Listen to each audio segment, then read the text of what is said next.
Right. Let's get started. So, before I begin to do anything, I kind of need to get my gear sorted. Because the last time I played this game, I made the mistake of destroying all of the gear sets that I used for my alts, and, well, now I kind of want to level my alts. So, I need to go grab that. So first things first, I need to find gear that my warrior can use, and my warrior is level 61. So I'm going to check the vendor here. I don't remember how many tomestones I actually have, but not a lot, apparently. Ugh. That's not great. So I'm just going to have to buy as much as I can and then make do with the rest. Yeah, this should work. Whatever. 510... grab a helmet here. And can I buy anything with 185? Doesn't look like it. Alright, well, I got 2 pieces from that. I guess I'm going to have to buy vendor pieces for the rest. But yeah, so honestly, at this point in Final Fantasy XIV, I have kind of finished the main story quest. I'm like mostly caught up for Endwalker in terms of quest progression. So I was kind of waiting until the last 2 weeks until Endwalker, because at this stage, all I really need to do is just kind of, set everything up, kind of like clean out my inventory, make sure, everything's good to go, and, level up my other tanks with the earring thing that you get from the pre-order. However, we've got about a month now, so I guess I'm just going to have to find new things to do as we go. Right now, obviously, I'm still going to continue with my original plan, which is to just level up my tanks, but presumably that won't take me too long. I've leveled characters in this game before, and it's not the hardest thing in the world if you actually know the efficient methods. So, once I've gotten that all done, honestly don't know what I'm going to do next, but I guess we'll have to see. For some reason, I hate when it does this. I didn't see Tiden in your local MILF's messages because it set it to top chat. It keeps doing that. But alright, let me see. Pro tip, understanding how to play a game usually helps with playing a game. Yes, very true. Is it catgirl time? Well, unfortunately, I am a cat boy, so it is not quite catgirl time. I mean, there are catgirls in this game, right? But I am not one of them. I guess, I'm a cat girl at heart. I could still use my Fantasia, but eh. Honestly, if I were to change to anything, I would probably change to, probably an aura. When is it not cat girl time? True. Very true. Yeah, I think I might want to change to an aura at some point, though. I haven't decided 100%. Hello, Lycan. Good to see you. It is going well. Mostly finished with World of Warcraft stuff. Just trying to, finish up Sylvanas and all that. But at this point, I'm kind of getting into Final Fantasy again. As you can probably tell. Now, I need to figure out where the hell I buy gear in this town. I am not super familiar with Idyllshire. I've been here, but I have no fucking clue who sells what. I might just need to go to Ishgard. In fact, yeah, I'm probably going to go to Ishgard. Yeah.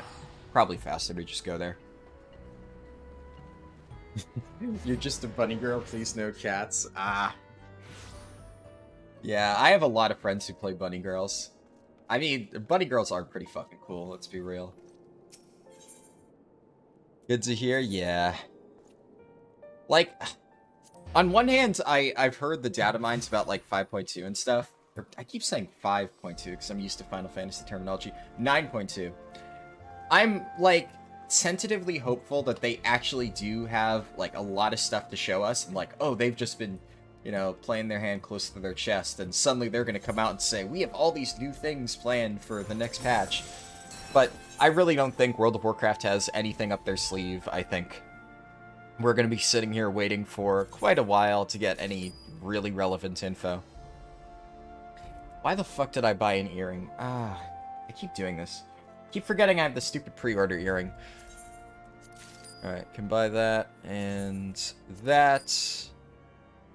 Ring of Fending. Is this unique equipped? Fuck, I forget.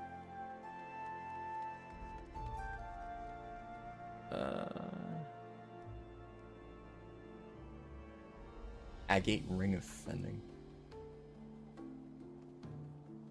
I want to say these things are unique equipped, but I always forget with Final Fantasy rings. I'll buy 2 just in case, but I'm probably wrong on this. Cat girls over bunny girls? Yeah, I agree with that, Teeden. I know that your local MILF's gonna hate that statement, but you know what? I kinda have to agree. Alright, let's see here. Where are these things? So, yeah, I was stupid to buy this. I guess, oh yeah, I can upgrade my desynthesizing skill. Ah! Well, actually, I made back a decent amount of money. Demi-materia is always nice to see. And we have this. So yeah, the only Ironworks gear I have is for casters. I think that's my red mage gear. Oh! You can use 2 of these. I could have sworn I remembered something about rings being unique equipped. It's been a while. Maybe it's only high-level rings. Who knows. Either way, works out. Glad I didn't waste my money there. And I can buy something off this lady. Let's see. Gear, probably just level 60.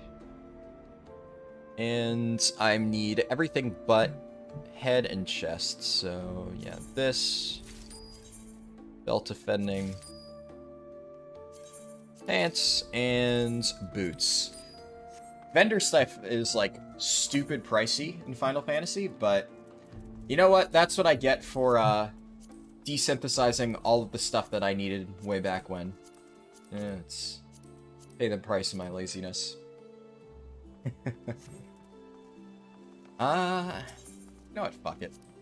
It's been a hot minute since I've tried to farm these 2 cards. This is like one of the few triple triad NPCs that I have farmed for God even knows how long.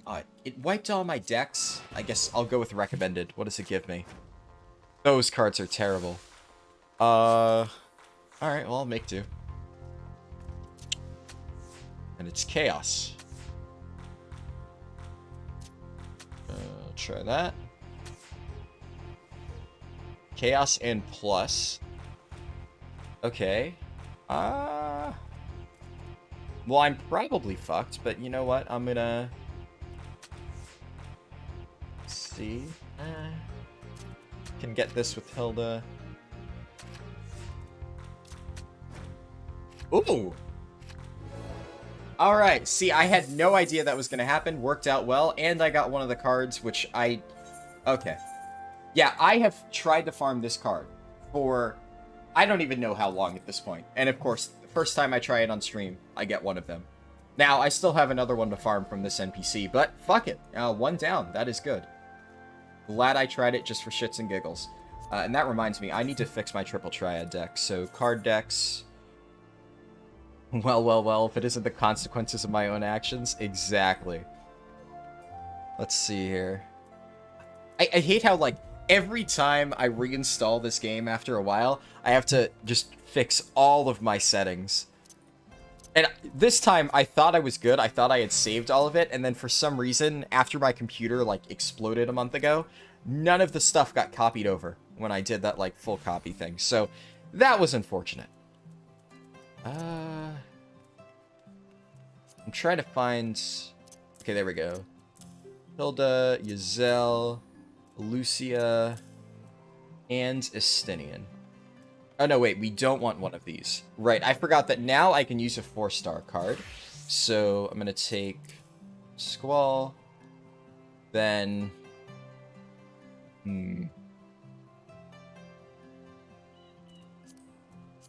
Probably Yselle, because this slot's already covered very well. Swap this around because of order.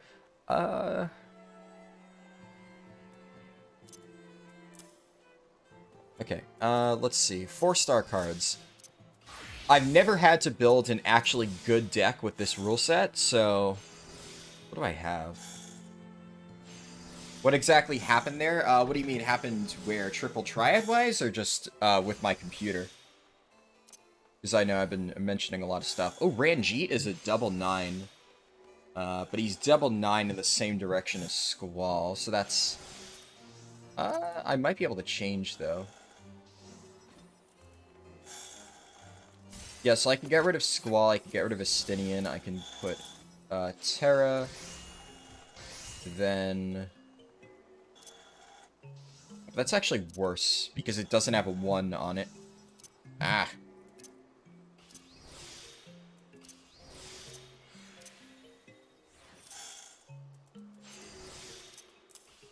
No, I prefer Squall.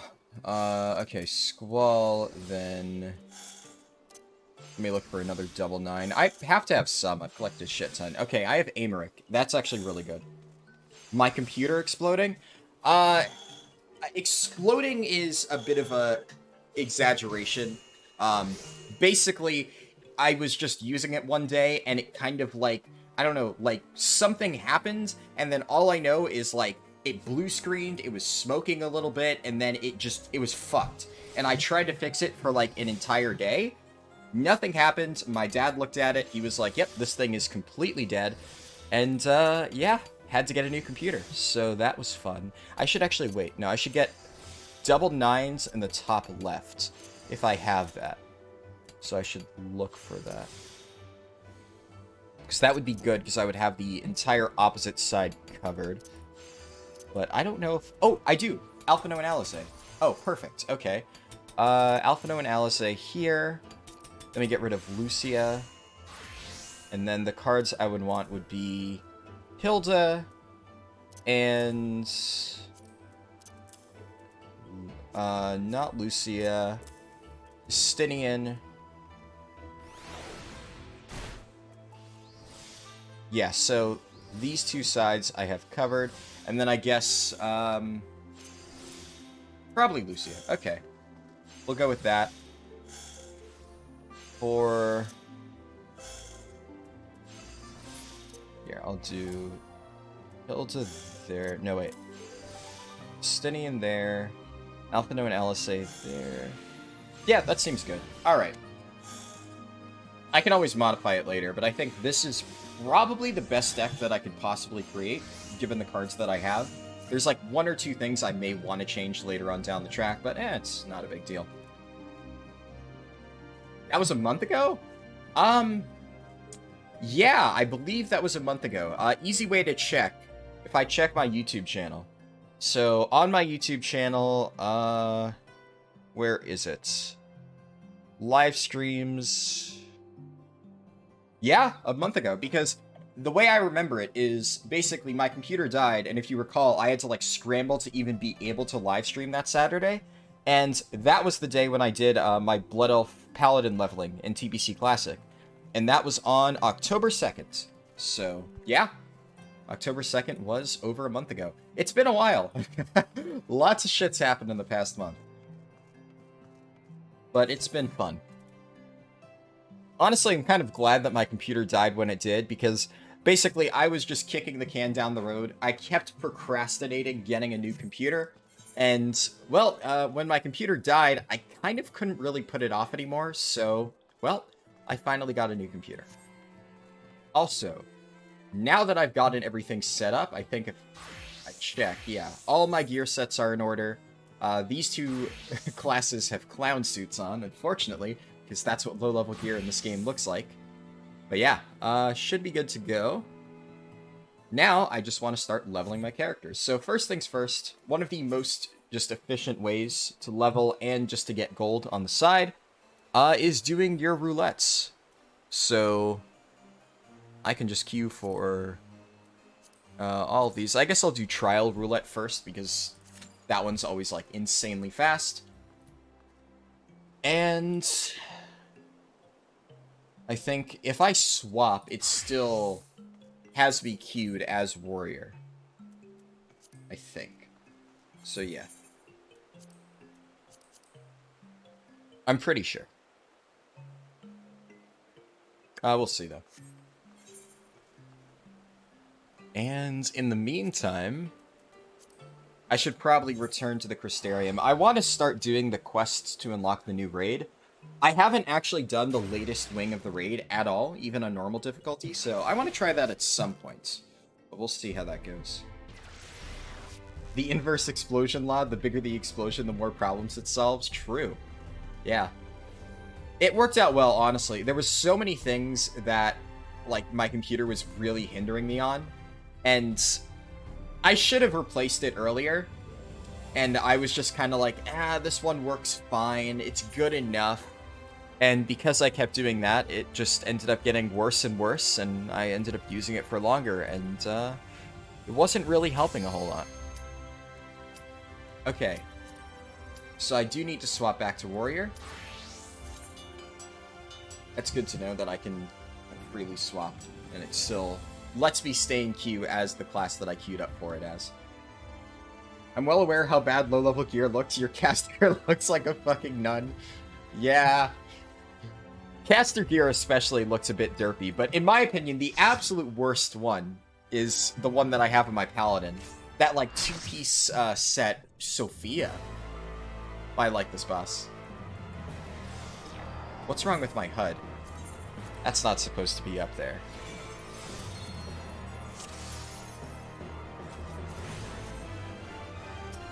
Alright.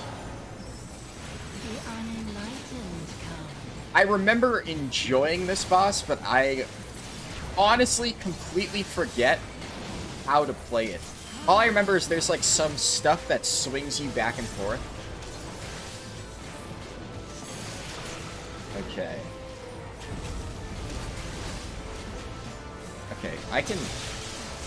Yeah, there's a safe spot in the middle.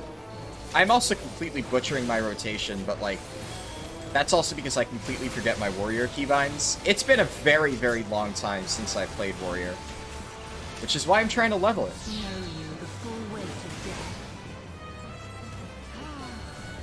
Okay. That guy taunted off me.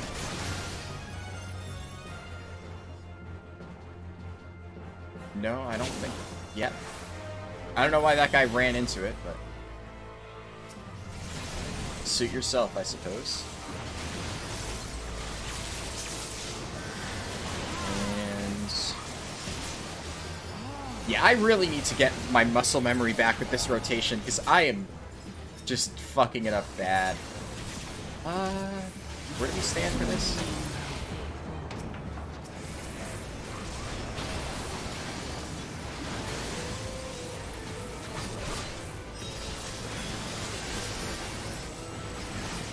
Oh, I need to look away. And I cannot be fighting that guy. Okay, the other tank didn't taunt that ad. I thought he was going to get it, but apparently not. God, I'm a fucking mess on Lord. Okay, yeah, so last time I played this character was like... Stormblood? I want to say? It's been a while. So, I'm rusty as hell. Oh wait, there's railings on normal? Oh.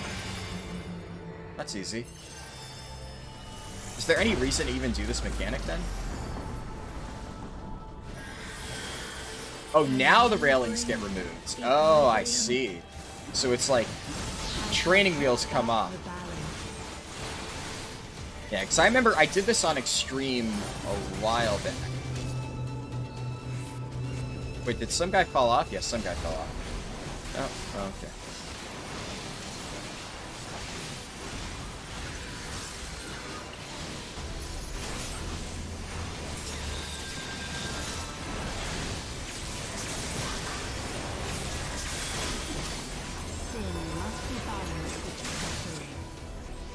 I have no idea what any of that does. I'm just gonna assume they don't want to stand on top of us. And we all move in.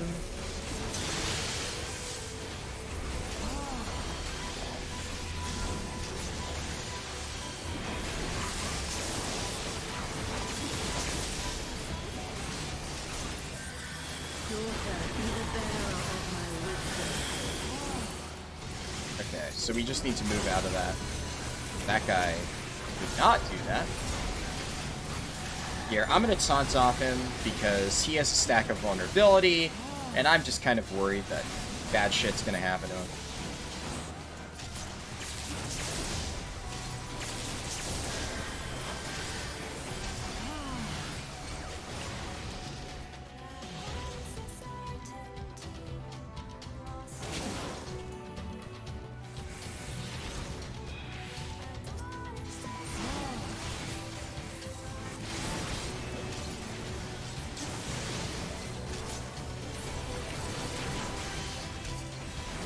she gonna do... Okay.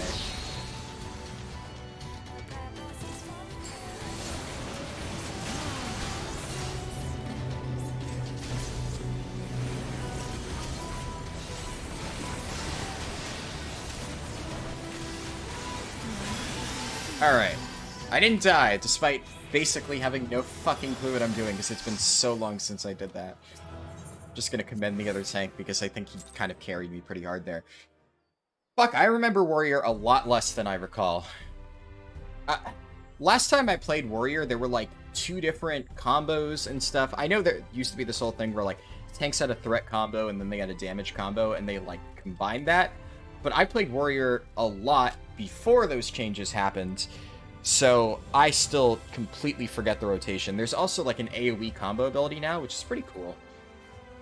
But I am not used to that at all. XP from that wasn't great, but we'll see. I think the other stuff probably gives more. Oh nice, it shows...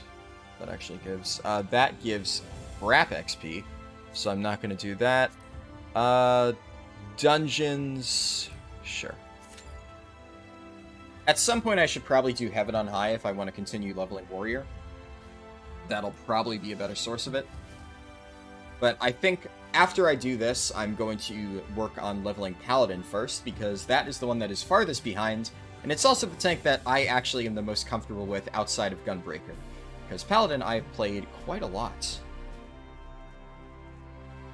It's just unfortunate it wasn't on this character. I leveled it on a YouTube series I did a while ago. But unfortunately, those videos, for the most part, are now unlisted. Just didn't really do super well. But I'm thinking of potentially bringing that back. More as like just an edited version of like all of the parts in that series, just because I know some people enjoyed that. But it was pretty long, so a few people dropped off towards the end. We'll see. Alright, less than 5 minutes. I have no idea where I need to start, or where I need to be to start the next part of the raid questline. So I'm gonna go see if that's an armor ring.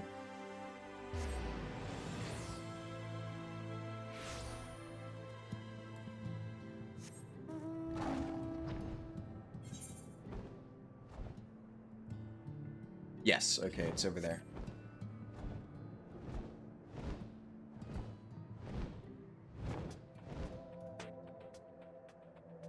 This music fucking slaps.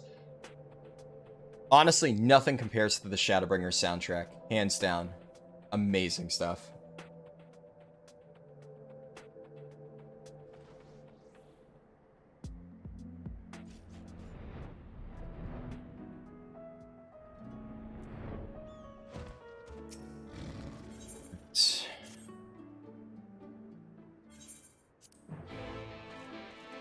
Because I know that some people haven't actually reached this part yet, I don't want to actually watch all the cutscenes. It's a side quest line anyway, and I can always replay it later.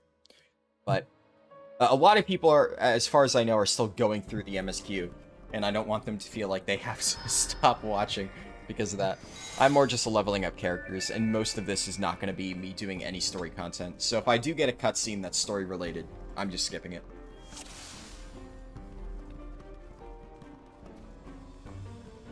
This is normal Amdapor Keeper. I don't have tank stance on. Ah, shit.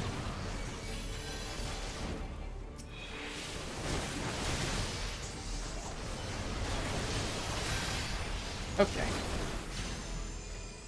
Dungeon should give me a good way to get back into the swing of things, hopefully.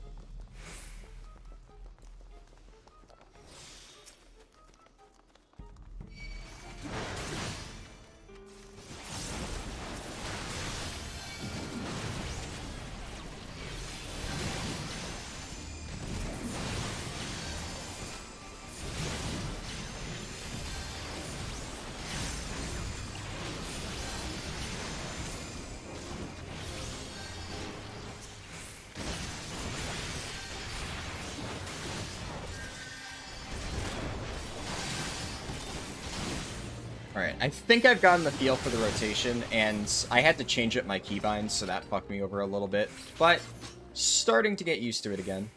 I also completely forget Endwalker keep, so that's going to be fun. I feel like I ran this once or twice for Blue Mage stuff, but that was God even knows how long ago at this point. Shit. Wrong keybind. Honestly, Blue Mage is another thing I kind of want to work on, but that's like a side project. Frankly, I've been telling myself I wanted to finish working on Blue Mage for years now. And, well, I just never got around to it.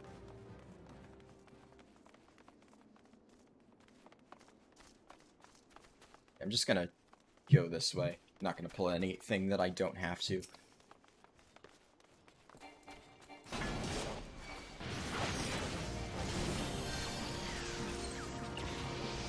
That was a mistake. Oh.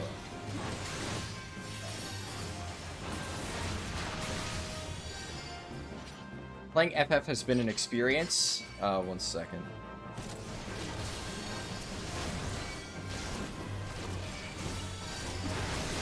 Hard for me to read while I'm tanking. After playing WoW and not reading quest texts ever, the story is hard to get used to? Yeah, for sure.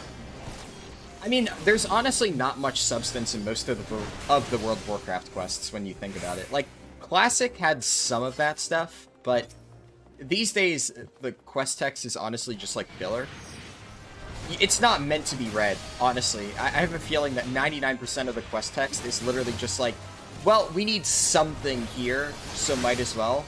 But, I mean, in Final Fantasy, it's not really quest text per se. You know, there's full-on, like, dialogue and stuff like that. Which, personally, I think is good. Like you said, it makes you more engaged with the story, but some people really, really hate it because they, you know, don't want to have to read. And I guess that's, like, you know, one way to look at it, but I think it's a pro. It's just not for everybody, unfortunately.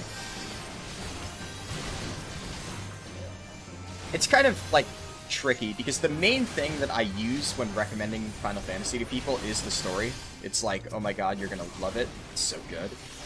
But, at the same time, yeah. For people who are just looking for, like, an MMO to get into, and aren't looking for, like, a long RPG to play through, it's kind of difficult. Like, honestly, my cousin finally tried Final Fantasy. And he played it for, like, a good month and a half. So, it's not even like he was burnt out or, you know, didn't really give it a fair shot. I think he got to level 50. He got close, though. And after all of that, he just stopped playing. Because he was bored. And, like, I can't blame him. You know, it's more just, he would have kept playing, right? But he had so much other shit that he needed to do. Like, he plays a lot of old school RuneScape, so basically the moment that Group Iron Man actually got announced and, like, passed the vote and whatever, I don't really know much about it, but, like, this was all stuff that he was telling me about. He, like, told me all this drama about, like, how Group Iron Man and old school RuneScape almost didn't pass a vote, and people were really pissed off about it, or something like that. Sounded mildly interesting. But, oh, okay, that's not good. Nice. So, the moment that happens, he was just like, yeah, look, you know, I'm just gonna kind of stop playing for now. Like, I think he said he'll come back to it eventually, but it's a big investment. I mean, hell, I started playing in, like, early Stormblood, and I didn't even finish the main story quest until, like, right as Shadowbringers was about to come out. And then I didn't even get to play Shadowbringers until the first patch. Because when Shadowbringers first came out, I had just fully caught up to the MSQ, and I was like, alright, well, now I gotta go back to WoW for, like, a new raid tier. And it was just too much. So, that's, like, I think the main barrier to entry. At this point, now that I'm, like, safely, fully caught up with Final Fantasy, and I've been staying ahead on the main story quest, I can play this game as an MMO. But that's the problem. It's like, unless you've fully caught up with the, like, story and stuff like that, it's really hard to just play Final Fantasy as an MMO. Unless you buy a skip, which, you know, wouldn't recommend it, but some people choose to do that because they think it's, like, you know, their best option. It's a tough decision. Like, I'll never tell somebody that buying a skip in Final Fantasy is, like, something you shouldn't do. I think it depends on, you know, what you prefer. I'll always say that I think the story is worth playing through, because I didn't buy a skip, and I think that if somebody buys one, they're just missing out on a really good part of the game. But if somebody tells me, you know what, I don't really care much for story and stuff like that in MMOs, I just want to play through, you know, a good MMO, try the raids and stuff like that, well, who am I to tell them that that's a bad idea? Because that's honestly their best bet. I really hope that after Endwalker, they look into some ways to make the catch-up a little bit easier, because right now, it's honestly a bit brutal. If you're looking for an RPG to get into, play the WoW free trial, 10 levels and nothing else. I mean, all joking aside, Final Fantasy free trial is, like, nuts. As just, like, an MMO free trial, it doesn't get better than that. It's just, most of it is story content, which is what puts people off. Because a lot of them, I think, play through the free trial, expect that they can, like, you know, actually start to experience some of the endgame content. And I guess you do get to experience trials and stuff like that a little bit, but it's not, like, anywhere near what you get to do with, like, the endgame and Shadowbringers and stuff, so I don't know. It's tough. Like, on one hand, I would love for everybody to experience the Final Fantasy story in the same way that, like, myself and, you know, everybody else got to. But on the other hand, you know, I kind of want to be able to play with my friends.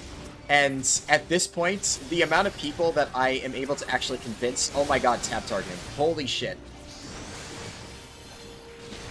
It targeted everything except the mob directly in front of me.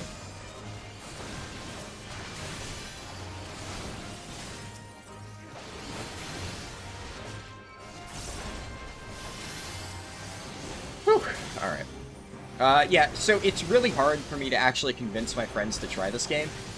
And that's kind of my biggest problem with it. Because MMOs, inherently, you need other people to play with you, right?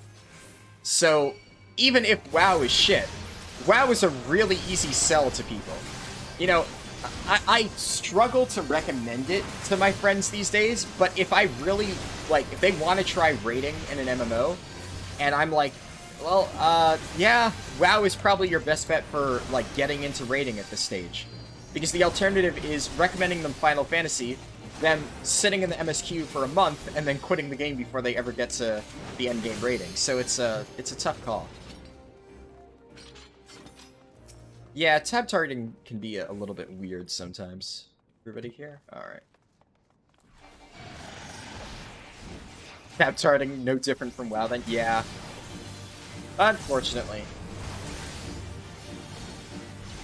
Sometimes in FF it's better, and sometimes it is way worse. But I would say, on average, I have better results in Final Fantasy with tab targeting, but there are moments where it just baffles me with, like, what it decides to target.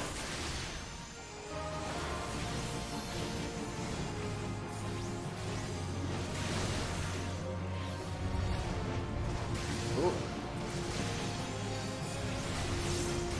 I'm guessing that's supposed to be a soften range, but it's not very tight.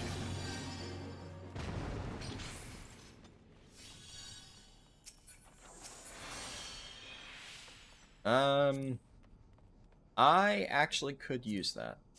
I'll greet it, though. But for my Paladin, when I eventually get to that item level, that would be an upgrade. WoW retail is only fun with other people? Yeah, exactly. But that's the issue. It's easier for me to get other people into WoW retail. Like, honestly, 99% of the time when I play Final Fantasy, I play it solo. I have done so much solo content. I basically looked so long to find people to run Palace of the Dead with. I really wanted to push Palace of the Dead up to, like, floor 200, and my friends have told me that when they come back in Endwalker, they're finally going to try and do Palace of the Dead with me. Because I've been asking them for literal years. And they keep saying, not right now, we can try it again another time. Fucking years. And finally they said, okay, in Endwalker, we'll try to push Palace of the Dead. But eventually I got tired of waiting, and I just started trying to solo it. Now, I haven't gotten really high in soloing. Like, I haven't done it nearly enough to, like, get really good at it. But I did push way higher solo than I have with any group, Pug or friends or otherwise. It's just, I have nobody else to play with in this game sometimes, which is the main problem. Like, I love it, and I want to do more content, but my options are basically one of two things. I can look for a raid team, which would potentially require me to transfer data centers. Maybe not in Endwalker, because, you know, they're making changes to how that stuff works. But previously, I would have had to transfer data centers. Because, I mean, there's some on Aether. But I also, like, a lot of times they want you to transfer servers. It's weird. So I wasn't really a fan of doing that. And my alternative is also trying to convince friends to play with me, and every single person I tried, save for like one or two, just kind of bailed early on. Meanwhile, I have tons of people I know who play WoW, or used to have tons of people I know who play WoW, so. Hell, even Guild Wars 2, right? I don't even play Guild Wars 2 that much. I only just started playing it this year, and I've already managed to get more friends playing Guild Wars 2 than Final Fantasy XIV. Because Guild Wars 2 has, like, the easiest endgame to jump into. Literally, you buy the game and you get a free character boost up to max level. It's that simple. There's a lot of catch-up that you need to do, so it's not like you can immediately jump into raids and stuff like that. But endgame content, boom, you're there. So, basically, whenever I tell my friends, oh, just try Guild Wars 2, and then they decide to buy the game, they're, like, hooked, because it has a lot of fun stuff to do. And in my opinion, the endgame in Final Fantasy is better. But Guild Wars 2, you pay however much money and you're there. Final Fantasy, you buy the game and then you have to spend hundreds and hundreds of hours going through the story content. That's the only minor issue.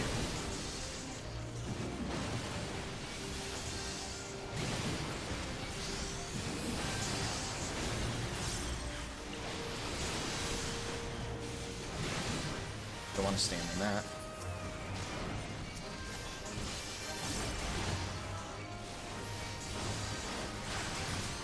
Big catch up on chat in a second. It's really hard to read when I'm tanking in Final Fantasy. I have to, like, really pay attention to my buttons and shit. Oh, there's a punch. Did not notice him.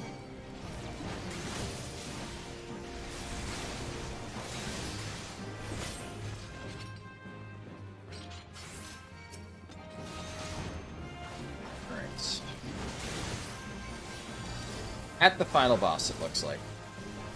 And then I'll catch it.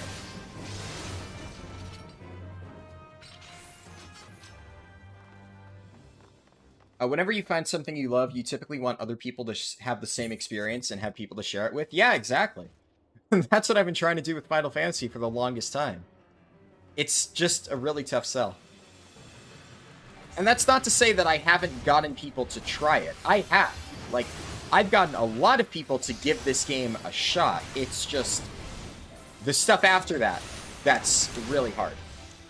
Because they'll try it, they'll get to level 50, and then they'll realize that they are nowhere near reaching the end. In fact, I would say the place where I lose almost every single person in this game, I'm sure most people can expect it, but it's the A Realm Reborn post-game stuff. So it's basically after you've done Praetorium and Castrum Meridianum, and everybody's like, oh, okay, cool, I beat the base game. Now I can actually move on to Heavensward, and like, people always say Heavensward is where it gets really good. Or at least I'm always telling my friends that Heavensward is where it starts to get pretty good. Because let's be fair, A Realm Reborn, even the base story is kind of meh. At least I think so. I'm not a huge fan of it. So I always tell people, yeah, you know, make it to Heavensward, play through Heavensward, and you'll enjoy that. Actually, come to think of it, I think my cousin made it all the way to level 60. So he actually did make it pretty far. Because I remember he was telling me about his experiences in Heavensward.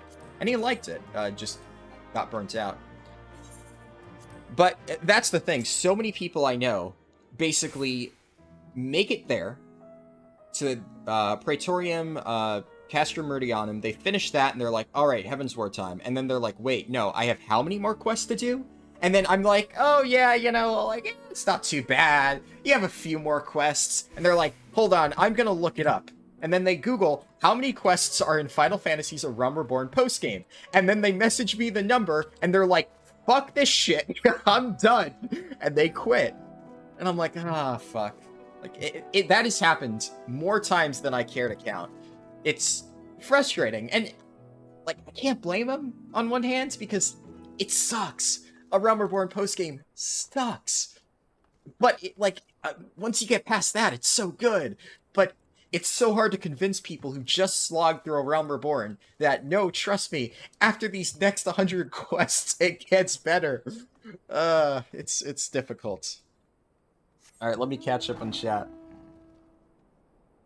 Unless you're an introverted weirdo like me, I feel that, man.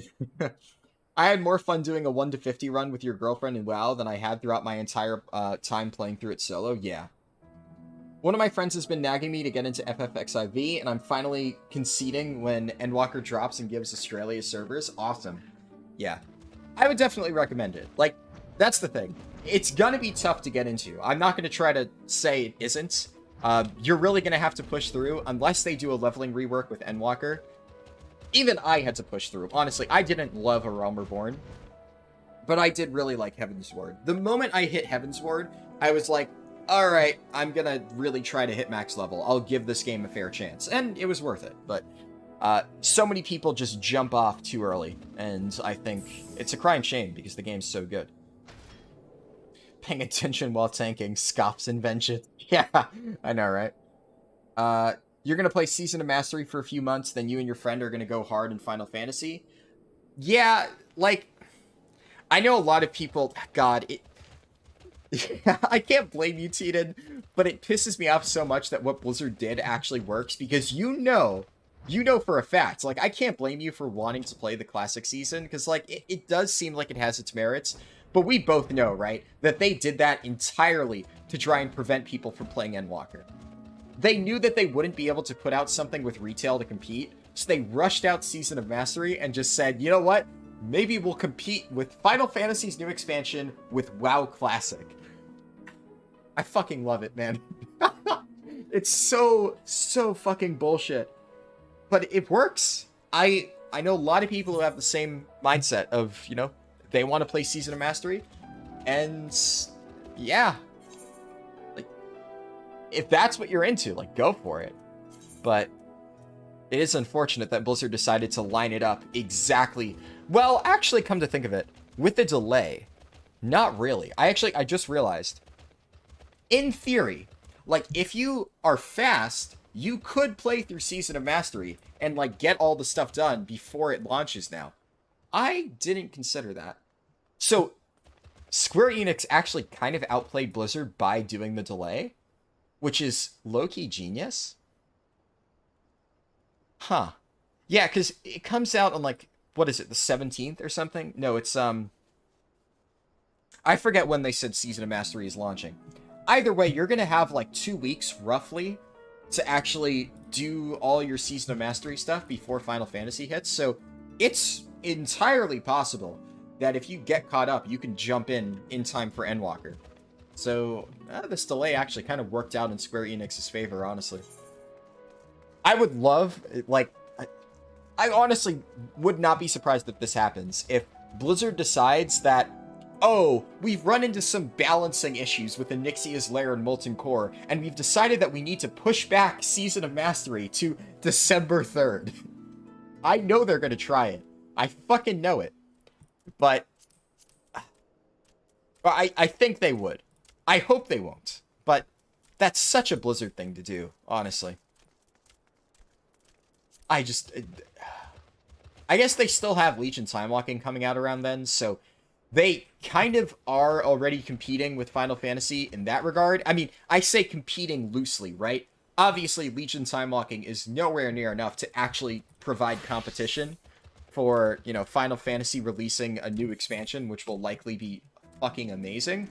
But, you know, it's Blizzard. They might genuinely think that they have, like, all their bases covered with that shit. So, who knows? Who fucking knows? You just have to speedrun 2 characters 1 to 60. Yeah. I mean, so I don't know how big the leveling buff is, but I think it's probably going to take, like, maybe 5 days for, like, an average player to actually get to level 60. Probably. So maybe, like...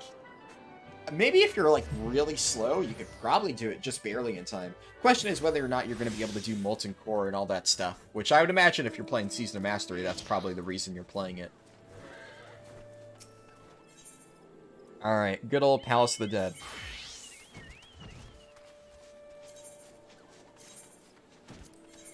Enter it, with a matched party. And floor 51. Perfect. So Palace of the Dead is, generally speaking, a pretty good way to level up. I'm going to use it on my Gladiator just to get to, you know, a slightly higher level. I think I'm going to go for level 30, probably. And then I'm going to do my class quests to catch up. I just want to at least be able to get my Jobstone on that, like, sooner rather than later. December 3rd, aka the day Endwalker Early Access drops, which, yeah, I mean, Endwalker Early Access might as well be the release date, because, you know, if you buy the expansion early, which, you know, even if you buy it 1 day before launch, it's early access, right? Or before early access, it's still pre-order, right? Pre-order, right? So you get early access. You don't need to, like, buy it right now. So it might as well be the launch date. I guess the only reason to not play it on the early access date is if you really want to make sure it's going to be a good expansion, which, I mean, I can't see it being bad based on everything I've heard, and, well, the general trend of Final Fantasy just being a good game. So I'm expecting good things from it.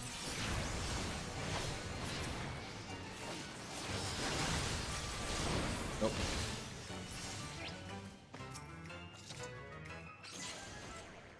Oh, that guy hit a toad trap. Whoops.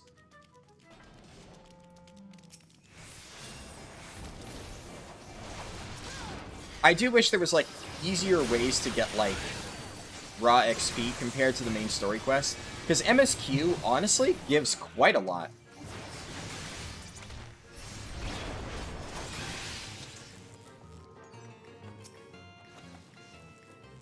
Yeah. So leveling up alts can sometimes take a bit of time, but shouldn't be too long. I'm also mostly just trying to get, like, all my tanks caught up to roughly the same level so that I can level them in unison, like, one after another. Paladin definitely has the furthest to go on this character. Would be nice if you could, like, transfer progress. So, like, I made all of that progress on my Paladin on my, on that character I made on, like, what was it, Japanese servers, I think? For that speedrun practice. And now, like, I have to re-level Paladin from scratch, which is fun. Intuition. Perfect. Okay, no Accursed Horde on this floor.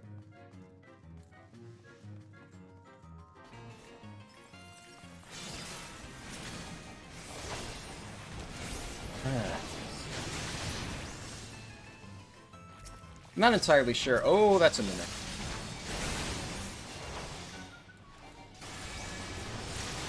What I was saying before I accidentally popped a mimic. I need to stun that. Oh, fully resisted. Okay. Ah, but it didn't target me. Get fucked, I guess. Yeah, so what I was saying before I accidentally popped the mimic is I'm not 100% sure how long I'm going to be live streaming today. I wanted to start early. Unfortunately, that didn't really work out because I had basically every technical difficulty possible. As I mentioned earlier, I tried to copy over all of my, like, settings from my old Final Fantasy folders, and I realized that they didn't copy over properly, so that was fun. Then I basically had to work on getting all of my tanks caught up to, like, the bare minimum amount of gear level, because I forgot to actually get them the correct armor sets. So that was a lot. And now here we are. Oh yeah, and you know, just general stuff like YouTube was being a bit frustrating. So I basically spent way longer setting up for this stream than I expected, and I still have quite a lot of work to do for tomorrow because I have a lot of videos that I have or plan on having coming out this week. One of them is the leveling guide, which I still need to finish working on. And then I haven't actually really recorded the forum video yet, which is going to be tomorrow. So I have like a lot of posts lined up. Your local MILF sent me a bunch of good ones, and then I found a few other ones on my own. No spoilers as to what's actually going to be on there, because, you know, part of the fun is reading all the stupid forum posts, like, for the first time. But it should be pretty good. Lots of people have said really dumb shit about patch 9.1.5. And, you know, even if I don't necessarily love the patch, the WoW forums always tend to have worse takes than the average person, which makes it fun to read through all the shit they're saying. But I haven't done any of the recording or editing, so probably a bit of a shorter stream today, just because I still have to do all that stuff. But I at least wanted to get one Final Fantasy stream in there, especially because before, you know, Endwalker was coming out in 2 weeks, so I wanted to start streaming Final Fantasy more often. Now I actually have more free time, so it's not, like, super important that I rush leveling my characters. I can, like, take it a bit more slowly. So, hopefully, by next weekend... Ooh. He's just running off, leaving me to deal with the Mimic? Alright. Thanks, buddy.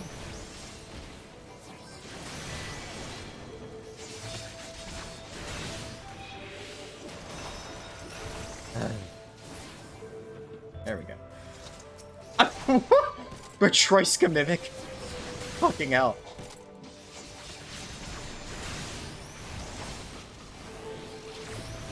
Okay, so I can interrupt it, I just can't stun it. I swear, if that last chest was a Mimic too, I would have lost my fucking mind. Oh, this guy's dead. Or not? Did he home gang? No, he's dead.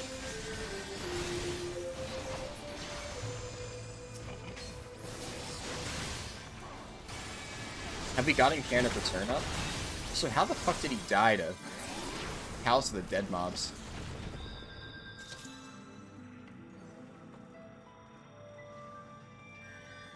Still love the quote, if you genuinely believe that, then I'm surprised you don't choke on your tongue when you sleep. Yeah.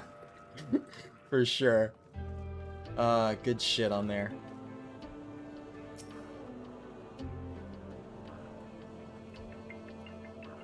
Yeah. So I still have to do all that shit. This is Final Fantasy? Yes. This is Final Fantasy XIV. I finally gotten around to streaming it.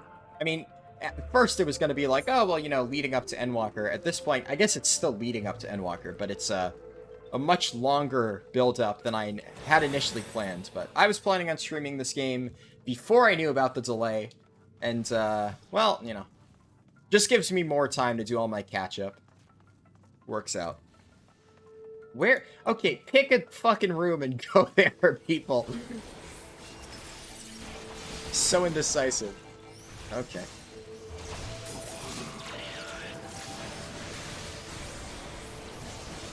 Looks better than the New World MMO. Like, yeah, look, not everybody loves New Worlds. I'm not gonna say I'm the biggest fan of New World, but I had fun with it. Like, I can say that much. I'm kind of done streaming it for now, but, like, honestly, New World does have its merits. I know people like to meme on it because of all the bugs, and the bugs are pretty bad, don't get me wrong. But it did do a lot of stuff right. Honestly, I still think New World has a lot of potential. It's just, they have a lot of shit that they need to fix before it can actually reach that potential. So I went into New World thinking, okay, you know what? This game isn't super polished, but maybe they're going to work on that over time. And then I realized, oh shit, their game is just broken. They're going to need to really work on that if they want to make it actually successful. Because if you are basically constantly squashing bugs, well, it's kind of hard to find the time to actually make a good MMO. and add new content and stuff like that. And I think that's the issue they're going to run into for now. But that said, I do, yeah, enjoy Final Fantasy more than New World, obviously. New World was a fun detour, but I've been playing this game for years. It's fun as hell, and I'm looking forward to continuing to play it over the next few years. Especially like now that WoW's kind of hit a downturn. Still going to be playing a decent bit of WoW, for better or for worse. You know, I want to kill Sylvanas a few more times. Well, a few times. We haven't actually killed her yet, but it's like, I want to kill her, which should be this coming week. Like, God, if I don't kill Sylvanas this next week, I'm going to lose my fucking mind. We're so close. So fucking close. So, really hoping that we actually get that done. And then after that, I'd like to kill Sylvanas a few more times. So, we'll still be playing World of Warcraft for a bit longer. Okay, they just don't give a shit about the... oh well. It's like Cyberpunk. It's got a lot of glitches that make people overlook how good the game actually is, you know, when you're able to actually play it. I mean, honestly, the thing with New World, though, is... So, Cyberpunk, look, I know a lot of people love Cyberpunk, and I know a lot of people hate Cyberpunk. No matter what I say about it, you know, it's gonna be controversial. I guess, like, people are super, like, on their side of the fence about it. All I can say is, I haven't played it, but I've talked to a lot of people who have. A lot of my friends were really excited for that game, and I know some of them that really hate it now, and some of them defend it a lot. And, like, one of my friends, the way they put it is, they liked Cyberpunk, and they felt bad for liking Cyberpunk, because if they ever mentioned that they enjoyed it, they would get, like, shit from a lot of other people. And, yeah, that kind of sucks. It sucks that so many people had such a negative opinion on it that if you liked the game, you were automatically given shit by, like, the overall community, because you were, like, shilling for the company that made it and excusing all of its problems. And it definitely is okay to enjoy a game that isn't perfect. That said, the general consensus that I heard about Cyberpunk is that it had a lot of problems that made the core gameplay kind of unplayable at times. Not always, but some stuff that just really fucked you over. Really bad bugs that just kind of ruined the experience. New World is a little bit different than that, because on one hand, yeah, there are some things gameplay-wise that New World has which are, like, stupid broken. Some of the perks just don't work at all. Some of the perks for a while were completely bugged to the point where it ruined PvP, but honestly, for the most part, like, any sort of player versus environment content, like raiding, or, well, no, not raiding, but dungeons, right? And open world stuff, for the most part, worked pretty fine. The exception was the Azoth staff bug, which existed for a few weeks at the start of the game. That was probably the only really big problem. And then all of the other bugs that they've had are kind of issues with the multiplayer side of things. So issues with the client-server authority, that stuff, which, don't get me wrong, is a big problem, but it doesn't really impact your ability to play the game. If anything, the only thing that really got, like, completely destroyed thanks to all the bugs in New World was the PvP. Because all of these bugs made it so PvP was just kind of unplayable. The server issues that people were able to exploit made it so, like, territories just changed hands whenever one side decided to exploit the shit out of it. Anybody who wanted to engage in the server economy basically got fucked because duping just sent that into the fucking ground. And a lot of the issues with, like, invincibility made just open world PvP and stuff kind of impossible, because if you tried to gank somebody and they used that bug, they just couldn't die. So, yeah, that side of things, honestly, the overall, like, multiplayer side of things in New World was stupidly broken, and honestly didn't work super well. But the game was still playable, especially for somebody like me, who, I'm not a PvPer. I just wanted to tank dungeons and, you know, test out different builds. And I was able to do that completely normally without really experiencing any bugs. It was mildly frustrating to have, like, the economy stuff happening, because I couldn't really sell any stuff on the auction house, and that was a little bit annoying.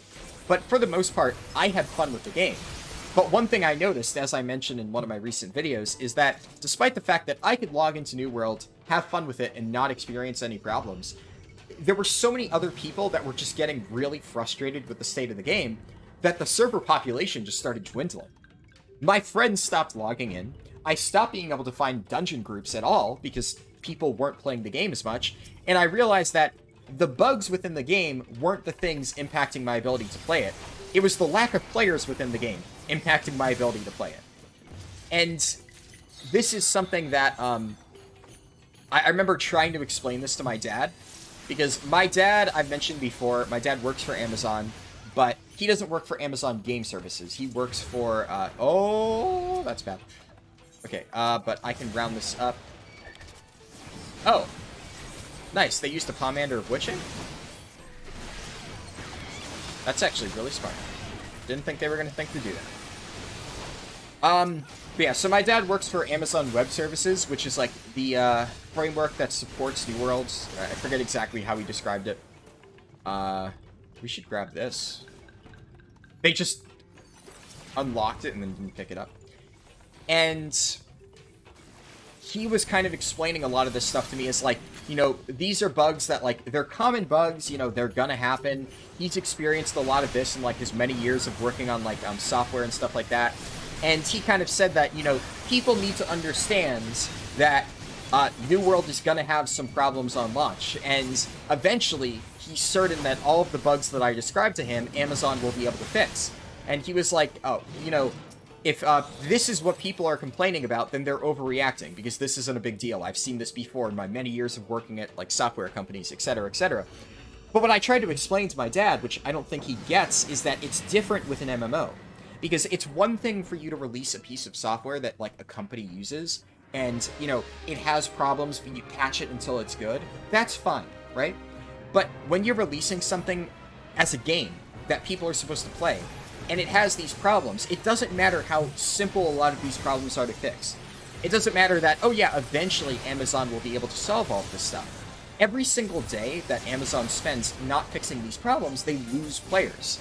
You know, when my dad worked for IBM, and he would, like, create a program to sell to AT&T, if he released that program, and there was, like, a bug within the program that caused some, like, really annoying issue, it wasn't like AT&T was just going to turn around and be like, well, I know we just spent, like, millions of dollars to have IBM develop this program for us, but we're just going to, like, you know, tell you to fuck off and say, we want you to take the program back or something like that. You know, go find another team to sell this to. No, they'll say, okay, we have these problems, we want you to fix these problems by this date, or something like that. And then, you know, my dad and his team will get to work fixing those bugs, send the patch out to AT&T, AT&T's like, alright, cool, and you're good to go. But the issue is, in New World, in a game, by the time you fix all those bugs, you send the patch out, you fix the game, and then there's no players left to experience the fact that you patched it, because at that point, they've all just said, well, fuck it. We have Final Fantasy XIV, we have Guild Wars 2, we have World of Warcraft. Why are we going to spend months playing this game that we spent $40 for, when we could just go play another game that we've been playing for, you know, 15 years? It's not like you just spent millions of dollars buying or having, like, a company develop a piece of software for you, and you're just waiting on a bug fix for that $1 million software.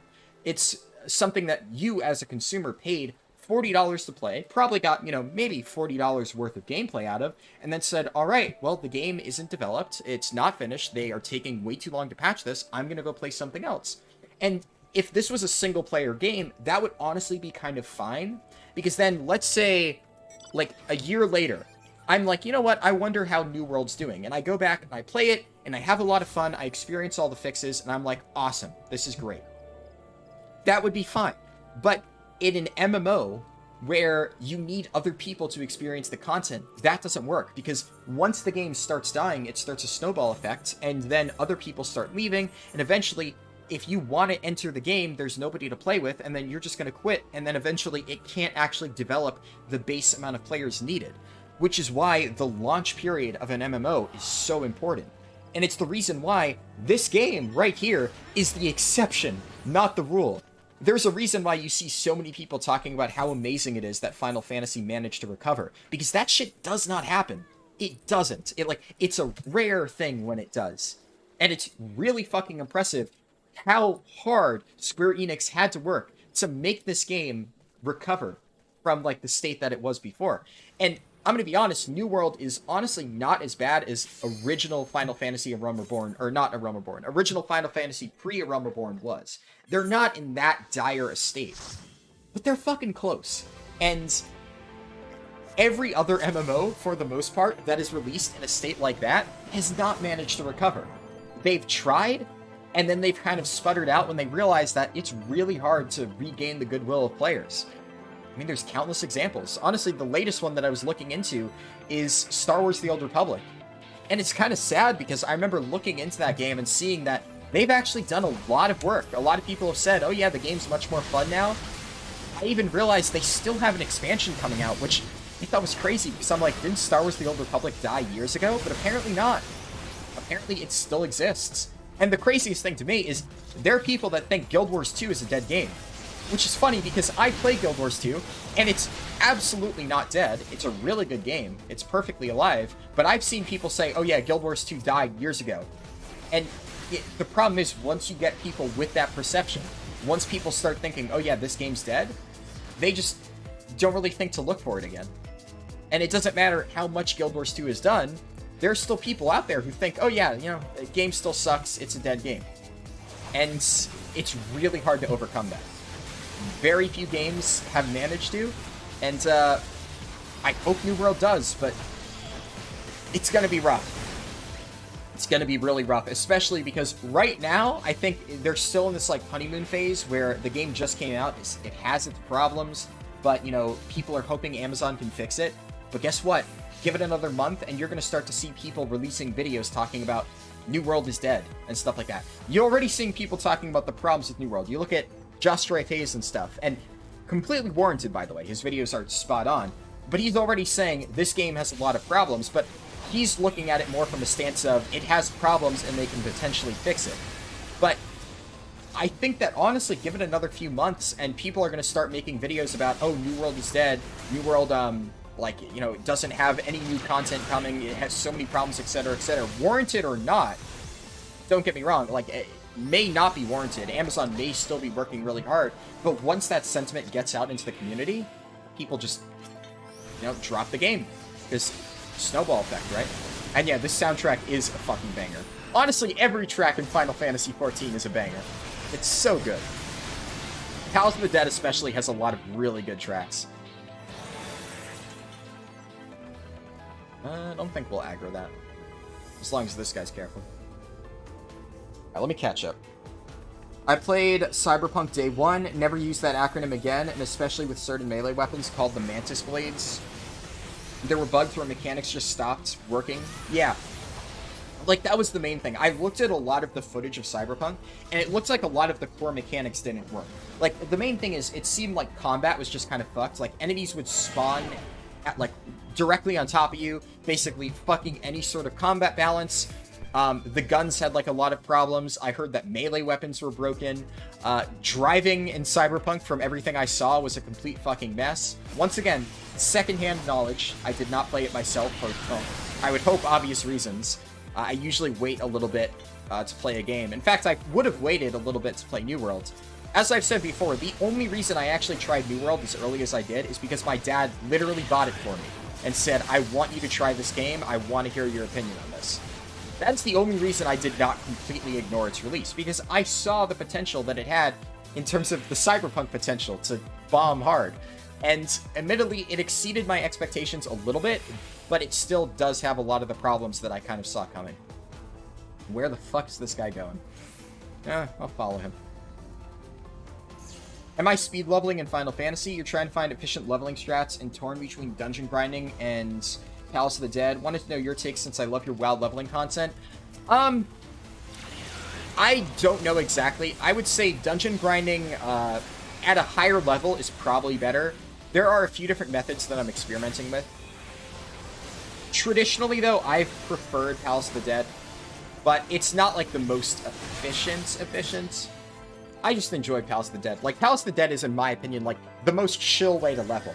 Because I can do this shit, and I have, like, all of these, like, mobs on muscle memory. I've done this, like, set of floors so many times over the years. So, I can just kind of cruise through Palace of the Dead while doing literally anything else, and it's good experience. Not amazing, but good. As for the most efficient, I'm going to be honest, I haven't charted it out yet. I'll probably do that. I'm going to be leveling a lot of characters, so I'll start recording, like, my leveling times and stuff like that, seeing what the fastest method is. I'll look up to see if anybody else has done similar stuff. I'm sure people have. But I've always just done Palace of the Dead because it's the easiest.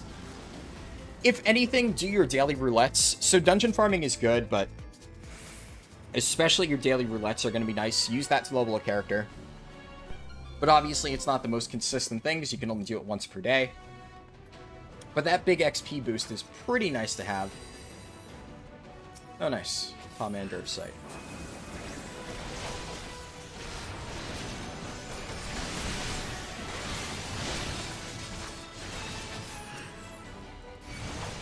But yeah, I don't know. I hope New World succeeds. I'm skeptical. I have said before, in December, I'm going to try it out again. So I wasn't like just saying, oh, I might try New World out again in December. At some point, probably late December, maybe like, I don't know.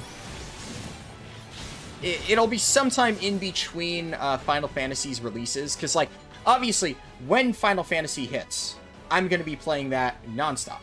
Right? When Endwalker hits, specifically.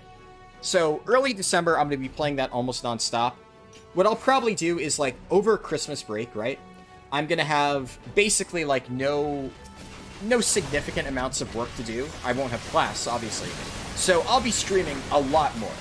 Like, right now, I'm only able to stream on Saturdays and Sundays, and that's because of my class load. But the moment that I can potentially stream, like, every day of the week, I will probably stream every day of the week, or maybe take, like, a one-day break or something like that. Because I like streaming. It's fun. I just can't do it more than 2 days a week right now. Technically, if I wanted to, I could stream on Mondays and Wednesdays, but it's tricky because, like, with college and stuff like that, I kind of have to dedicate Mondays and Wednesdays to, like, actually getting work done, so not really.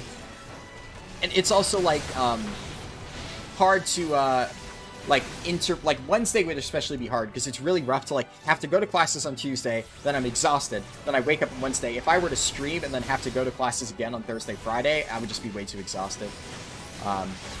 But if I'm not going to class at all, it's better. Hardest part about it is the commute. It's brutal having to drive, like, 2 hours every single day on top of having to, like, walk all over campus in between my classes. I know it sounds like, you know, just whiny shit, but it is really fucking exhausting when I have to do that, like, multiple days every week. I hate the commute. I fucking hate the commute. It's the worst part. But I guess it's better than having to live on campus right now, so well, there's that.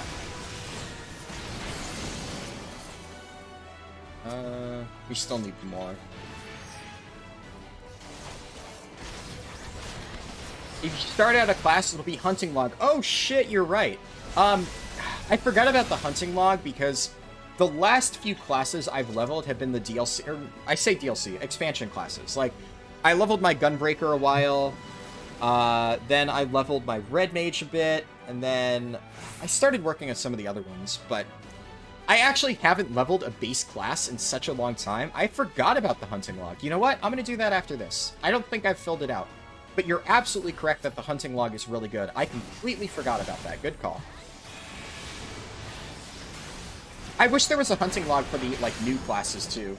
It'd be pretty nice. But I get why they don't. That would be just a lot more effort. Honestly, the last class that I, like, super seriously power leveled would probably be Blue Mage, but Blue Mage also has a ridiculous XP bonus, so, you know, there's that.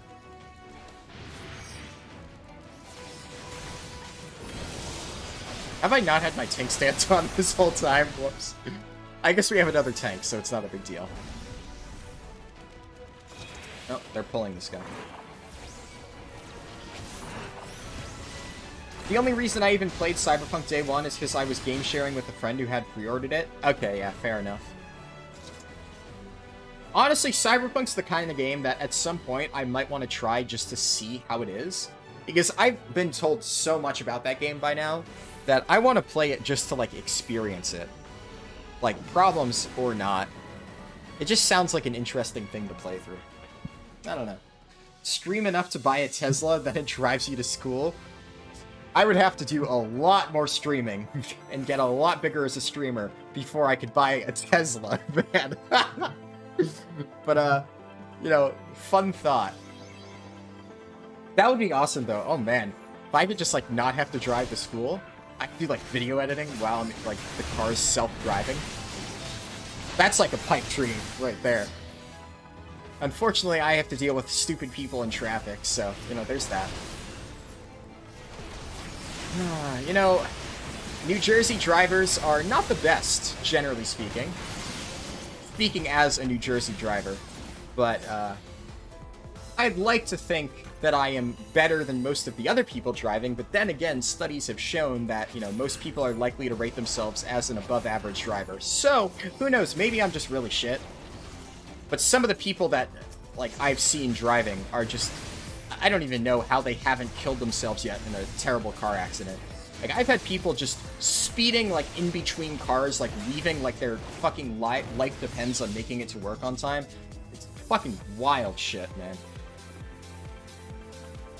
Like, that's why. It's like, obviously, having to drive, like, long distances every single day, that alone is going to be a little bit tiring, but the stress of having to drive during rush hour for an hour every day is, like, that's the worst part. Because, like, I basically, like, every other day, I have, like, a fucking heart attack while driving, because these people, I feel like they're going to fucking kill me. At least you can cut across all 4 lanes in the state. Yeah, that's another thing. I always, like, get worried whenever I have to drive in different states, because I'm never sure what, like, the traffic laws there are. And then especially, like, the first time that I had to go outside of New Jersey, you know, I didn't actually know how to, like, fill up my own gas, because in New Jersey, for people who don't know, it's one of the only 2 states in the US, at least I think it's one of the only 2 states, where you don't actually fill up your own gas. They have people who do that for you. And, like, you're literally not allowed to. So it's not like I'm lazy. I'm literally not allowed to fill up my own gas in my own state. Because, like, it's some state law or something like that. So, for the longest time, I had no idea how to actually fill up my own gas. And then, one day, I had to drive out of state, and I realized, oh shit, I don't know how to do this. So I was, like, having a mini panic attack, and I had to, like, call my dad and be like, hey, how the fuck do I do this? Because I never learned. And then he was like, what? You never learned? And I'm like, well, dude, I grew up here. Like, what do you expect? You never taught me. And they certainly didn't fucking teach it in school or driver's ed or anything like that. Which they probably should, because it's like, you know, I get that we're in New Jersey, right? But, like, at the same time, if you go out of state, you're gonna be fucked. So that was frustrating. But, you know, after having a mini anxiety attack, I did manage to fill up my gas, so I was perfectly fine. But, yeah, wasn't the most fun experience. Like, that's the thing. A lot of people think I'm, like, really outgoing and stuff, because, like, I talk a lot on stream, but, like, IRL, I am just, like, a walking ball of stress and anxiety. So, yeah, that's pretty much me every single day that I'm driving to school. It's rough. Basically, having to commute for an hour in New Jersey traffic amplifies all of that by, like, 100. So, it's fun. It's a fun time. Come to Cali, people here are somehow more brain dead than other states. I believe it. I don't know, though. It's hard to pass New Jersey. Honestly, the only state that I've heard about where I'm like, yeah, I believe that people there are definitely a bit dumber on average than New Jersey is Florida. Because, like, the shit that you hear about coming from Florida is just batshit crazy. So, that's one state that I'm like, you know what? I would take New Jersey over it. But at least Florida has Disney World. Like, we've got fuck all up in New Jersey.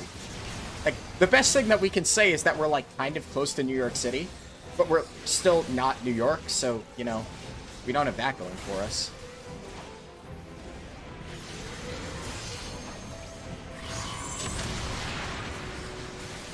And I guess I'm just gonna let this guy tank for now.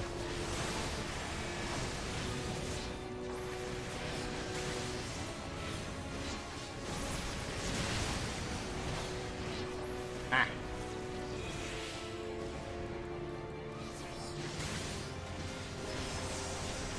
Do I get a gap closer as a paladin? I feel like I do. I just forget what level it's at. But I hate not having a gap closer. That is true. We do have 6 flags.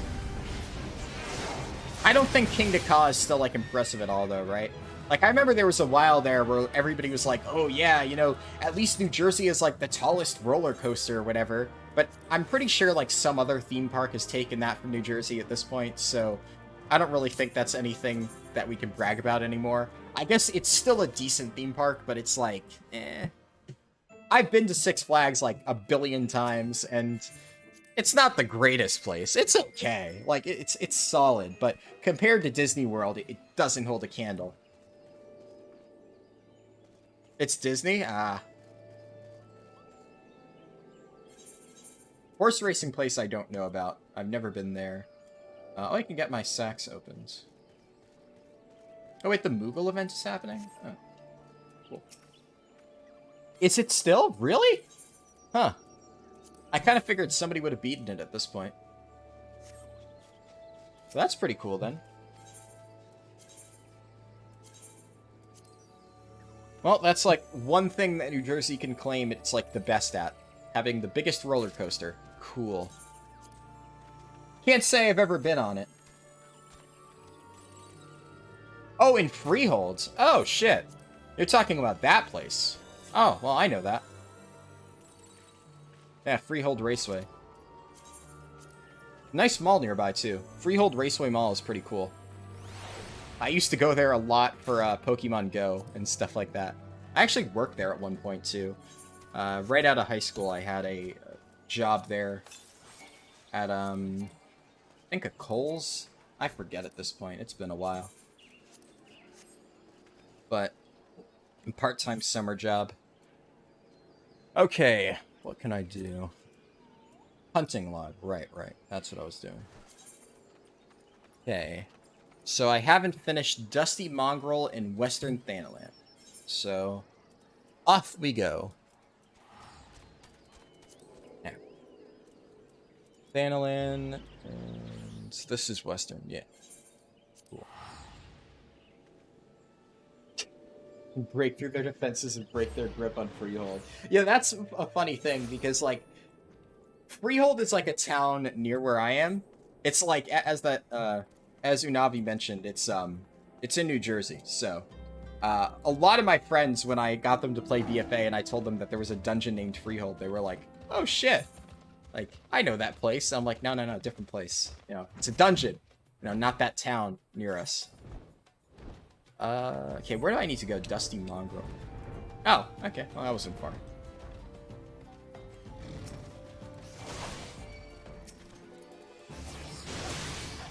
I don't know how many I need to kill, so I'm just gonna pull a bunch. What you doing? Huh? Ah.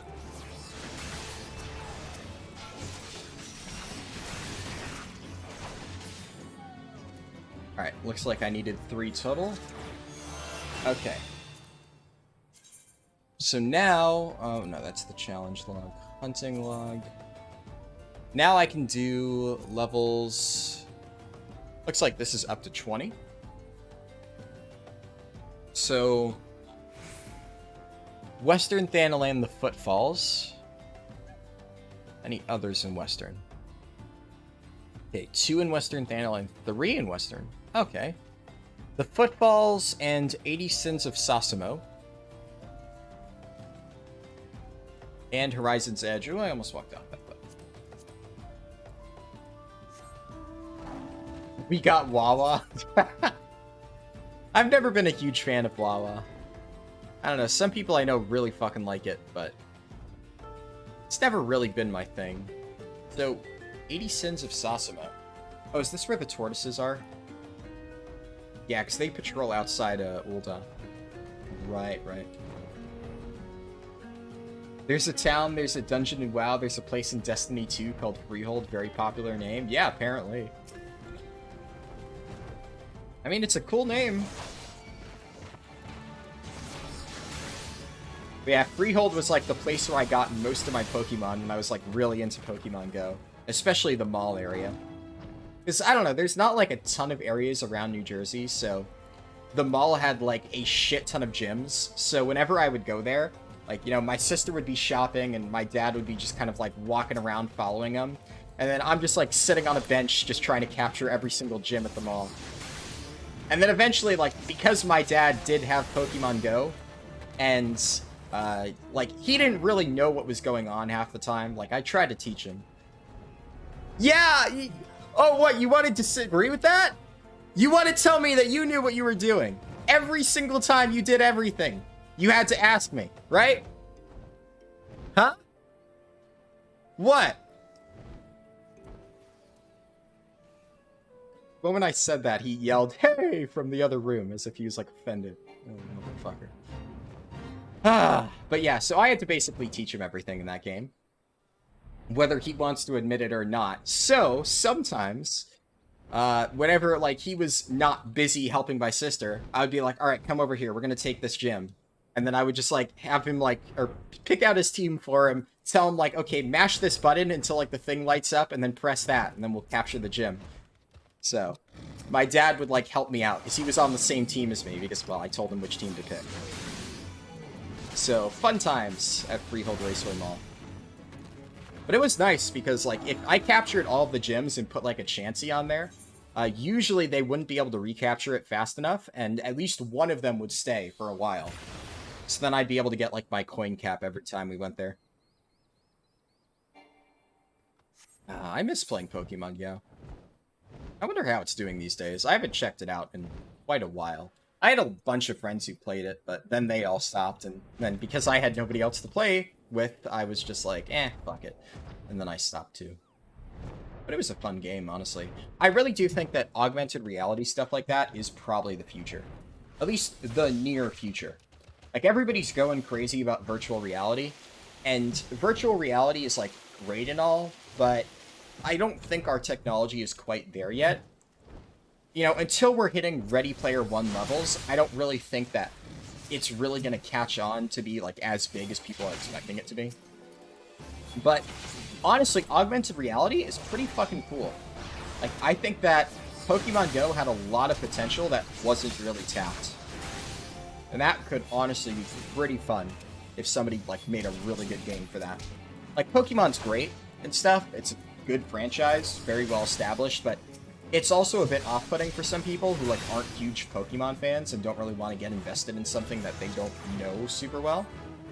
So I think if there was, like, a more general version of that, that was, you know, brought to mainstream appeal, then it could actually grow really big. But, you know, what do I know? I'm just a game design student. Where the fuck are these things? Oh, there we go. Thick shells.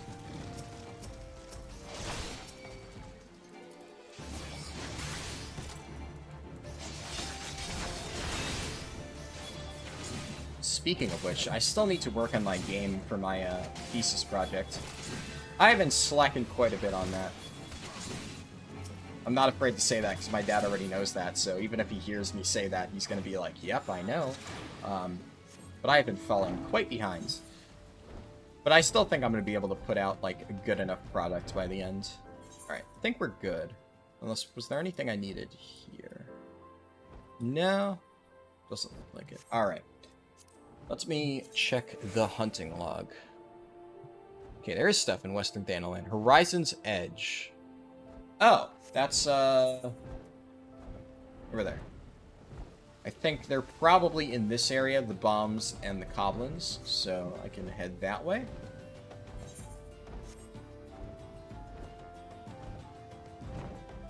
So far, this isn't, like, great experience, but, I mean, that's to be expected. Bumped my mic. That's to be expected because I've fallen a bit behind on it compared to my other stuff. But if I checked, like, Dark Knight, for instance, Dark Knight, doesn't have a hunting log, unfortunately. Because it's only the base classes. Okay. Guessing it's over here. Yep.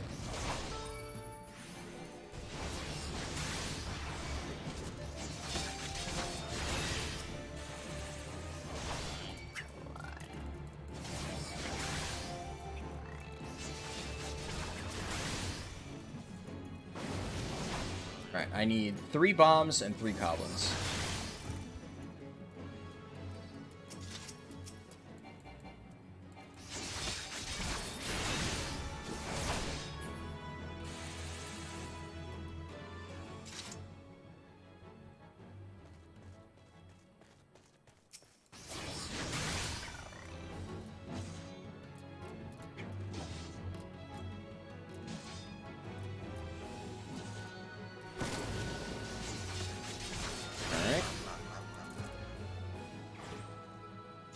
That's goblins, now just bombs. So I only need 1 more. Hopefully these don't auto-aggro. Nope, they're neutral. Perfect. Now, the rest. So Central Thanalan, the Clutch.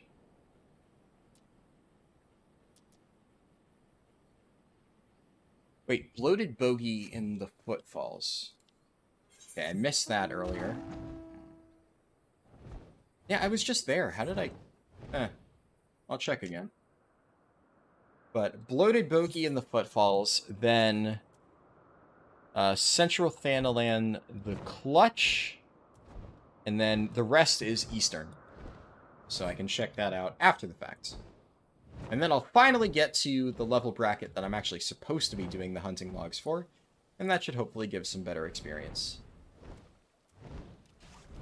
I think it's the entrance or the exit?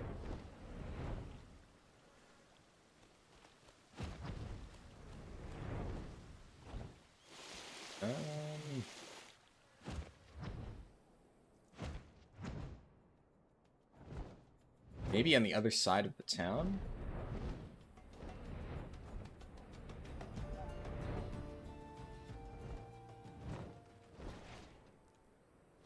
Oh, yeah, here they are.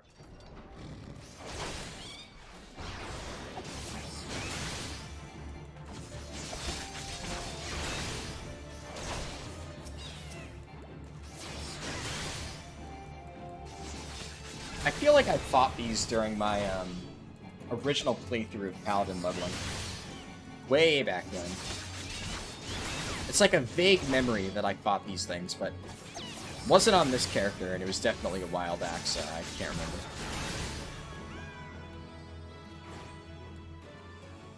Okay, so now I can head to... Oh, no, wrong area. Oh, thank you. You did not rocket Pokemon. I taught you everything. Let's not forget that.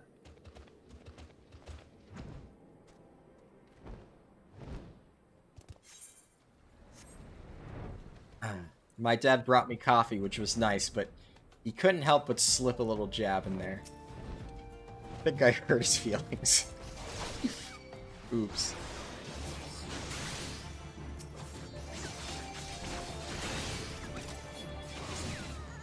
I mean, credit to him, though. He wasn't bad, but, you know, he was always clueless. So, once he figured something out, he knew what he was doing. Before then, Now, I think it's the Quiveron Guards. Yeah, these guys. Perfect.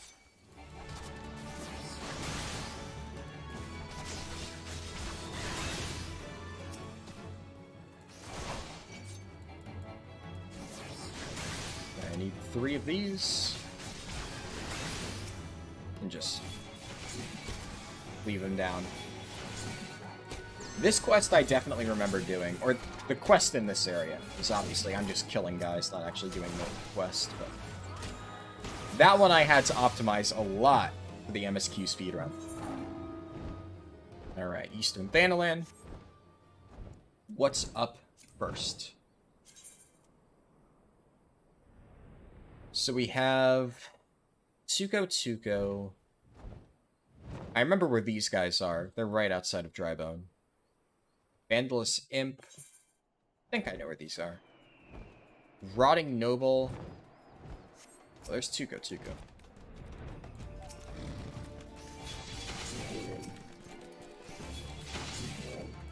I'll just round up 4. Why not?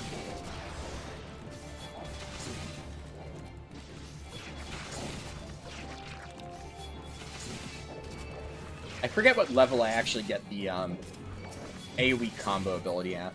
It's not for a while, I think. Because I remember really hating leveling Paladin until I got that AoE combo, and then suddenly it felt a lot better. Alright, hunting log. Billy, Imp, Rotting Noble.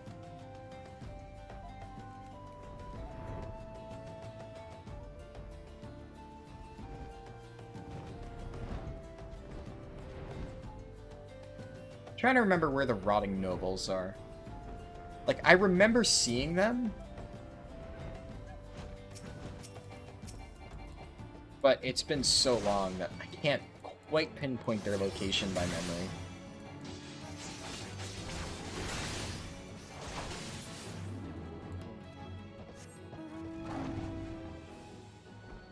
I need 3 of these.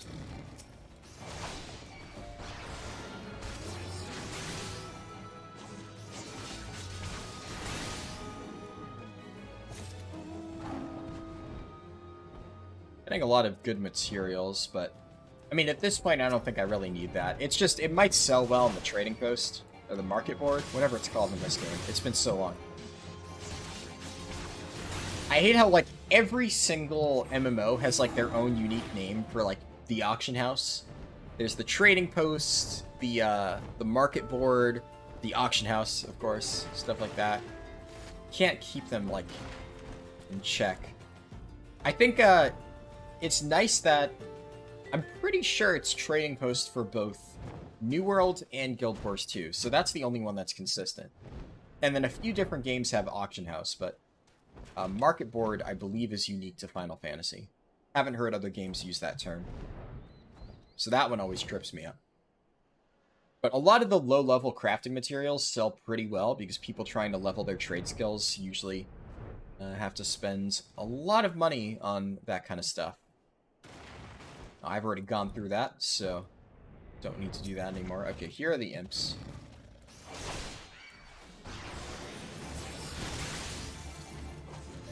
At some point I should probably check to see if I actually need to buy any new recipe books, because I'd like to have all of them unlocked.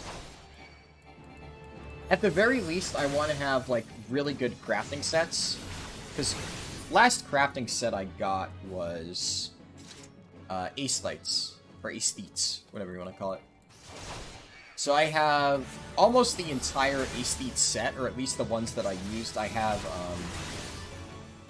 the aesthetes like armor, most of it overmelded. Probably not the perfect melds, but I've never been super concerned about that. And then for tools, I have pickaxe, fishing rod, leatherworking, and alchemist. I didn't finish all the tools, though. Oh yeah, this is where Rotting Noble is. Right.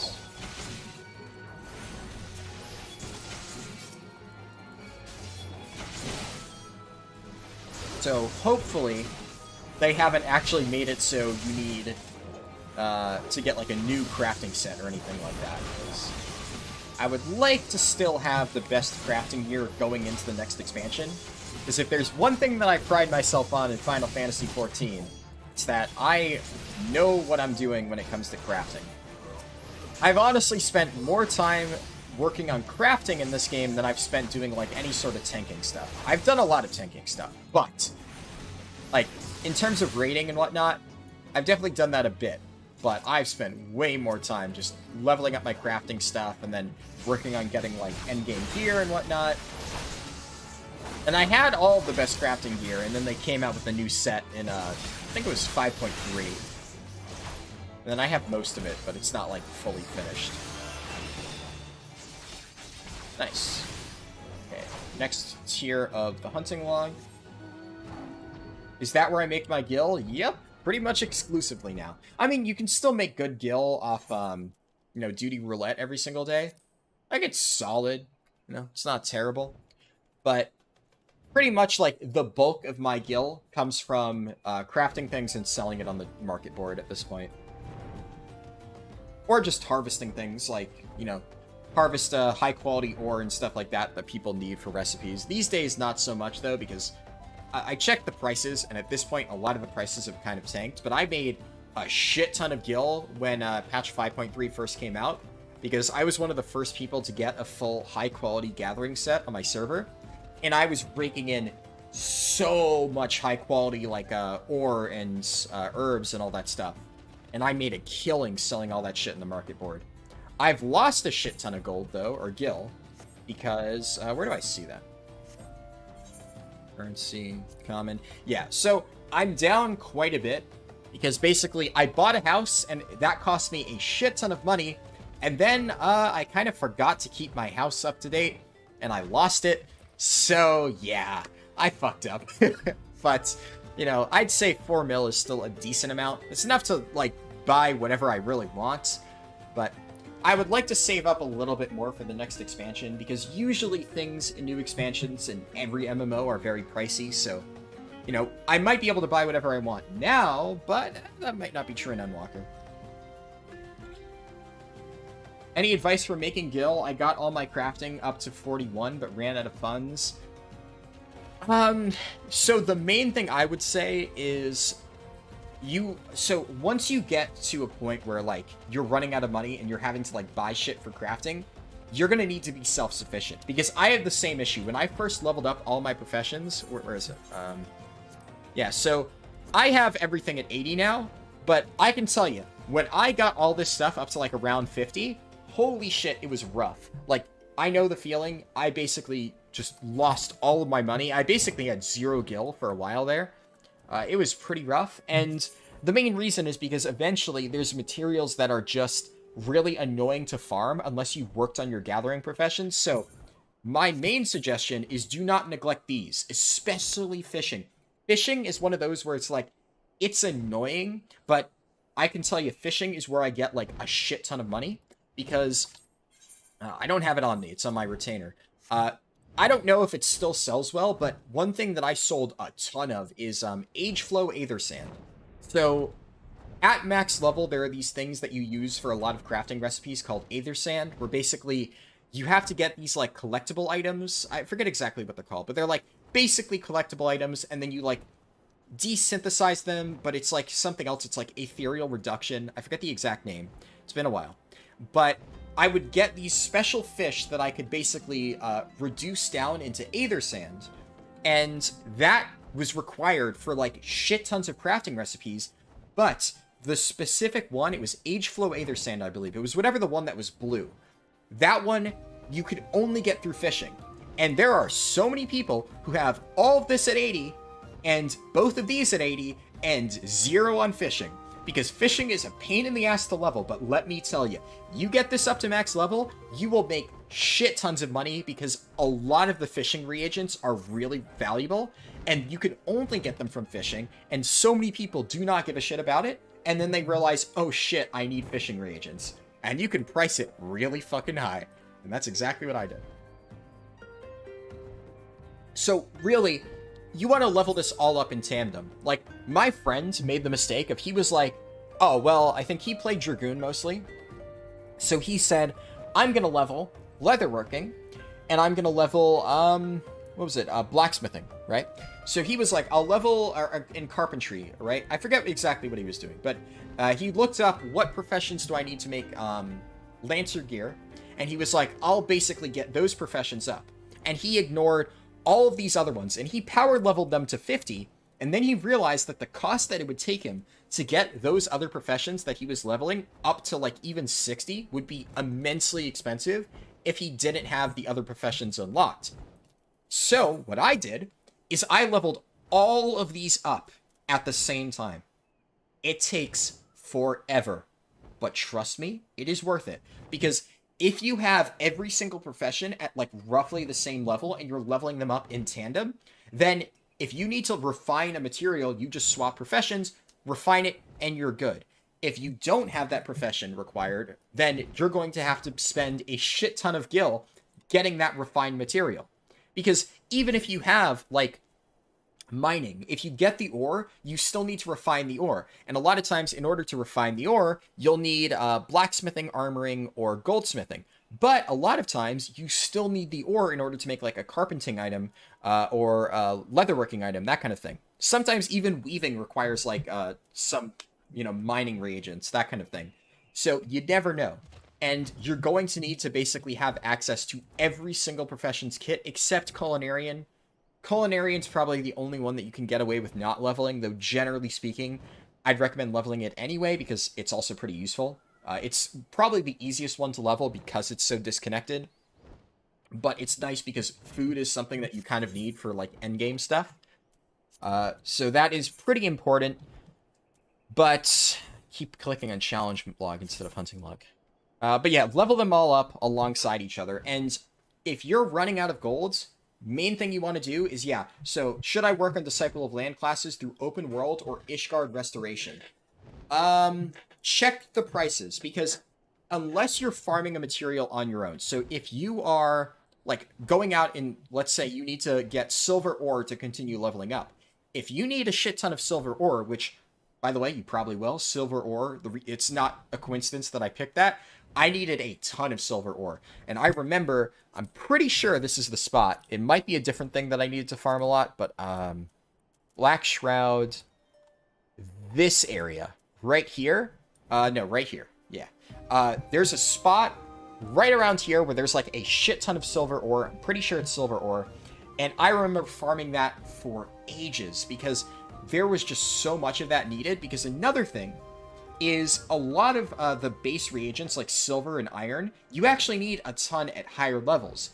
So I don't know if I can actually can I show my, yeah, there we go.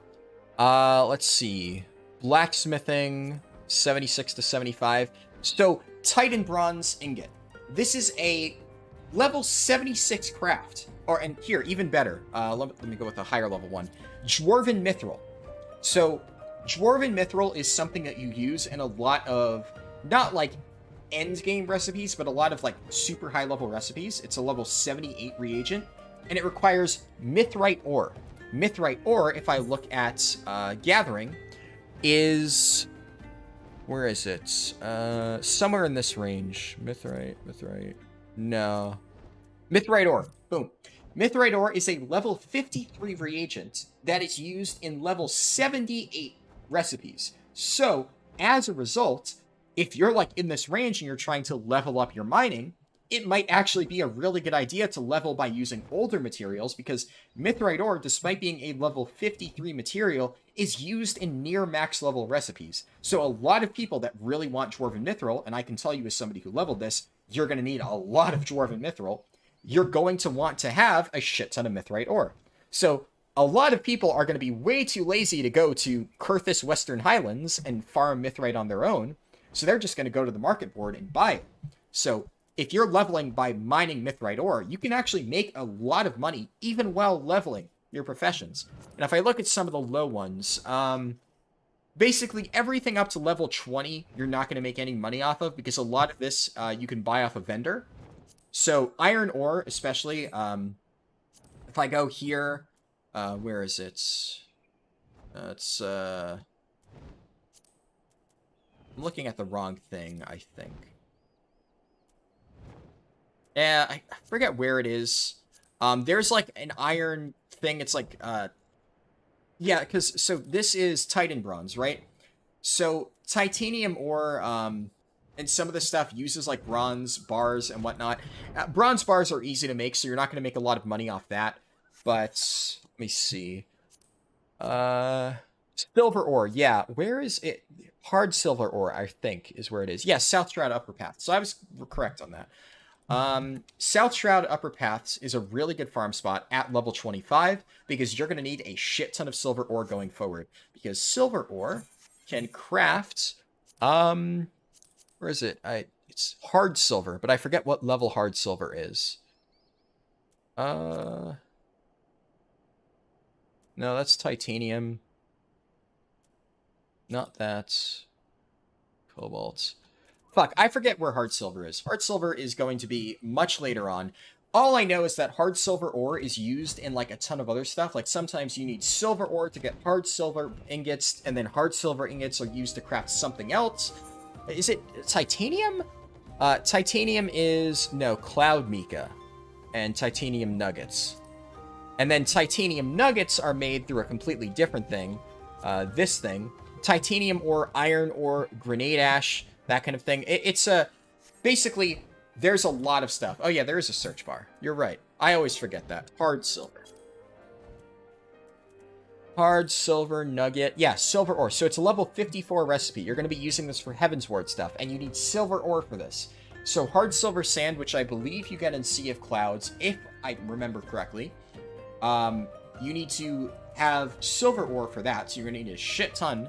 And then hard silver ingots, same thing. You need the nuggets and stuff for that. And I feel like hard silver nuggets are used in later on recipes later on. I forget, though. Honestly, it's been a hot minute, and then especially if you're going for Ishgard Restoration. If I look at...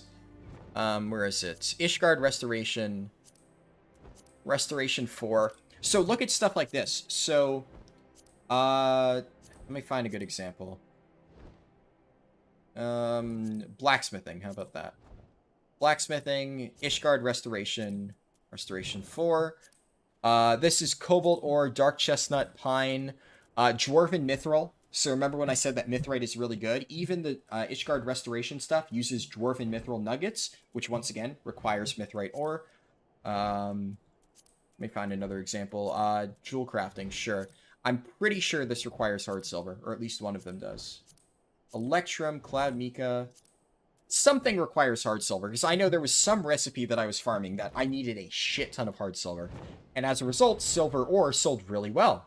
Because a lot of people were able to farm hard silver effectively, but they didn't want to be bothered to go back to farm silver ore, so you could actually sell it at a premium. What I'm trying to say is that if you do the research properly, whenever you're going to level your professions, search on the market board. If you're choosing between silver ore or like some other reagents, check the prices. It's not unlikely that one of them will actually be selling for a stupidly high amount, and then you go and level by farming that. You sell that on the market board, you make a shit ton of money, and then you can use that money to get whatever reagents you're not able to get, because, you know, maybe it's really hard to farm or something like that, and then you level that way. So that was a long explanation, but it honestly, the reason it's long is because a lot of people just don't fucking bother to do that. It's a lot of work to do all of that research. Most people just don't give a shit. Most people are just like, yeah, fuck it. I don't care. And they just buy half their shit off the auction house, then they go bankrupt while leveling up their professions, and there's a reason why it's very rare to have people actually getting their professions up to max in Final Fantasy, because it's expensive as hell, and if you don't do the research properly, you're going to run out of gil halfway through. But if you do your research properly, you can make a shit ton of money. And for the record, I haven't even really been trying, right? Like, I am pretty complacent, generally speaking. Like, whenever I level professions in a game, I basically get them up to max. I'm like, all right, you know what? I'm good now. If there's something that I want to craft, I can craft it. I'm pretty chill with that. And if I need gil, well, I can make gil. But at the moment, like I said, I have more than enough gil to literally buy whatever the fuck I want. So I don't really go out of my way to farm tons and tons of money, but I could. And some people do. Some people just grind nonstop and make boatloads of gil by doing stuff like that. It can work. All right, let's see. So what I'm looking for is Eastern Thanalan. Is there anything I still need here? No, a lot of the stuff is in Lanaska. But this is Western Thanalan, the Footfalls. Southern Thanalan, Broken Water. Alright, so Western and Southern. So Broken Water would be right there. Perfect. Oh, and another just general way to save a lot of money. Something that I see a lot of people not doing is registering favorited destinations. So if I go over here, I can register this as a favorited destination. I'm not going to because that would overwrite one of my other ones, but if I go to my teleport network, right, you can see that I have the gold saucer favorited. That's because the gold saucer, for whatever reason, has half the teleport cost no matter where you're going. So if I am basically traveling back and forth from like really far locations, I will basically head to the gold saucer, unless it's like if I'm going to Ishgard or something like that, because that's like much further. But if I'm going to Ul'dah or something, I'll go to the gold saucer and then I'll go to Ul'dah, because it would be cheaper for me to set my favorite location as the gold saucer, teleport there from like a really far location like Kugane, and then from the gold saucer teleport to Ul'dah. It's cheaper overall. So stuff like that, it seems minor, but if you're doing a lot of teleporting, which I do at this point when I'm bouncing around trying to, you know, do hunting log shit, whatever, it's good to have favorited locations at lots of different spots, because when you teleport there, it's going to save you a lot of gil when you do it a lot. So I have Gold Saucer, I have Foundation, which is Ishgard, and I have Kugane. Because I would say those are probably... Oh, and Crystarium, right? Those are probably, like, the biggest, like, you know, differences in terms of, like, distance and stuff like that. Crystarium I could probably swap out because I also have my Hearthstone, or Return, set to Crystarium. So if I really want to get back there, I can just Hearth, effectively. I still like calling it Hearth. But, you know, sometimes I'm teleporting back to Crystarium so much that it's nice to have it favorited. It saves me a decent bit of gil. But overall, if you're looking for good favorite locations, I personally think that you can't go wrong with the Gold Saucer because it's a pretty central location. If you're trying to get to Lanaska, Black Shroud, or anywhere in Thanalan, it's a pretty central spot, and because of that base teleport cost reduction, it ends up just being really good overall. And then anything in the north, like anything in a Heavensward, Ishgard is just a really good central location. You're going to have to go to Ishgard a lot. And then, obviously, Kugane is, like, really far out. Pretty much any teleport from Kugane to Eorzea is going to cost you, like, the full 1k gil for a teleport. So if you set your travel point there, it's going to only cost you 500, which will add up over time because you have to go to Kugane a lot, usually.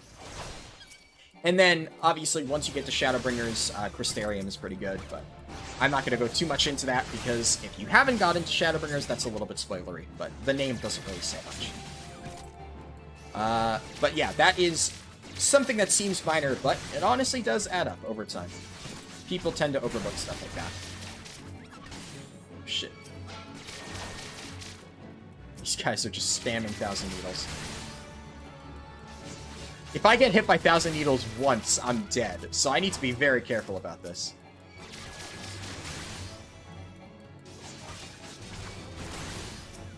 Alright, I'm good. Stun this guy.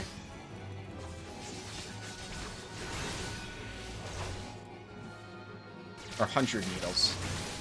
Oh, it's not 1,000 needles, it's only 100 needles on these guys.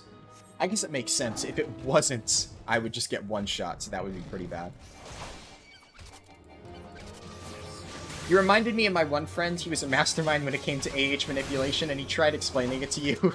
And your mind was literally that one meme, like, I like your funny words, Magic Man. Honestly, I'm not even good at AH manipulation. I suck at AH manipulation. Like, looking at, like, market trends and all that stuff, and, you know, one thing that I will never do, that some people make tons of money off this, and it's something that I will never do, and I, generally speaking, don't recommend it to people, because it's honestly not the easiest thing to figure out. Speaking as somebody who's tried and just hasn't really been able to get the hang of it, it's, the whole, like, AH flipping.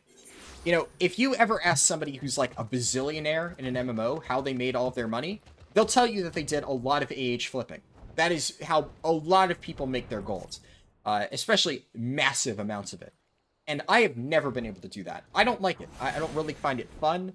I don't like the idea of just sitting there trying to, like, say, you know, what did somebody post for, like, a low price? What can I snipe and then buy out later on? It's just not something I enjoy whatsoever. However, if you manage to figure it out right, you can make a shit ton of money.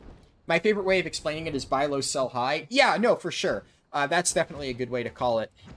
It's just a lot of times it's really hard to figure out what stuff you should buy low, right? Because sometimes stuff is low for a reason. So I'll see a lot of people basically buying really cheap materials. Like, people do this in World of Warcraft too. Like, early on, I remember start of Shadowlands, right? Somebody I knew spent a ton of money on Shrouded Cloth because he was like, oh yeah, Shrouded Cloth is just like tanking right now.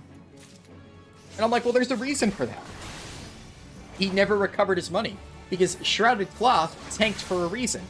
It was really low because it was dropping from everything and you didn't really need it. And it's a reason why most cloth legendary pieces are so cheap, because it's like the dirt cheap material compared to like mining and herbalism and stuff like that. And leatherworking, I guess. Point being, sometimes just because something is low doesn't mean you should, invest in it and try to flip it. It doesn't always work like that. Now, I'm not saying it doesn't work. In fact, I just said it works a lot. There are people who have made a shit ton of money off doing stuff like that. But it's one of those things where if you don't understand it, you can actually lose a lot of money. So that's one of the things that people need to be careful about. Because if they don't actually know what they're doing and they invest a shit ton of money into doing AH flipping, they may just get completely screwed over. And that, well, isn't very good. So, generally speaking, I don't like to recommend it to people because most people are just going to lose money on it. Let's be honest. But if you really understand it and you really know market trends, you can make a lot. I would say the only time when I have ever actually tried to do like any sort of auction house flipping, and it wasn't even purely auction house flipping, it was early BFA, when a lot of people were buying like Darkmoon decks. I invested a ton of gold into basically getting Fathoms cards. So I had my inscription maxed out, and I was sinking shit tons of gold into investing in both herbs so that I could craft more Darkmoon decks, and buying really cheap Fathoms cards so I could craft the actual Darkmoon deck Fathoms, because I had been doing a lot of research, and I had realized that Darkmoon deck Fathoms was going to be a best-in-slot trinket for like almost every single player at the start of the expansion. And nobody else had, well, I wouldn't say nobody else, but the average player at that point, because Uldir was not out, did not realize how good Darkmoon deck Fathoms was. So I was sitting there hoarding Darkmoon deck Fathoms cards and making shit tons of decks.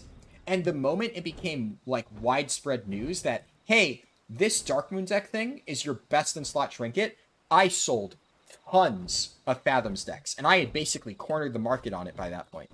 So that is the only time that I ever really bought stuff, but I didn't really buy it and relist it. I bought it, crafted it into a trinket that I knew was going to be very valuable, and then sold said trinket when other people realized how valuable it was. So, not exactly the same, but similar principle.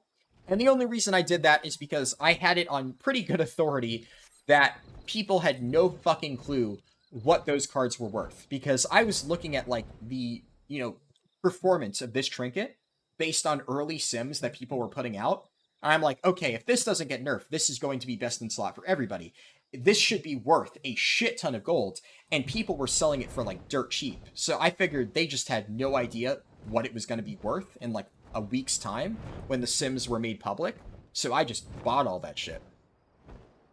But generally speaking, unless you have like some insider knowledge like that, where like that something's going to be worth a lot more in a bit of time because you did research or something like that, it's really hard to accurately predict like the movement of prices and stuff like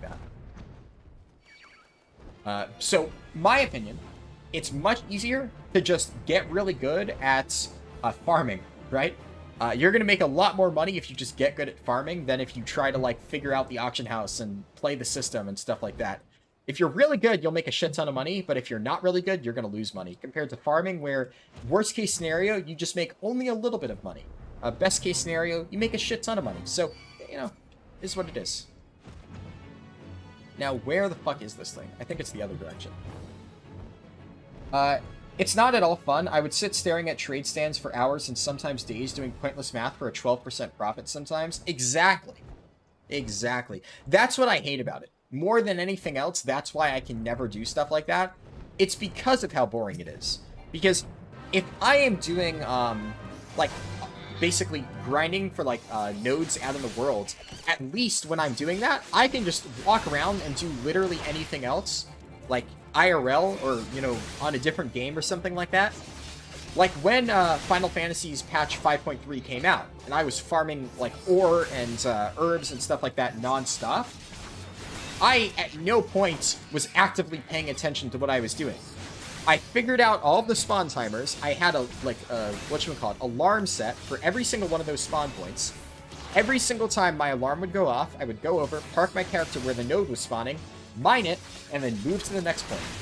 And then, in the meantime, I don't even remember what I was doing. Something else. Something not Final Fantasy XIV related. So, I made a shit ton of money, and I barely had to pay attention to what I was doing. Whereas, if you're actively trying to do AH flipping, you need to spend a ton of time just sitting there, thinking, figuring it out, and just, it's effort, right? And why spend effort when you can just, like, mindlessly grind and still make shit tons of money? That's my take on it, at least.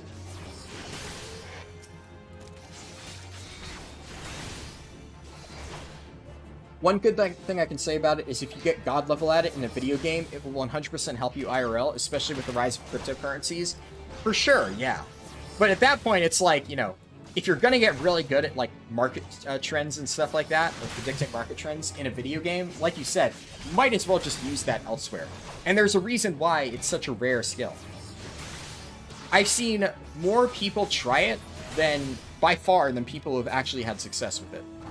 Most people will try it and ends up failing because, well, it's not easy. If it was, everybody would be doing it. That's something that I think a lot of people don't realize. And that's why I really hate whenever I see a gold guide in any game that's like, easy gold, make whatever amount in like such a short amount of time. Nobody's doing this, that kind of thing. If it's so easy, it wouldn't really be as good as advertised. Or if it really is that easy and so, like, unknown and stuff like that, then if you make a video about it and you advertise it as, like, the easiest money-making method, nobody does this, then suddenly, however many people watch your video now know about this method and are gonna start doing that. And suddenly, it's no longer valuable. So, generally speaking, when I look for money-making methods, I don't look for what is an easy way that I can make gold. I look for what is the hardest way to make money.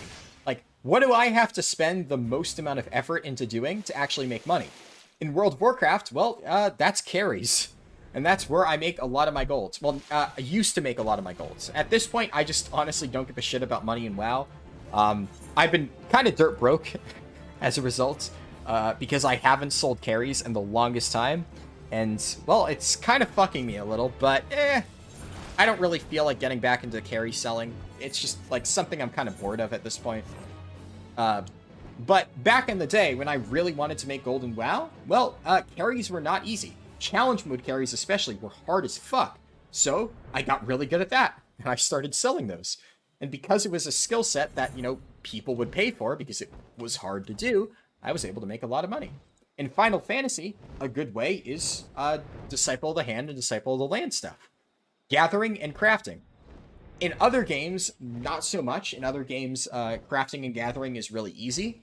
In Final Fantasy, it is not. In Final Fantasy, it is really fucking hard. There's a reason why so few people actually decide to finish going through it. Mostly because, as Unavi said earlier, a lot of people get like halfway through it, run out of money, and then say, fuck this, I'm just gonna quit, and like stop investing all my money into this because I'm making like no gains off it, because they don't do the proper research, right? But as a result of that, because so many people fail to do it correctly, the people who manage to do it successfully make a lot of money. Final Fantasy professions are not something where it's like, oh, easy gold, do this and you make like shit tons of money. It's hard gold. Invest like a month or more of your time and shit tons of gold. And eventually, after a very long period of time and a lot of frustration and stress, you will finally start to make back gold. That is Final Fantasy professions. However, once you do all of that, you will start to make back a lot of gold. So, give and take, right? Now I need to go to Outer Lanaska for the next one. Also, these things are giving kind of shit experience. I thought it would give me more. Unless, was that part of a two-parter? Ah, yes, it was a two-part. I was surprised, because I thought I would get more. Oh, there we go. Right at the entrance. Perfect. It's better to start in a video game because there's no real risk involved. That is true, yeah. That's a very good point. I've been listening to this for like an hour. First time... first time I alt-tabbed, I see 9 people watching. I thought this was a popular streamer. Nice work, man. Thank you. Yeah.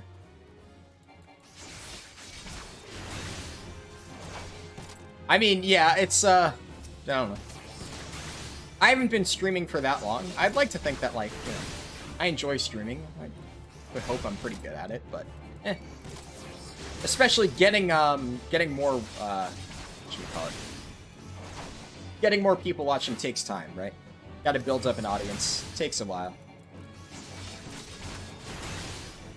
But we'll get there. Today especially is a bit of a chill stream. Like, my World of Warcraft streams always do, like, a lot better, which, you know, it's one of those things where it's like, I kind of expect it, right? More people are going to want to watch a World of Warcraft speedrun or something like that compared to me leveling alts in Final Fantasy. Which is, it's one of those things where it's like a tough decision to have to actually, like, do, you know, yesterday's stream where I'm like, I'm done speedrunning. Because, on one hand, a lot of the speedruns do fairly well. But on the other hand, if I'm not enjoying it and I can't really continue to put in the same amount of effort that I would want, then I just don't think it's worth continuing. I missed one in Upper Lenoska.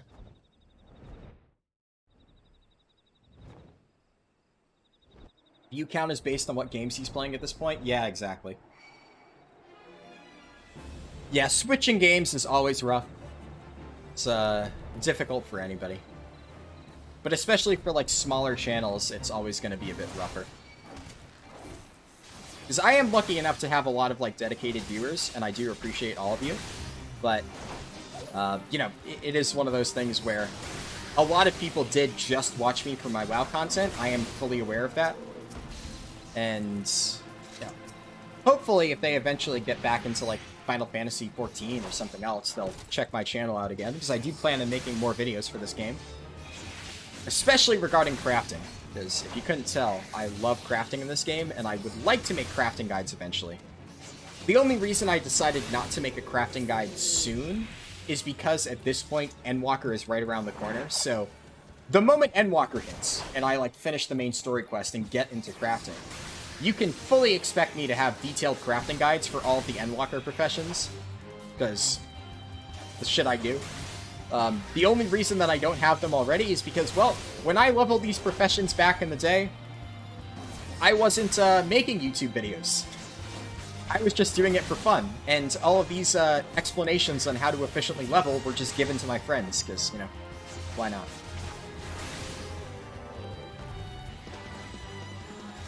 Alright, now I need to go to South Shroud Upper Paths.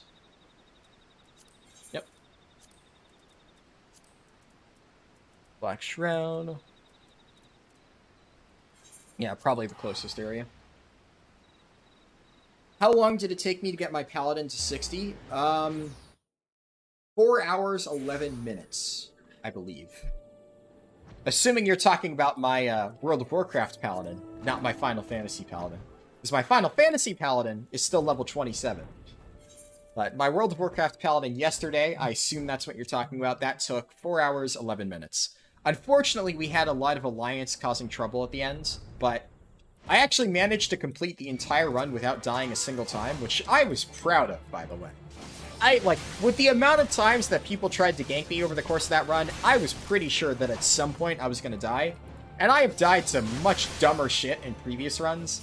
Like, I think in my Death Knight run, I died to fall damage, like, 3 times. So, that one was embarrassing. But 0 deaths, which was pretty fucking cool. I managed to, you know, escape some pretty tricky spots. And overall, I mean, the time was good. 4 hours was pretty much exactly what I was expecting. I think with slightly less interference, it could have been even better. But I thought it was good. Yesterday, yeah, when I left you were 57. Yeah, the last 2 levels went by extremely quickly. With the new strategy, the last, like, few are just stupid easy. They just fly by. Because you build up all of this, like, stuff with, like, the zone progress. And then the moment you finish it, it's just ding, ding, ding. You get, like, all of this completion. It's really, really nice. 4 hours is definitely good, yeah. So I will be, I'll probably be doing one more run, not, like, publicized, because, you know, once again, I kind of want to dial back the WoW speedruns. The only reason I'm probably going to do one more run for my own personal reasons is because I want to make sure that my leveling guide is as good as it can possibly be. So that is going to be done just on my own time, probably tomorrow. And then Tuesday, hopefully, I will have the leveling guide put out. I have a lot of the footage I need. I have most of the script. And I will be updating the written guide soon. And then I will be posting the video. So that'll be fun. I guess those mobs only spawn along the river. Oh. The amount of people who left WoW for Final Fantasy, I'd say the sooner you put out Final Fantasy videos, the more people you'll get. Yeah, that's probably true. It's just, at this stage, I don't really know what I would make in terms of Final Fantasy videos, because, like, there's just kind of nothing going on in the game. Because I like to make guides, right? I like to make videos that, like, teach people about something. And at this point, there's no new content. What am I going to teach people about? So, if anything, I'll probably use Final Fantasy footage in some of my more general videos. Like, I have some more generalized tank videos planned, where I talk about, like, you know, what makes a tank good. Those videos I'm really excited to make, because I've been planning on making them for a while. So, a lot of people, you know, don't really understand, like, what makes a tank a tank. A lot of people think a tank is just like, oh, you know, you just sit there and don't die, basically. That's the thing I hear. If you ask somebody, like, what do you think is the thing that makes a tank, they'll say, oh, well, it's they can't die, that kind of thing. That's the answer you'll get a lot of times.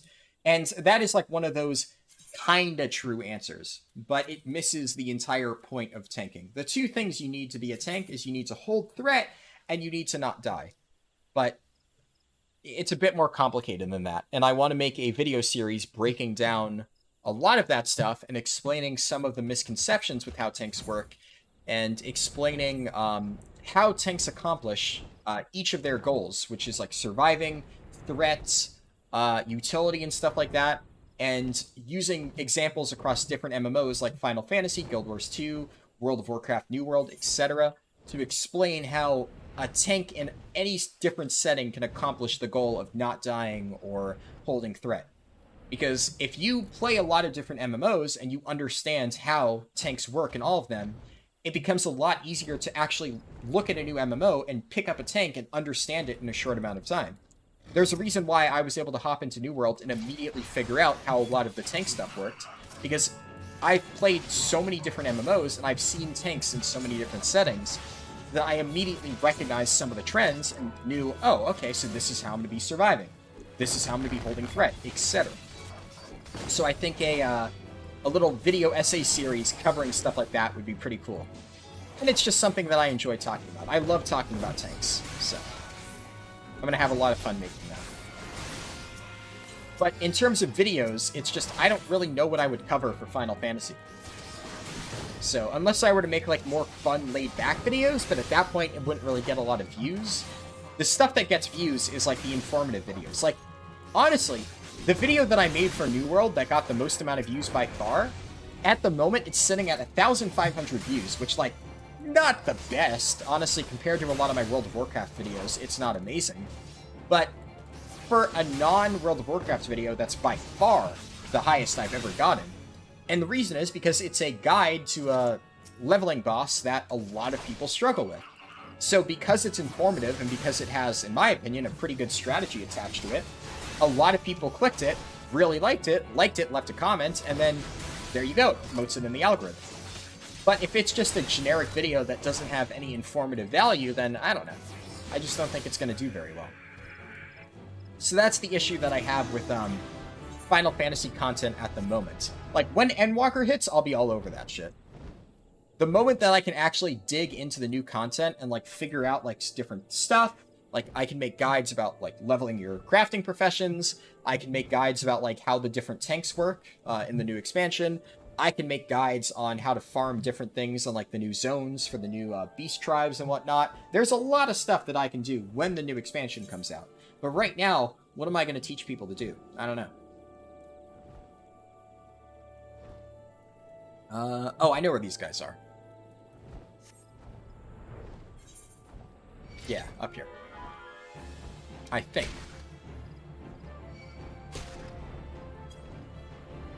Nope, I'm wrong.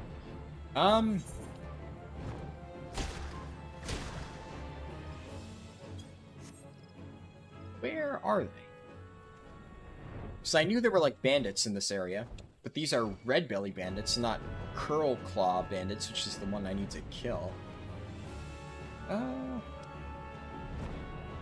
first MMO you play is usually the one that's going to be your favorite. That's why you're stuck with WoW. I've been playing it since 2006. Yeah, I feel, man. Oh, here they are. That's absolutely true. I mean, I've been playing WoW since 2004. I've been playing WoW since I was 6 years old. So, WoW absolutely has a lot of personal attachment to me. And it's one of those things where when you've been playing a game since you were 6 years old, well, a lot of stuff about it tends to stick with you. So I've had a lot of time to really understand WoW and play it over the years and figure out its systems, so it's much easier for me to make guides on World of Warcraft stuff. But Final Fantasy, I mean, I've been playing Final Fantasy for a while now, but I've been playing it since, like, 2018? Maybe? 2017, 2018? Around there. It's been 3 to 4 years. I forget exactly. So I've been playing it for a while, and, you know, I feel like I understand the game, like, on a, you know, decent level, but nowhere near to the level that I understand World of Warcraft, just by nature of the fact that I haven't been playing this game since I was 6 years old. So there's that, yeah.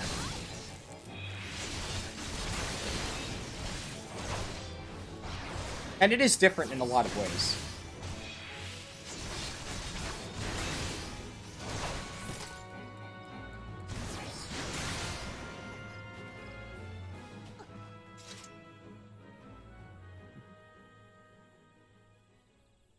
And I'm trying to think of stuff that I could do. I don't know.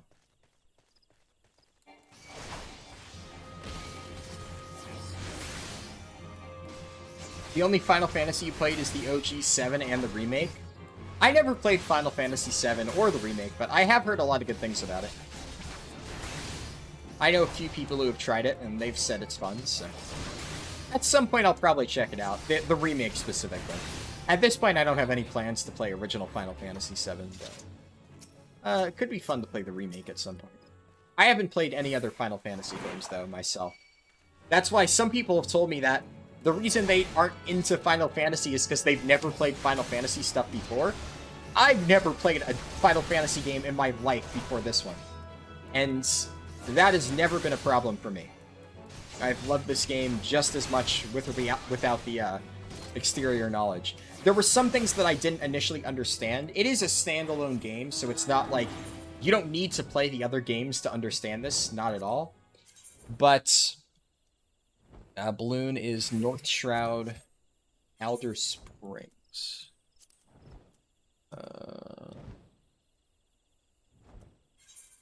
Yeah, so you don't need to play any of the other Final Fantasy titles to understand this one. It's completely self-contained. But there are some, like, shared universe type of stuff, like the Gunblade, certain characters, like Sid apparently appears in a lot of other ones. This is stuff that I honestly didn't know, and my friends kind of told me about this as I was playing through it. They were like, oh yeah, that character has significance to some people because he was in, like, these other Final Fantasy games. And I'm like, oh, okay. Technically different character, but it's, like, the same general character with the same name, that kind of thing. Sephiroth is your #1 favorite villain? I have heard a lot of people like Sephiroth, yes. Top 10 reasons why Tifa is better than Aerith. #1, Tifa doesn't fucking die. Yeah, I haven't played the game, but I've seen a lot of memes about Sephiroth stabbing Aerith. I mean, at this point, it's like, it's a well-known, I guess, like, thing, even for people who haven't played the game. Like, that scene has been included in so many videos that I've seen. So, like, I know pretty much the entire plot of the game just by, like, secondhand knowledge of YouTube videos and stuff. Especially, like, I've mentioned before, but I watch a lot of Smash Bros. Videos, even though I haven't played a Smash Bros. Game in years. But I remember when Sephiroth was added, I watched a lot of videos that included clips of Final Fantasy VII, specifically the one where he stabs Aerith. And that was, like, basically in every single YouTube video about, like, Sephiroth being revealed or something like that. So, I heard a lot of Final Fantasy VII references. So, haven't played the game, but I understand the memes behind it a good bit. One more bomb.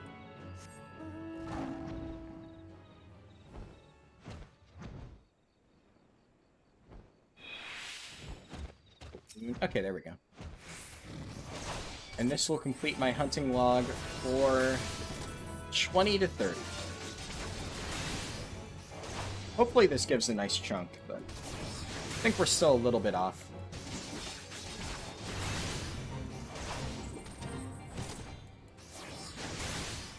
I love the Fate names.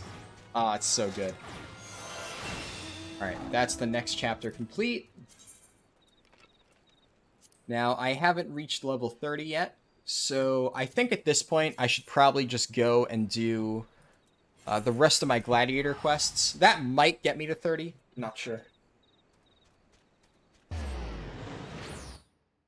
You should play the OG Final Fantasy VII. It's so much fun, even though it's an old game.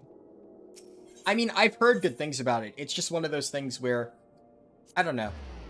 Like, maybe, like, if I ever decide to play the remake, I'll probably also play the original. But you have to understand that, like, this is so far down on my priority list that, you know, as much as it might be fun and interesting, I have so much shit I gotta do. It's, there's a lot. Is this the level 25 quest? It is. Okay. Oh, yeah, I remember this quest. Alright. That's the best way to enter a game's community, to know the memes? Yeah, for sure.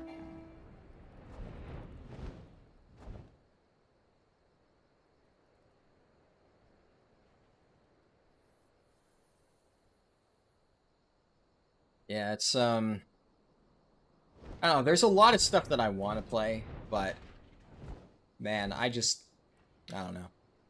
Like, coming up, obviously, we have Endwalker, so Endwalker is probably going to dominate all of December for me. And before, I was thinking it was going to dominate most of November and December for me.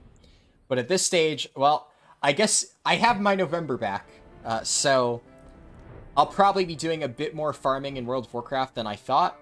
I guess it'll give me a good chance to, like, I don't know, get more Sylvanas kills in. I completely bypassed this, huh? Yeah, so I can get more Sylvanas kills in, more than I expected. Then I swap fully to Endwalker. Honestly, fuck my guilds when I stop playing, you know.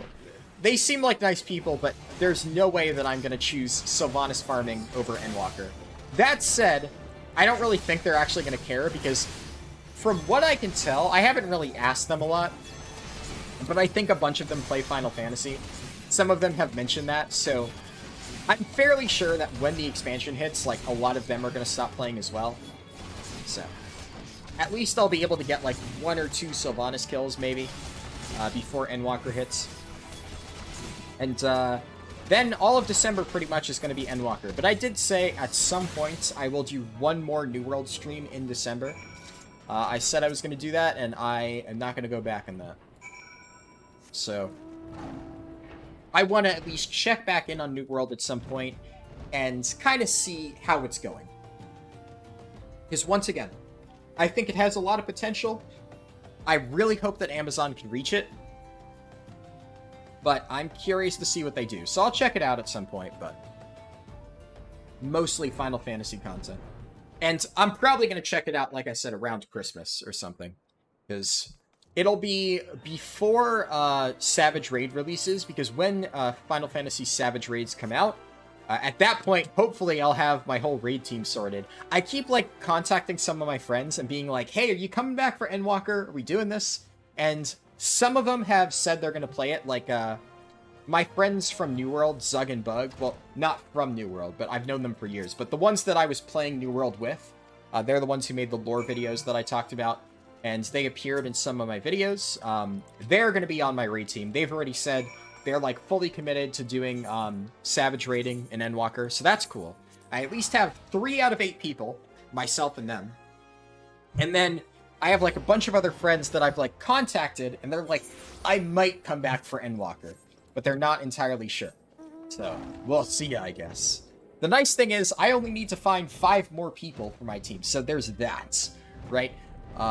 It's not as intense as, like, you have to find 20 people to do Mythic raiding. Because that is rough in World of Warcraft. Filling a full World of Warcraft raid team, fucking brutal. But finding 8 people, well, technically 7, because, you know, you're one of them.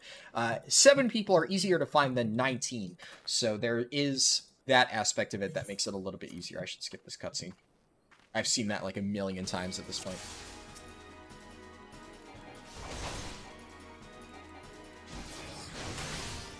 You didn't like killing Sylvanas? You love that bitch? No, man. Fuck Sylvanas. I wish she didn't end at 50% or 45% on Mythic. Honestly, I really hate that. I really hate that Sylvanas gets off. Like, I really think she should have died.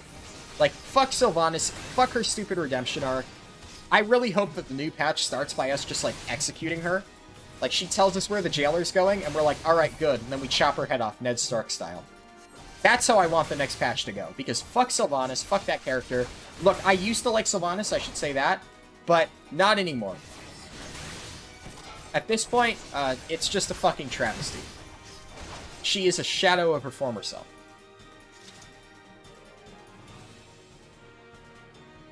And her fight is annoying.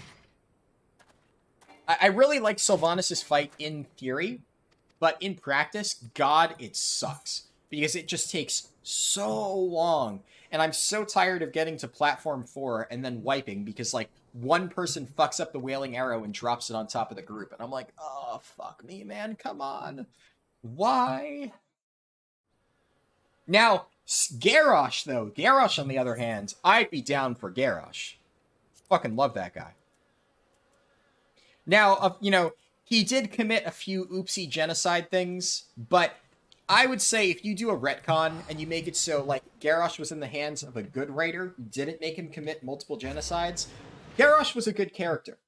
It's just, you know, instead of actually developing his character and making him good, they made him, Orc Hitler. And I hated that. I really fucking hated that. Especially because I was a warrior main in Hearthstone, and I have Golden Garrosh. I fucking loved Garrosh, and then I'm like, oh, so that's where they're taking his character. Okay. Not a fan. So, I would love a Garrosh Redemption arc. I mean, we kind of did get a Garrosh Redemption arc, honestly. Like, that whole bit of him, like, impaling Soulrender Dormazane, look, some people didn't like it. I was down with that shit. I thought it was awesome. You know, he gave no fucks. He was like, everything I did, I'd do again. Look, you know, I don't like where his story went, but I fucking loved how he went out with a bang. I thought that was sick. So, honestly, that was good enough for me.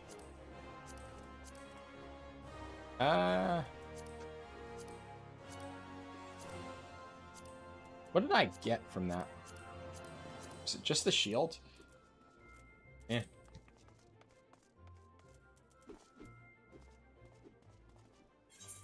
Silver ring. Well, this is an upgrade over brass ring.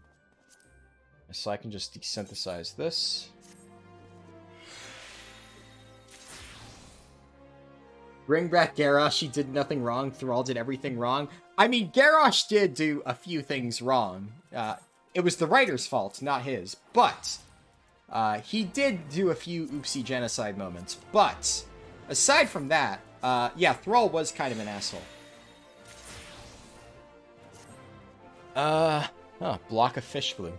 I was having a conversation and all I heard was, I really hate that Sylvanas gets off, fuck Sylvanas, and I must say I got the exact wrong idea as to what was going on.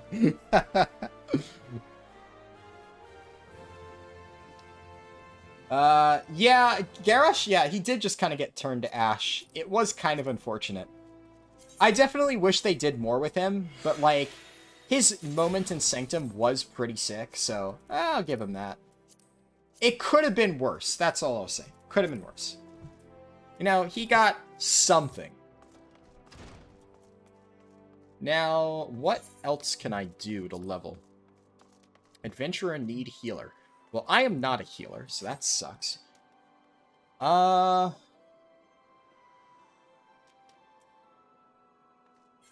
Best way I can think to level is to just do more Palace of the Dead. So I'm going to do more Palace of the Dead. I guess I could do leveling dungeons, but at the same time, I don't really want to unless there's a tank bonus. It's like, yeah, like, experience, I don't know.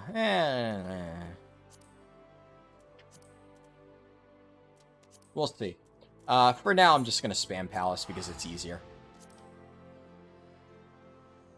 That was good about Garrosh. He didn't give an F? Yeah, for sure. So far, I think one of the biggest things that I like about Final Fantasy XIV is it has really good villains. I really hate how WoW treats a lot of its villains. Like, some of them are just so laughably bad. Final Fantasy villains, on the other hand, except for one of them, there is only one villain in Final Fantasy XIV that I think is absolutely god-awful, and I don't understand why he won't just fucking die. Because I hate him so much, and I wish they would stop using him. But every single other villain in Final Fantasy XIV is really good. And I absolutely love. But yeah. Overall, really good characters in this game.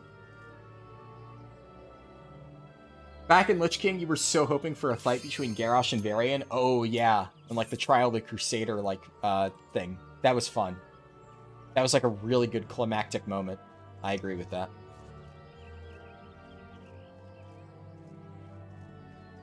I really want to at least hit level 30 and get my Paladin Stone before I finish the stream. Like, you know, I have a lot of shit to do, but I also want to at least get that done. So that was kind of my goal for today.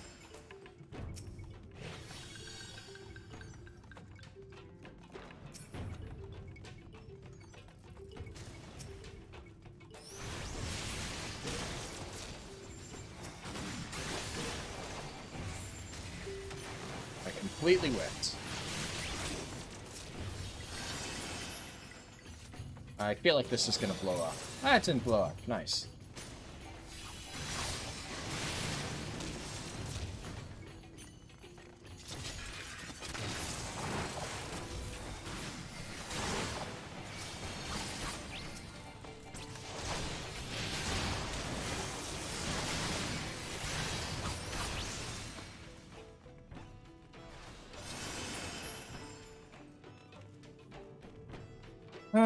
At some point, I also need to do my class quests for Dark Knight and Warrior.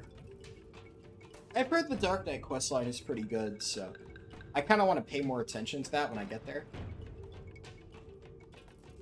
But Warrior is another one that I'm like mostly done with, but I still need to catch up a little bit. I think whenever I do my next Final Fantasy stream, which I'm probably just going to stream Final Fantasy only next weekend, like Saturday and Sunday, I'll figure out what I'm going to do for it. But one of the streams will just be leveling, because I need to get that shit done at some point. But before long, I would like to have at least Warrior caught up to max level. Oh, nice. I interrupted that just in time. So Warrior is going to be like my first priority. I'm going to get Paladin at least to level 30 so I can get the Jobstone. But then once I have that done, I'm going to try to get Warrior up to 80. And over this week, I'm going to research different ways that I can do that.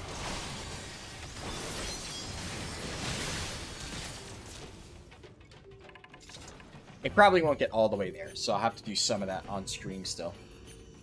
But maybe next week on stream, what I'll probably do is finally do the last raid wing. So I've done Eden's Verse, I've done Eden first two, Eden's Verse and Eden's Gate, I think, for the first two wings. Not in that order. It was Eden's Gate and then Eden's Verse. But I don't know what the last wing is. Whatever the last wing is, I haven't done it. So that could be fun to do on stream for the first time. Because I'll probably fuck up the mechanics and then people get to laugh at me. And that's always fun. Because, you know, I am not perfect. I definitely will fuck up mechanics the first time I see them. Oh, shit. No, wrong way. You're still waiting for Garrosh to come back from the dead, manifested from pure hatred, and just fucking demolish Sylvanas, turn to the player and utter a single word, bitch. That would be awesome. Ultimate fan service. Oh, there's the passage.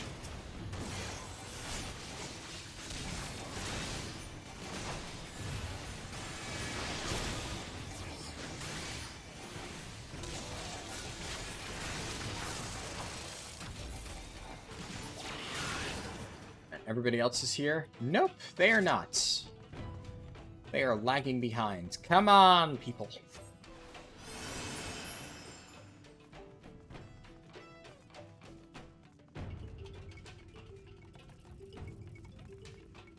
There's one, and there's two. Cool.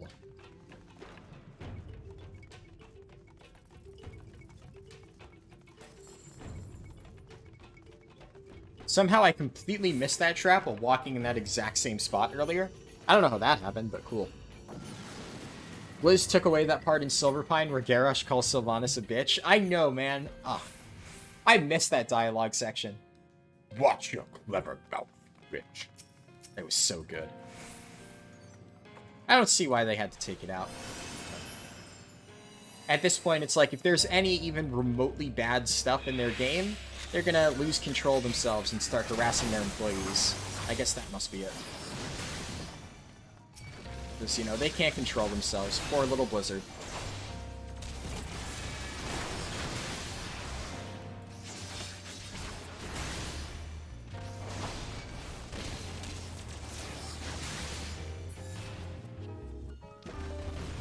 Is Cairn of Passage activated? No, not quite. I love this jazz music. Oh, it's so good. I don't know if this is classified as jazz, but it sounds like so good. Ah, I love this track. It's just really chill.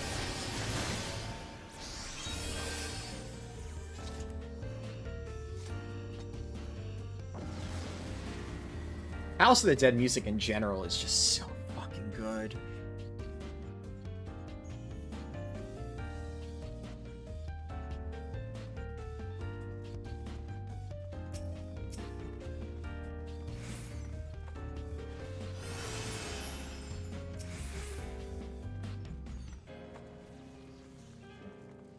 Like, I almost don't even want to talk because I just like listening to this track, and if I talk, then I can't hear the music. Did we have a power outage? No? My stream hasn't gone down, so if we had a power outage, my stream would have gone down. So I don't think so. But my Alexa was like breaking earlier, so I think there's just something wrong with them.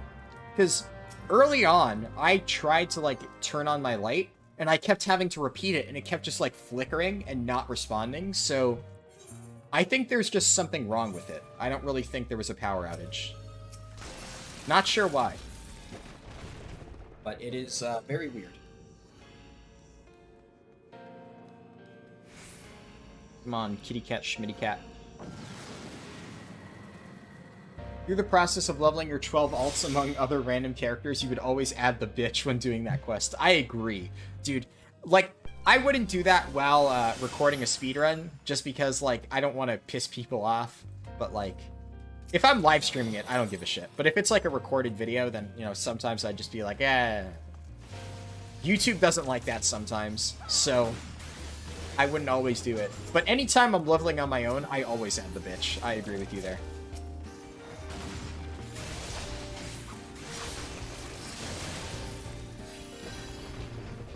Alright. Oh, you would put it in /say. Oh, I like that. Oh, come on! What? My man! We've killed enough mobs to move to the next floor. We don't need to full clear it. We're not going for a high score run. This is just for leveling. Come on, dude.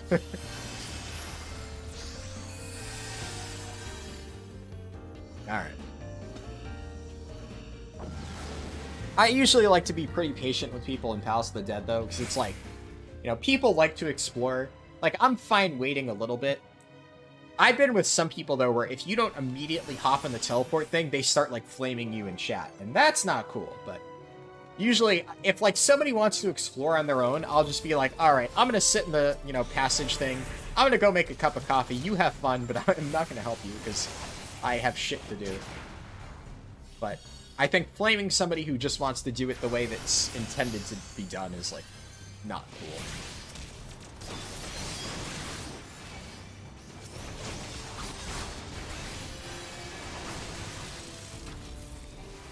That said, if I'm soloing this, I always full clear every single floor, because...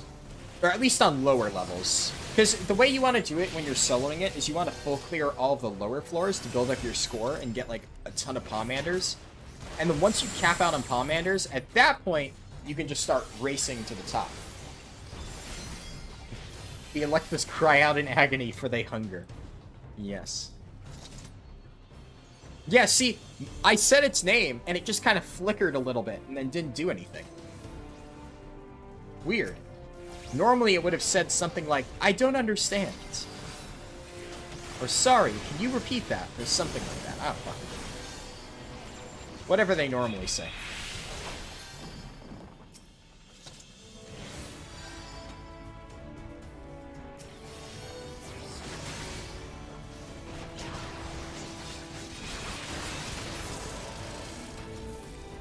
Where's the other guy? Come on, kitty cat, schmitty cat. I like their name. I'm saying it just because I really like that name. It's fun to say.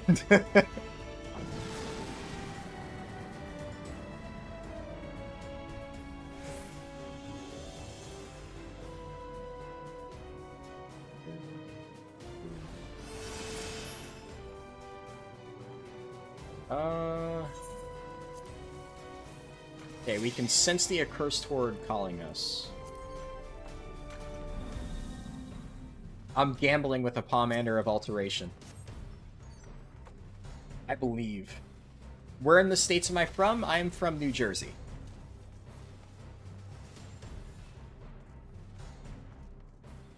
Alright, anything good here? Pomander of Fortune. Eh.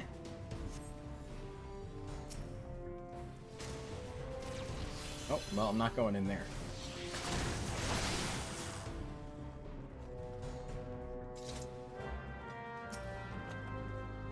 Nice. Alright, one more floor. I used a Pomander of Alteration, which means that one of the rooms on this floor will either be full of Mimics, or it will be full of Mandragoras. Mandragoras die in one hit, Mimics are pain in the ass. So, we're hoping for Mandragoras. Okay, well, it's not this room.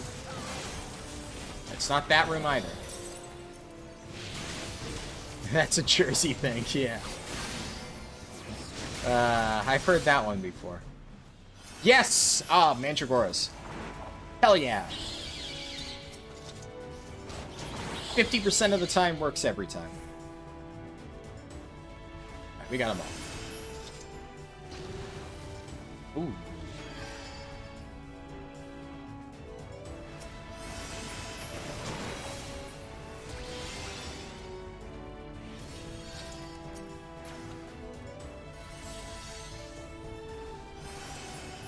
Honestly, you know what? Soloing Palace of the Dead could be a fun little thing to do on stream. Because I always do that for fun in my free time. But, like, I've never actually streamed it. Well, I've never streamed Final Fantasy before this, so... Like, it could be fun to do that, like, on a stream. Like, trying to solo it. Maybe I'll do that, like, as one of the last things I do before Endwalker. I'll stream myself trying to solo Palace of the Dead. Yeah, South Park. Oh, man. So many people know about New Jersey from that South Park episode. Yeah. I remember when that came out. God. So, here's the thing about that South Park episode. Hopefully it's obvious, but it's way, way, way stereotypical. That said, there are unironically people in New Jersey like that, right? So a lot of people, when I tell them I'm from New Jersey, they're like, why don't you have the Jersey accent? Like, why don't you talk like this? Like, hey, Vinny, I'm going down to the laundromat. Like, that kind of thing. You know, they wonder why I don't talk like that, because that's what they hear. Now, unironically, there is a lot of people down at the Jersey Shore who speak exactly like that, and are basically exactly like the people in the South Park episode. However, I am not on the Jersey Shore. I am in Central Jersey, and we are fairly normal. You know, it's pretty boring here in New Jersey, honestly. Not much going on. Alright, there you go, kitty cat, schmitty cat.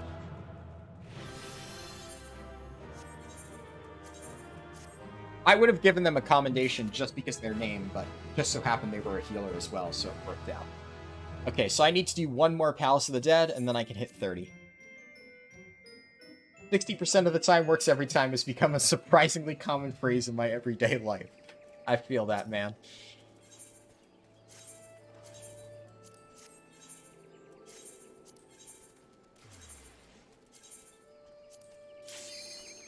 Insta-Q, nice. I wonder if it's the same group. I wouldn't be surprised. Surprisingly no. Completely different group of people. Alright. I think. I don't remember these names. Definitely no kitty cat, schmitty cat.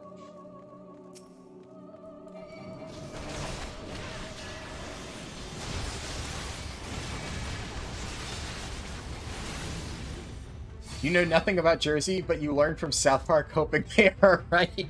Yeah.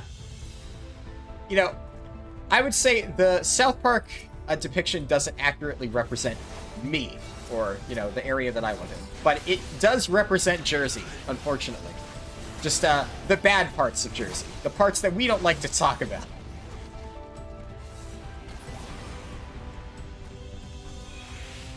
You know, they say that stereotypes exist for a reason. Not always a good one, but, you know. The Jersey one is somewhat accurate, just not accurate to all of New Jersey. Just parts of it. Ah.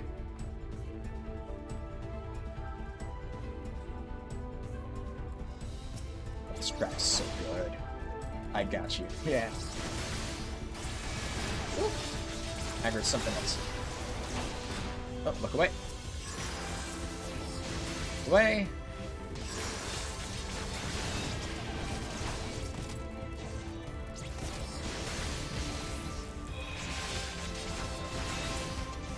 Okay, that Anubis is bad news.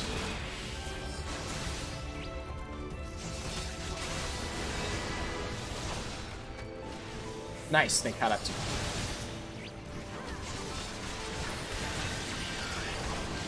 Music in this game is something else, dude, I know. There are so many Final Fantasy songs on my playlist, it's crazy. Like, I was doing Mythic Sylvanas prog the other day, and, like, I think 4 songs in a row were Final Fantasy tracks, and I was like, wow, it feels like I'm just doing a Savage raid at this point. Because, like, all of the music I was listening to was just from Final Fantasy boss fights. It's so good. It's so fucking good.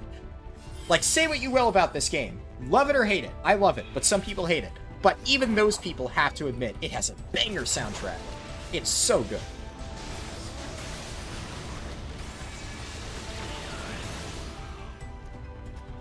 Like, honestly, for a while, I would say my favorite track in this game was Probably Insatiable, which is the final boss of the Shadowbringers dungeons.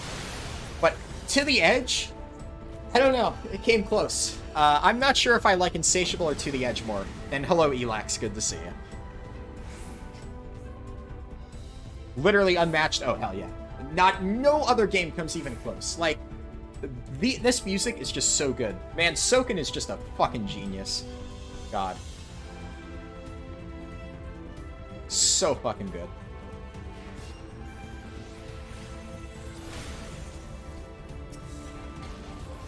And, like, it's just... Obviously, like, House of the Dead is just kind of, like, it has remixes of, like, other themes, so... you know, this area is just kind of like, you know, a mismatch or mix match of like every track or whatever. But throughout the game, I feel that the tracks are like oddly fitting for a lot of the encounters. Like a track that I think is so perfectly suited for its boss fight is Tsukuyomi. The Tsukuyomi song, like it's not my favorite overall, but I feel like it fits the encounter so well. It's just so good. Every time I hear that music, I'm like, oh my god, I love this shit. And To the Edge, too. To the Edge is, like, amazing. That song is so good. But don't listen to it, by the way. If you haven't played through the Final Fantasy MSQ, anybody here, do not listen to the Edge. Honestly, don't listen to any of the Final Fantasy music. Just get to it on your own. Because, like, my cousin... Okay. You're so tempted to start playing Final Fantasy, but you really don't know if you should wait for Endwalker to buy the complete edition now. I would say just buy it now. Oh, fuck. I wasn't standing in the circle. Whoops. I would say buy it now, because... So here's the thing. If you wait until Endwalker, like, you're still gonna have to catch up.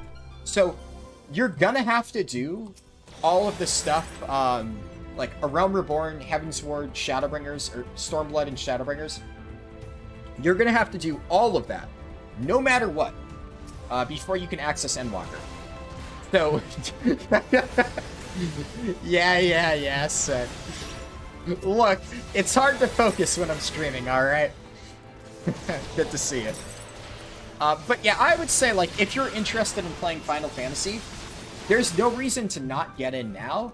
Because I would say now is actually the perfect time. Because you have just enough time to, like, catch up on all the MSQ stuff, if you're efficient, right?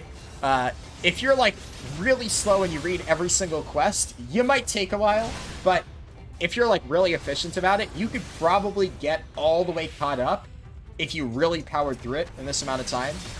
And worst case scenario, if you don't finish catching up by Endwalker, you can just, like, get into Endwalker right after you're done, and it'll still be new content.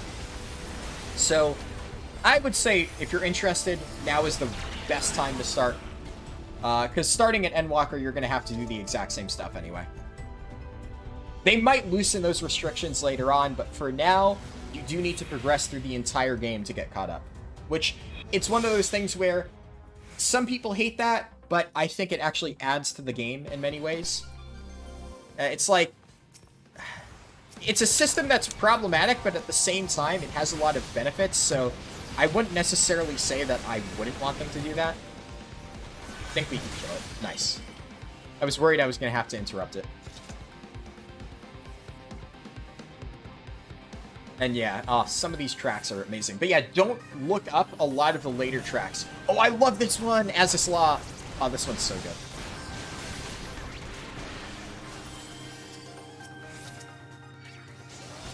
So, my cousin made the mistake of looking up a lot of, like, the Shadowbringers, like, songs and stuff like that. And a lot of the videos for those songs, like, show massive spoilers and, like, in raid boss encounters and stuff like that. So, my cousin had a lot of the major story beats of Shadowbringers spoiled to him because he watched music videos for Final Fantasy. So, I wouldn't recommend doing that. It kind of sucks, because a lot of those tracks are really good, but you might end up kind of ruining the story for yourself if you end up watching too many music videos.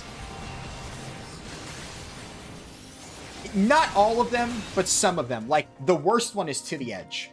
When I say worst, I mean worst in terms of potentially spoiling yourself, because To the Edge is, in my opinion, one of the best songs in Final Fantasy. But if you watch that video, you are going to have tons of major, like, spoilers in there. I would not recommend it. Amazing song, but, you know, you'll hear it when you get to it. If you watch it too early, it's just going to ruin a lot of stuff for you. There's a few other songs like that. Another one that's really, really good is The Twinning. The Twinning is amazing, but it also has massive spoilers in, like, every single video.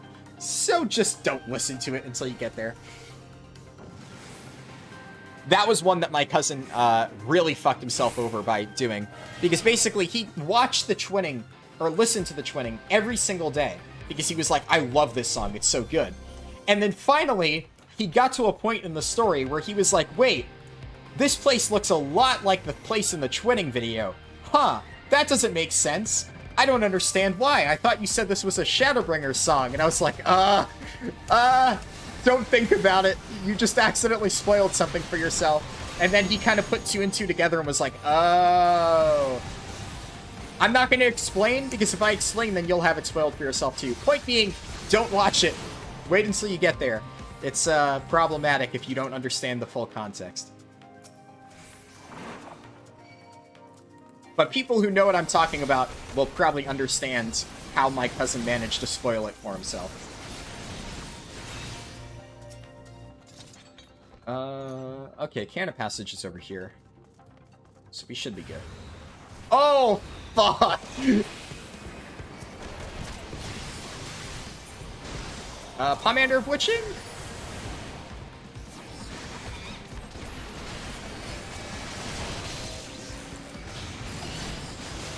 Oh wait, I forgot to turn on my tank stance this whole time. Whoops! I am a good tank. Oops. Just wipe it off your memory easy peasy? Yeah. That's what I told him. I was like, you know what, just don't think about it, and eventually when you get there, you'll have completely forgotten. Problem solved. Does Endwalker come included in the complete edition, or would you have to buy it separately? Honestly, I'm not sure. I don't know how it's priced. Haven't really looked into it. Oh, I missed your local MILFs message. TV stereotypes becoming widely believed things are hilarious. Like, the entire joke about French people surrendering comes from The Simpsons, where Willie calls them cheese-eating surrender monkeys. Yeah, for sure.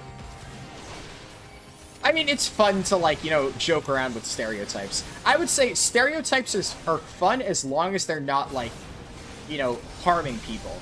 Like, there are some just, like, fun stereotypes, but then there are, like, stereotypes that are just actively, like, harmful to people. And those ones are bad. But, you know, like the New Jersey stereotype, for instance, it doesn't affect me, right? You know, people will joke to me about, like, New Jersey, blah, blah, blah. And I just kind of laugh it off. I'm like, yeah. Like, it doesn't affect me at all. That's, like, a fun stereotype. But there are some actively harmful stereotypes that, like, definitely have problematic stuff associated with them.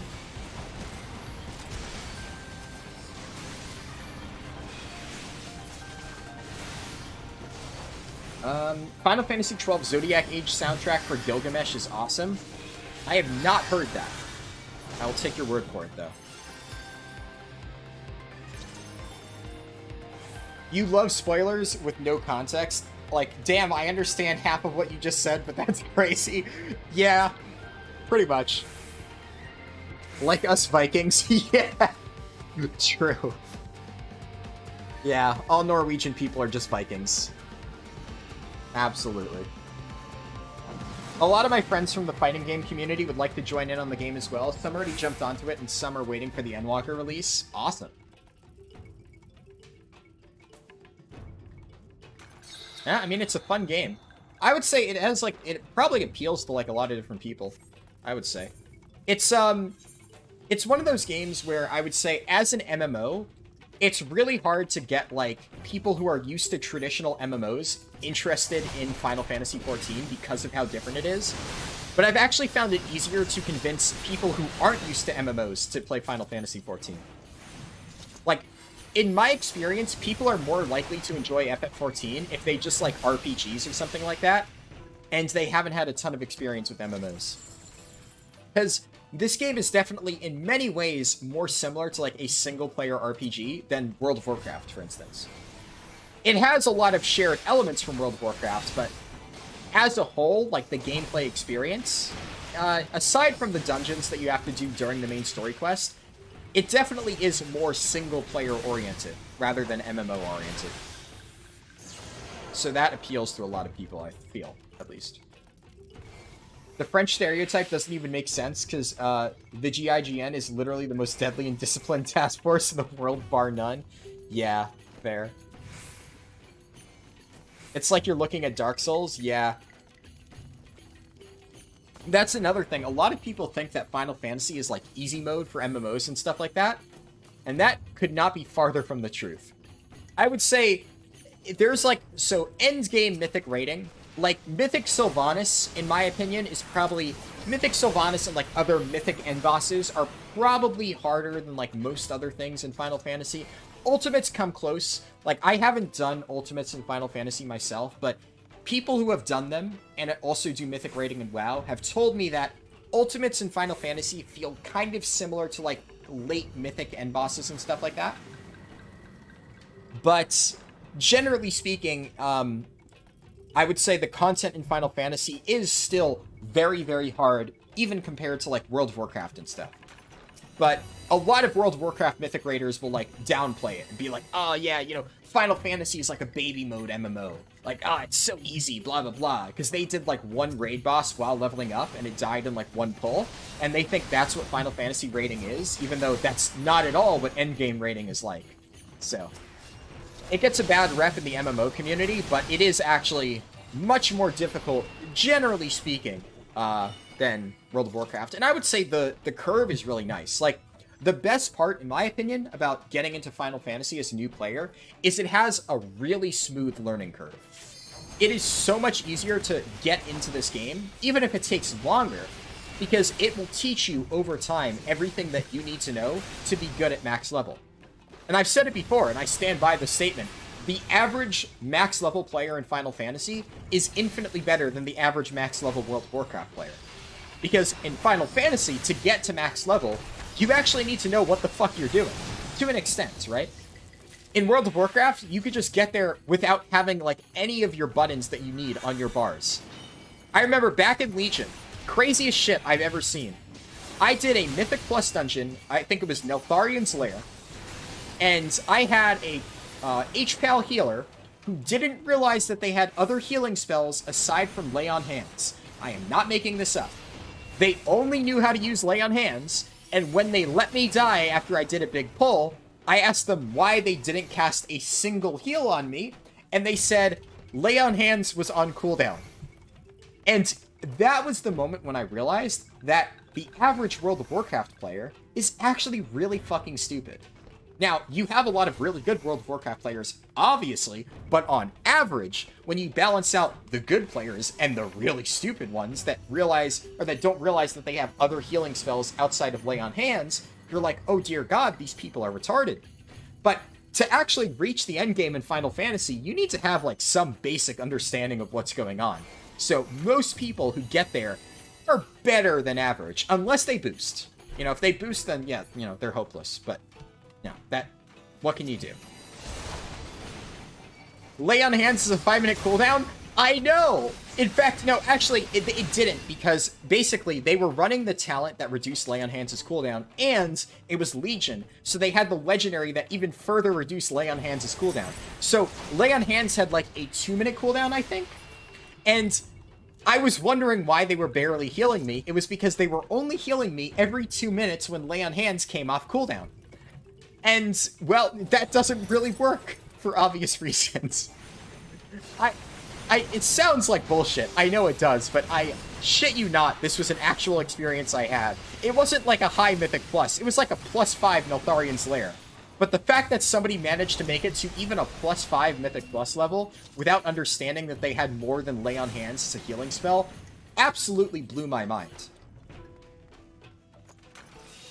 My best guess for how this happened is that I think they got their legendary. They got the Lay on Hands legendary, and they had no idea how to play. So they probably figured, oh, well, because this legendary reduces the cooldown on Lay on Hands, and this Lay on Hands spell full heals a player, this seems really good. I guess the only thing I'm supposed to do is just only use Lay on Hands and then do nothing else for the rest of the 2 minutes. That's like the only way that I can kind of understand their reasoning, but it's still really fucking stupid. So like, yeah, there you go. That's the kind of people that you get in World of Warcraft. You know, on the low end, you have that guy, and on the high end, you have Limit Max. And when you balance it out, you know, you get your average LFR player.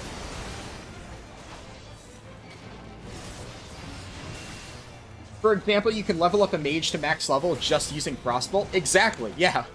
You absolutely do not need to understand how to play WoW to actually hit max level. But good luck getting through, like, the endgame trials and stuff in Final Fantasy without actually performing well. Some of the shit has legitimate damage checks in leveling content.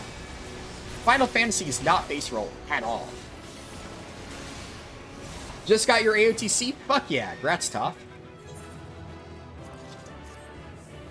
Alright, this should be level 30, and then I can do my Paladin quest. Do-do-do-do-do-do-do-do.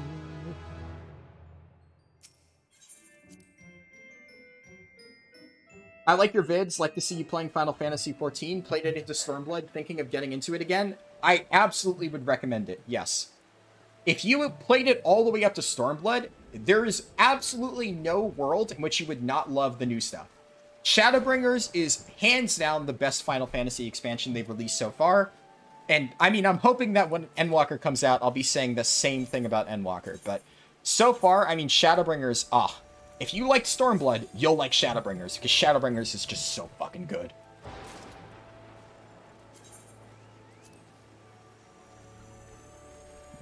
Lay on Hands was on cooldown. My dude plays like somebody with a steady job and a family with a nice house. Jesus. He probably had a 401k. Yep. You've seen some strange things yourself? Yeah. Well, I'm glad that, well, actually, I'm not sure if it's good or bad that people believe me. Because the fact that people actually believe my story, it's true, but the fact that it's so easy for people to believe my story goes to show that everybody else has experienced similar situations like this. Which, on some hands, is a little bit depressing. But I guess that's World of Warcraft for you. When I got back into WoW Shadowlands, the amount of dumb BS I went through in Mythic Plus, I could write this shit up in a book and nobody would believe you. Yeah, Mythic Plus is just a fucking cesspool of stupidity.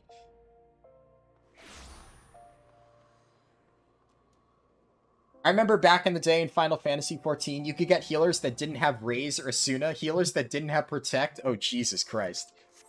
Yeah, I guess the nice thing is, now that there's so much more stuff to go through, usually if they haven't figured that out by, like, level 60, they've probably given up.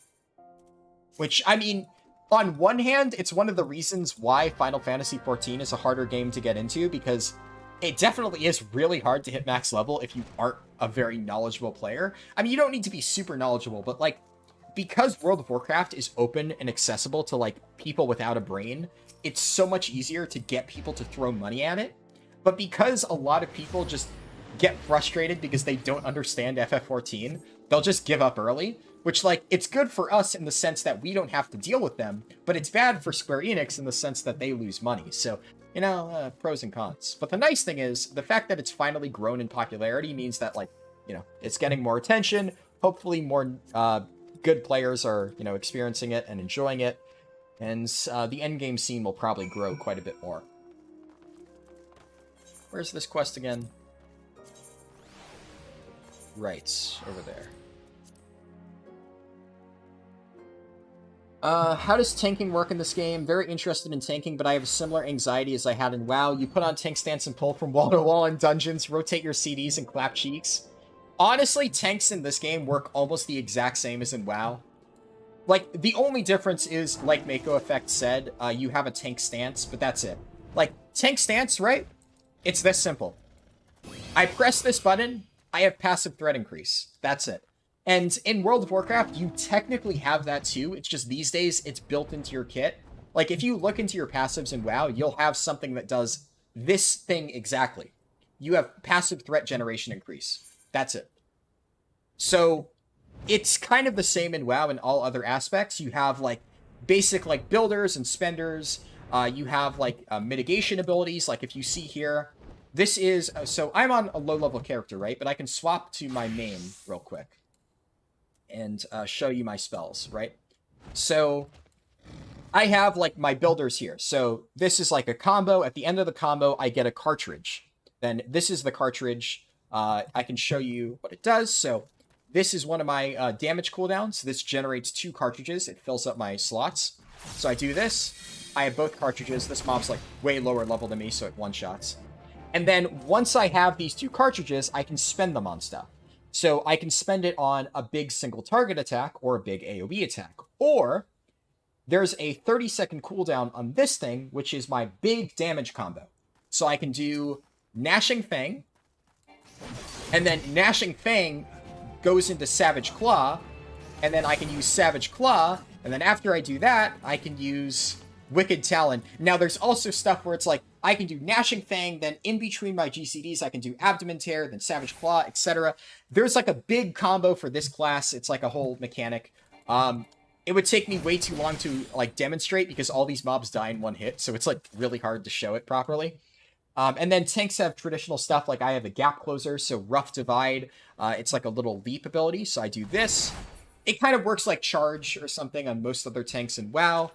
I have a Stun, I have an Interrupt, Aurora will heal me. I'm at full health, so it doesn't really show, but you can see the little number there. It heals me and it puts a heal over time effect on me. This is my immunity, so Gunbreaker, which is the tank that I main, is pretty infamous for Super Bolide. Because, is that Gunbreaker job? My friend loves playing this job since you're more of a DPS than a tank. Yes, it is, and I fucking love it. So absolutely, Gunbreaker is fun as hell. And the most infamous part about Gunbreaker is you have this ability, Super Bolide. Super Bolide makes you immune to damage for 8 seconds, but it reduces your health to 1.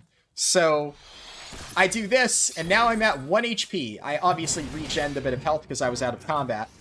But Super Bolide is like an infamously annoying ability for healers to deal with, because if you have a Gunbreaker tank who has no fucking clue what they're doing, and they pop Super Bolide at, like, the wrong time, it can really fuck over their healer, because it sets your HP to 1. It's really powerful, because being immune for 8 seconds is fucking crazy, but... the downside is also really bad, so you kind of need your healers to play around this. So if I use this in a raid, I call out to my healers, popping Super Bolide so they know that they need to pump me back up to full HP so I don't instantly die when it falls off, that kind of thing. So yeah, you have a lot of, like, damage abilities here, and then this is my mitigation stuff. So I have Heart of Stone. This is... I can put this on a party member, but, like, 99% of the time you're just going to use this on yourself. It's just your mitigation ability. 25-second cooldown, so you can use it pretty frequently. So I pop Heart of Stone, and I take 15% reduced damage. Not a ton, but it's pretty good if you just need to reduce, like, boss auto attacks. And then Rampart and Nebula are both, like, heavy damage reductions. So Rampart is 20%, Nebula is 30%. Reprisal is an AoE ability that reduces the damage enemies deal by 10%. Not just to you, but to all people. Then Camouflage is another cooldown that I have, which increases my parry rate and just gives me a flat 10% DR. So I have a lot of options here to basically give myself mitigation if I need it. And then once again, I have my healing ability. Gunbreaker isn't like the tankiest tank. Paladin is probably the tankiest tank, at least the last time I played a lot, it was the tankiest tank. I don't know if it still is. And then finally, I have this ability, Heart of Light, which I love using this properly. This is basically like the rallying cry of Gunbreaker. It's an AoE ability that affects your entire party. So if I do this, it hits all of my party members and it reduces their magic damage taken by 10%. So actually, this is probably more akin to like Anti-Magic Zone or something. But I love it. It's a fucking amazing ability. Anytime there's like a big AoE attack coming out, I pop Heart of Light, protect the entire group, and it's fucking awesome. Oh wait, I need to be Paladin for this quest. Right. Plugging through Mythic +9 has shown me the absolute dumbest humanity has to offer. Yeah, true. Tank stance is a lot more handy to use for sure. Yeah, absolutely. Okay, I need to go over there. Hate playing top-tier DPS classes in WoW, because especially in Classic, if you do enough DPS, enemies love targeting you. Yeah, that doesn't happen to me, usually. Generally speaking, if I'm playing a tank, I am doing enough damage that I hold threat no matter what. But that's just how I like playing my tanks. Warlock in Classic literally has to stop attacking for fear of generating too much threat. Yeah, for sure. Of course you would play the most damaging tank. What can I say, man? Okay, look, on one hand, like, yes, Gunbreaker is the most damaging tank, but at the same time, Gunbreaker is just fun. I love Gunbreaker. Like, it does a shit ton of damage, but obviously that's subject to tuning, so the moment I saw Gunbreaker, I was like, I don't even give a shit if this does, like, no damage. I am playing this tank. And, it turns out it does a shit ton of damage, so it worked out well. It was perfect for me. But I decided I was going to main that the moment I saw it announced in Shadowbringers, because I was like, God, this looks so much fun. Just because the playstyle overall, I think, is really good. It really, like, flows with me, especially, like, the damage combo is so much fun to use. But also, it's a fucking Gunblade tank. Like, what's not to like? You have a fucking Gunblade as a tank. Do you know how much I want to have cool weapons as a tank? And, like, every fucking MMO is like, Herder, you get to use a sword and shield, or a two-handed sword, and that's it. Oh, yeah, that's all tanks ever use. And, it's all well and good, right? Like, I'm not saying I hate Paladin. Hell, I main a warrior in World of Warcraft, right? Like, I mostly play in World of Warcraft right now with a sword and shield because I like Warrior and I like Protection Paladin. But do you know how nice it is to have a weapon as a tank that isn't, like, the most basic shit in the planet? It's a fucking Gunblade. It's so cool. I love that. So the moment I saw that I could tank with a frickin' Gunblade, I was like, alright, I'm playing this tank. I don't give a shit how good it is. And, well, yeah, worked out well. But who knows? It's entirely possible that with the balance changes in, Endwalker, maybe Gunbreaker will be the least damage tank. Who fucking knows? All I know is I'm still gonna play it because it's a fucking Gunblade, and I love Gunblades. They're so cool. But, Warrior's cool too. I like two-handed axes. When you think about it, tanks are just classes that take a lot of damage. Nothing says they shouldn't do a lot of damage. Exactly. Exactly. Teeden gets it. So many people think that tanks are just damage sponges, and I could not disagree more. Now, one of the most fun things to do as a tank is to, beat a DPS in damage. Like, man, my favorite thing, Vengeance, Demon Hunter, and Legion. Legion Vengeance was awesome, because you did so much fucking damage that you could beat most DPS, and it was amazing. Because so many DPS would be like, what's Spirit Bomb? Why is Spirit Bomb doing most of this tank's DPS? Why is he beating me? Is that broken? That must be a bug. I shouldn't be losing on damage to a tank. And it made me so happy. Because, if I get to see a DPS whine that he's not, like, ahead of the tanks, it makes me very, very happy. Especially in a Mythic Raid setting. Because in a Mythic Raid setting, imagine being that one DPS that lost to a tank and having to explain why to your raid leader. They get so pissed off. It's great. Have you thought about doing Heaven on High solo as a Gunbreaker? I've done a lot of Palace of the Dead solo, but I haven't really done a lot of Heaven on High solo. Honestly, my favorite thing to do, like, solo Palace of the Dead on is Red Mage, so I might try Heaven on High solo as a Gunbreaker, but probably not anytime soon. If I try to do, like, solo Palace of the Dead anytime soon, it'll probably be on, like, a class that I need to level, because, like, 2 birds, 1 stone, right? I can get, like, solo progress done, and I can also, get some levels at the same time. But I guess, like, long term, that could be something fun to do. I do enjoy Gunbreaker. But I don't know, Red Mage is just so much fun to do solo content on. It's just, it's so good. It's a shame that I can't tank with a Rapier. There's a reason why I tried so hard to make Rapier tanking work in New World. Because Rapier is, like, my favorite weapon. hands down. It's like probably the only thing that I would rather use than a gunblade, because rapiers are just fucking sick. And New World is the first game I've ever seen that lets me actually tank with a rapier. Every other game, rapier is a DPS weapon, only a DPS weapon, and I'm like, oh man, if I have a chance to tank with a rapier, I'm gonna fucking take that chance. Let me catch up. Dark Knight is something similar? Yeah. I really need to catch up with Dark Knight. Because Dark Knight, like, I mean, technically speaking, Paladin is my lowest level tank at the moment. But I have a higher level Paladin on 2 different servers. For some reason, whenever I, like, make an ult, I always level it as Paladin. So I've played a shit ton of Paladin, just not on my main character for some reason. But Dark Knight is by far the tank I've played the least. And I've heard a lot of good things about it, so I'm curious to see, you know, what I could do with it. Seems fun, though.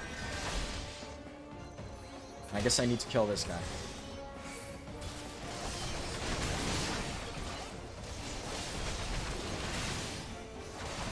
Tanking without being able to do damage is boring because soloing stuff takes forever. Exactly, yeah. So many people think tanks are terrible at soloing stuff because they do no damage, and those people just don't know how to play tanks. It's funny. Spirit Bomb was so broken it made Vengeance playable in Arena. I know, I tried that. Oh, man. I did so much Arena stuff as Vengeance. I did so much RBG shit as Vengeance. That was the one expansion where I really tried playing PvP because I loved it so much. And my friends would just abuse the shit out of it. They would bring me into an arena, and they would just have me basically solo the entire enemy team because Vengeance was just that fucking broken. It was odd. Those were the days, man. I miss Legion. I fucking loved Vengeance DH. Hard and Tard is the definition of tank, and it's boring as fuck. Yep. Agreed. Nice.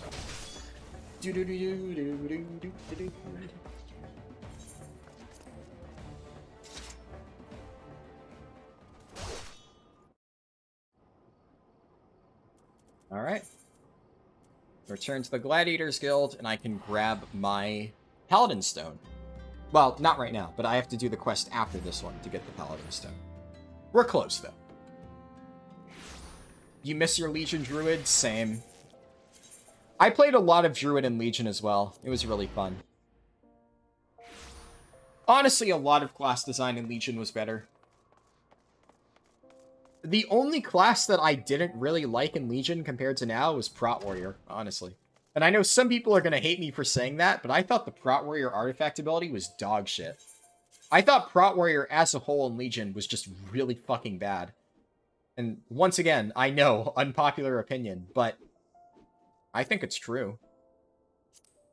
I just don't think it was a very good, a very well-designed tank at that time.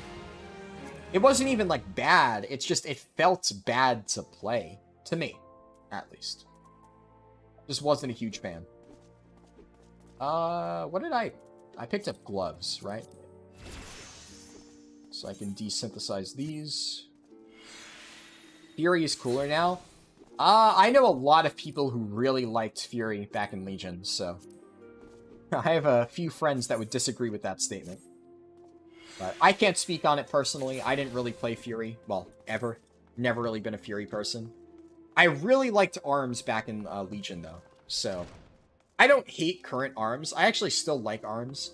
So, Arms is one of those specs where it's like, I don't love the changes, but at the same time, I don't hate the changes. Brewmaster is another one where I still like modern-day Brewmaster. I kind of liked it a bit more in the past. But it's not bad. It's just different. So there's that. But I can't speak for Fury.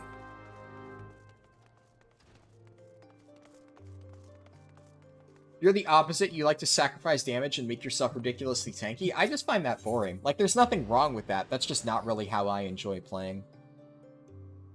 Because I feel like if you're already surviving mechanics, then, you know, why do you need to be even tankier? At that point, you know, you're not going to die, so there's no reason to put even more stuff into mitigation.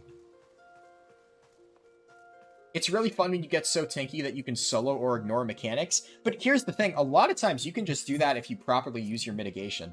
Like, a lot of times building for mitigation isn't really going to help you because a lot of your abilities are just that good. It's like Brewmaster Monk. Like, there's no reason to build for survivability on a Brewmaster. Because if you play Brewmaster properly, even building for damage, you can survive basically anything.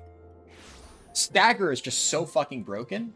And, like, if you really need to survive a mechanic, you have Zen Meditation, you have Fort Brew, you have Celestial Brew is actually pretty fucking strong just on its own. And then if you need to, you can talent into Dampen Harm. And that doesn't even really, like, lose you any damage. So there's just so many options that you have and on most tanks.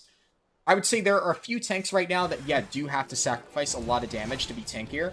Like, Prot Warrior, you definitely notice your survivability dipping a little bit if you really go for damage. But most other tanks, not really. Prot Paladin, a little bit. But I would say if you're really good with Prot Paladin, you can play full damage and still get, like, really good results. Just kind of depends. Fiery Brand is the new main tank build for Vengeance, and it's so fucking boring that you completely switch to Warrior. Agreed, man. Full-on agreed. I hate Fiery Brand Vengeance, and it's a shame because Fiery Brand used to be the best part about Vengeance, hands down, back in Legion, when Fiery Brand was a damage cooldown and not a fucking mitigation thing. It still kind of was a mitigation ability, but it wasn't your main mitigation ability. Nowadays, everything is about, like, applying Fiery Brand to multiple targets, and I fucking hate it.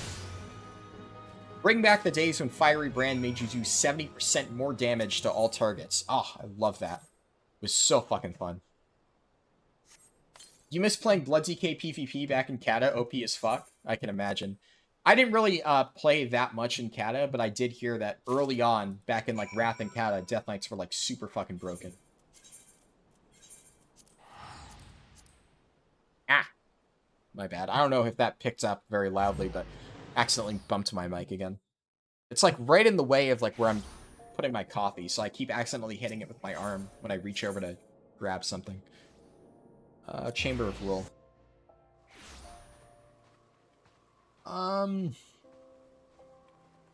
Technically, that's what Demo Shout is for Warrior right now. I agree. Yeah, exactly.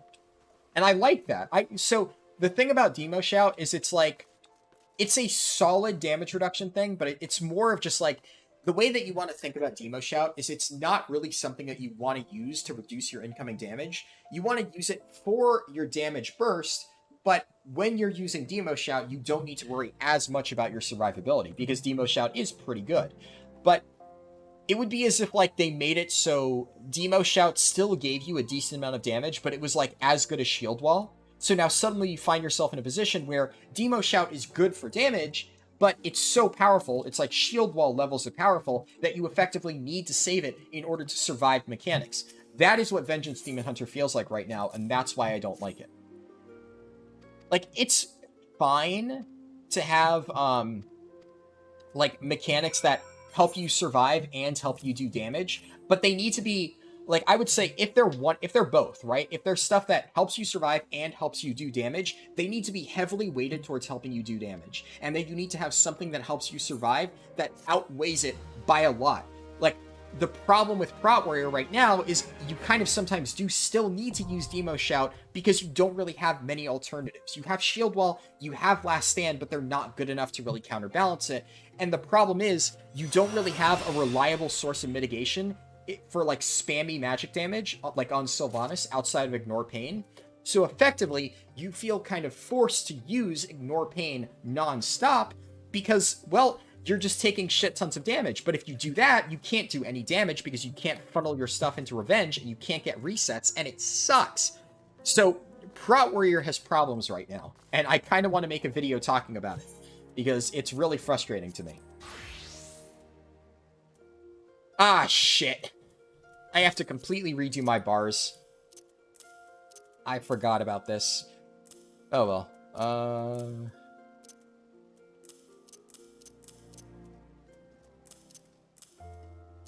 Rampart.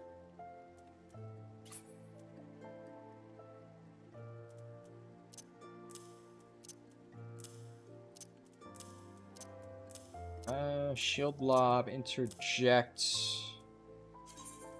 Actions and traits. Circle of Scorn would be here. Sentinel would be here. That's all sorted for now. Let me catch up. Trying arms over and over again, but at the end you're always returning to Fury. Yeah. I know a lot of people just really prefer Fury over arms. Personally, I prefer arms. I like arms a bit more, but, you know, a lot of people are ride or die Fury mains. That's the reason you loved Havoc and BFA. You burned through shit so fast you didn't need survivability at all. Yeah, true.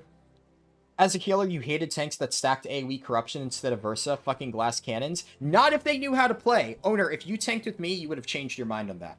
If you were... So, depends. I played Vengeance, and I did not stack Verse, and I always hated when people told me that I was going to be a glass cannon if I didn't stack Verse percent, because I was not.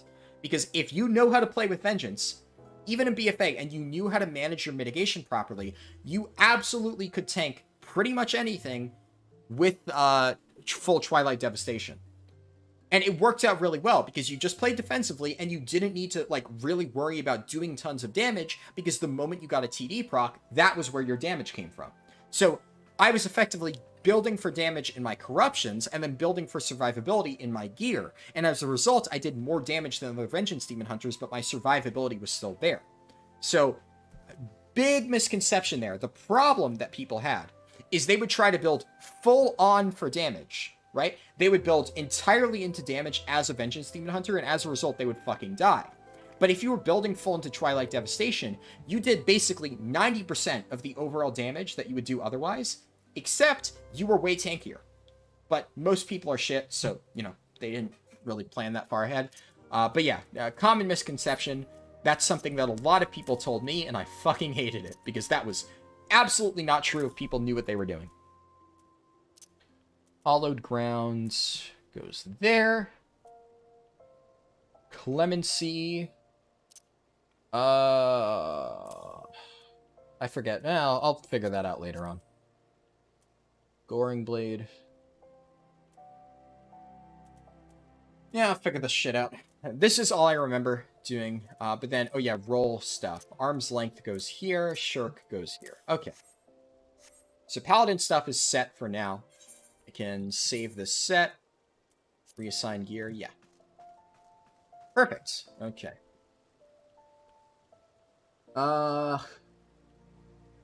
Haven't played through BFA at all, but apparently it was a circus show. Basically what Shadowlands is, but 100 times worse. Yes and no. Balance in BFA was a bit all over the place. I would say the balance in Shadowlands is probably the one thing that Blizzard has managed to do right. Aside from raids, Mythic raids are good in both expansions. BFA Mythic raids were great.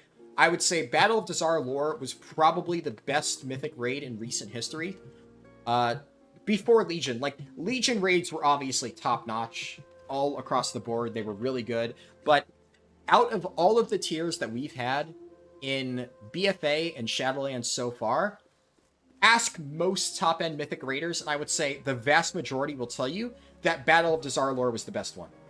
Battle of Dazar Lore, especially Jaina. Jaina was just a fucking sick end boss. I loved Jaina's fight. Really fucking cool. But overall, that tier was amazing. The other tiers were good, but they weren't nearly as good as BOD. I would say Ashar's Eternal Palace was like, above average, but not amazing. Nyalotha was kind of similar, not amazing. But I would say kind of Castle Nathria and Sanctum fall into the same category. I would say probably Sanctum is a step above the last three tiers before. So it's a step above Nathria, Sancta, or Nathria, Eternal Palace, and Nyalotha. Personal opinion there. But BOD was better, and Uldir, in my opinion, worst tier in all of BFA and all of Shadowlands. And I'm not counting Crucible of Storms. I don't count that in anything. Crucible was weird. Crucible is just kind of like a one-off tier, right? And as for balance in BFA was fucked, right? Vengeance Demon Hunter was the worst tank by far for 90% of the expansion. Then Twilight Dev comes out and Vengeance is broken. Why? Because Blizzard kept nerfing Vengeance into the floor. They released Twilight Dev and unintentionally made Vengeance broken because Twilight Dev just worked ridiculously well with Vengeance's kit. But Vengeance was still a very, like, not well-rounded tank for most of BFA. Honestly, the only reason why you saw Vengeance becoming good in Shadowlands is because of what was it? Fell Devastation? Whatever it is, the frontal breath thing that gives you Demonic, right? That's the only reason why Vengeance is a good tank now, because that shored up its biggest weakness. Before then, it was a good tank with massive weaknesses. And as a result, it was really problematic. The balance was all over the fucking place. DPS, you had some DPS doing ridiculous numbers and some DPS doing dog shit numbers. Just really poorly balanced overall. Tank balance at the moment in Sanctum of Domination is very tight.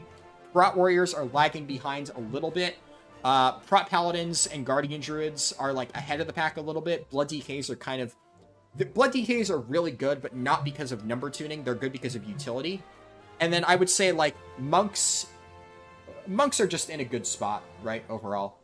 Demon Hunters are probably in a solid spot as well. Warriors are the only ones that are a little bit undertuned at the moment.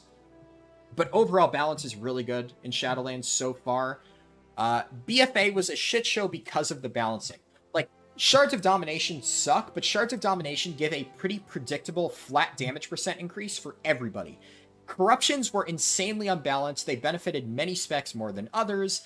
It was just a shit show of balance. So that's why people say BFA was a circus show. But honestly, here's the hot take, right? BFA was more fun than Shadowlands. BFA was a complete shit show, but at least it was fun. That was the difference. BFA had systems that were fucking broken, but they were fun in a broken way. Like, Twilight Devastation? Fucking awful. It was a terrible thing. It ruined tank design, but it was fun. So, as much as I would sit there and go, fucking Twilight Devastation, I fucking hate this thing, I wish they would remove this from the game, I did have fun using it. Whereas, at no point have I said, wow, I love this Shard of Domination bonus. I really like Bloodlink, which just gives me a passive damage increase and heals me over time. This is sure fun to use. No, it sucks. It's terrible. It's fucking awful. You need it for rating because of the percent damage increase, but it's fucking terrible. It's not fun. So, BFA was a shit show for the right reasons. Shadowlands is a shit show for the wrong reasons. So in my opinion, overall so far, Shadowlands is a worse expansion than BFA. Though they're both pretty bad, let's be real here. Definitely, we're fighting over the losers bracket at the moment when talking about BFA and Shadowlands. Part of BFA I enjoyed the most was Mechagon. Yes! Mechagon was the highlight of BFA. True. I would say Battle of the Zarlor was my single favorite thing about BFA, but second after Battle was Mechagon. Mechagon as a zone was one of the best open world areas they've ever done. In fact, I would say probably it is the only open world zone they've ever released that I think is better than Timeless Isle. I know people love Timeless Isle. I love Timeless Isle too. But goddamn do I love what they did with Mechagon. And the dungeon is great. Those boss fights are super fucking good. And overall, coming off an expansion that had pretty weak dungeon design overall, BFA dungeons, not the best. But Mechagon? Mechagon was fucking good. It had some great fights in there. You didn't like Mechagon? Really? That surprises me. I loved Mechagon. I thought it was amazing, especially the dungeon. Operation Mechagon, especially the last part, like Upper Mechagon, those boss fights, really good. I love the arena. I love the garden. And King Mechagon, in my opinion, great end boss for that dungeon. Thought it was really good. Wrath of Ashara was the high point of BFA. I don't know about that. I did not like the Ashara patch. I'm blanking on the name. Was it Wrath of Ashara? I forget. I did not like that patch. I didn't hate Ashara's Eternal Palace, but I thought Nazjatar as his own was pretty shit. And I thought the essences were terrible. Azurite essences honestly kind of ruined the game for me. Like, Corruption was shitty, but it was fun. Azurite essences, in my opinion, for the most part, were just grindy bullshit that I fucking hated. Some of them were fun, but it was overall not very good. My personal opinion, right? The fights were cool? Yeah, true. A lot of people didn't like how grindy Mechagon was, but it's alright. You like to play Reprisal on it since Sylvanas is very stationary most of the time? Reprisal. What am I thinking of? When I hear Reprisal, I think of this ability, but like, It's tip of my tongue, Reprisal, wow. Yeah, it's that legendary. Like, I couldn't remember what you were talking about, Toph, because I kept thinking of the Final Fantasy spell. But okay, you're talking about that legendary. Yeah, Reprisal is good for Sylvanas. I would say if you're playing Night Fae, I would just go with Nature's Fury. You don't need Reprisal for Sylvanas, but it does help. But Reprisal, if anything, on Sylvanas, it more just, like, makes the fight easier. If you're really good at min-maxing your mitigation, which, like, if you do enough pulls in Mythic Sylvanas, trust me, you'll get to a point where you have the timings down to a science, and at that point, you do not need Reprisal. Reprisal is just, like, kind of a safety net. But if you're not a Kyrian tank, or, if you are not a Night Fae tank, Reprisal is your best damage option. If you are a Night Fae tank, go with Nature's Fury, because you don't need Reprisal, and you're going to get more damage out of Nature's Fury. Personal opinion. Prot Paladin is the only tank in WoW that I had fun playing. Prot Paladin is, to be fair, a very fun tank. Prot Paladin is one of my favorite tanks right now in WoW, so, yeah. Go to the casino and farm for the cactus. Yes, I did my mini cacpot already today, but here, you know what? While I'm just, interacting with chat here, I will go ahead and just do some triple triad. Why not? Your tank was and still is Prot Warrior? Yeah. I do love Prot Warrior. It has its problems, but I still main Prot Warrior. I've been messing around with other tanks, but at the end of the day, Prot Warrior is my favorite. I need to go to the Battle Hall. Yes, there we go. You lost a lot of burst coming into BFA? Yeah, true. I cannot beat the Act 3 boss, and I blame you for my sadness because of that. Ah, shit. I'm sorry, Teeden. What's the one I usually farm? Yeah, this one. I usually just farm this one to get my challenges done for the week. I can basically throw down cards in whatever order I want, and just, you know, it's easy peasy. Okay, let me catch up a little bit.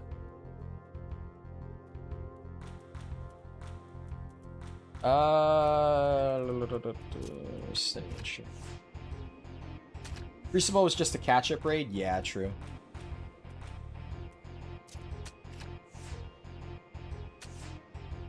.8.2 was a good patch. I don't think it was a bad patch, but I definitely don't think it was the best patch Blizzard's ever made.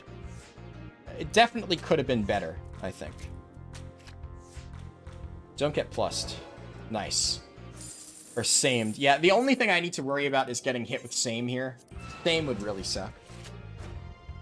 You found Visions fun? I thought Visions were good, yeah.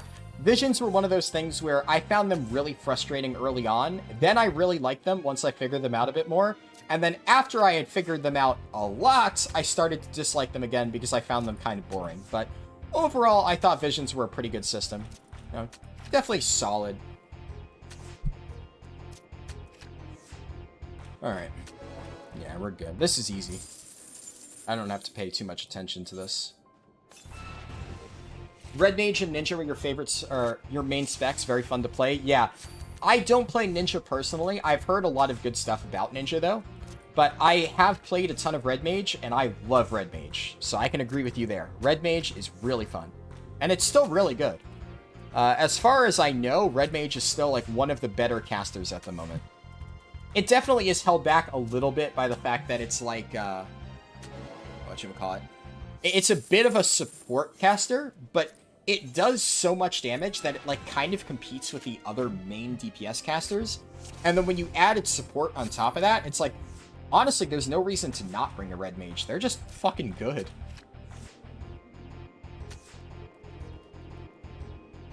Even I can play it now that you explained it to me? Yeah.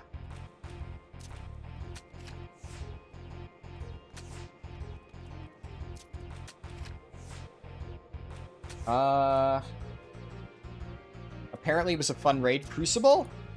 Crucible was fun, yeah. Crucible, like, it had its problems, but it was a fun raid. I agree with that.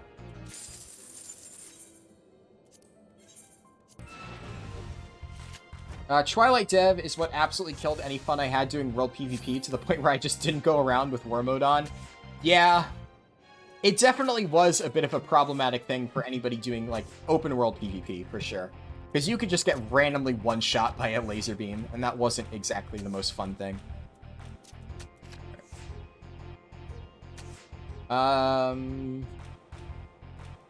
Mechagon was fun. Yep. Hard agree with that. Entire Azurite system just ruined it for me. Yeah, I agree. The Azurite, just overall armor and stuff like that was not the best. That's the understatement of the year, but, you know. Overall, I just thought Azurite was pretty shit and kind of ruined my whole experience in BFA. Essences were the worst invention ever. Yep. Like, so I think definitely there have been worse systems in WoW than Essences, but the problem with Essences is how long they let it go on. Like, Essences launched in an absolutely dogshit state, and they remained in an absolutely dogshit state for almost the entirety of the expansion. It took them such a long time to actually backtrack on, like, the really bad shit, especially not account-wide unlocks. Like, God, it took them way too long to implement that. So, if they had walked back some of those really poor choices much earlier, honestly, it wouldn't have been so bad. But it just took them a very long time to actually do that. So, people got frustrated, you know, for obvious reasons. But I don't know. Essences could have been redeemed, I think, but Blizzard just was so blind to the problems that it had that they just wouldn't let it get redeemed. They were dead set on letting it remain a shit system.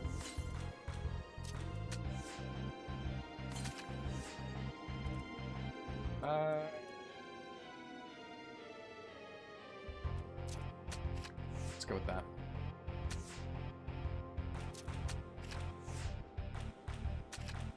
Grinding in WoW? Yeah, I know. What? Grinding in World of Warcraft? Who would have expected that?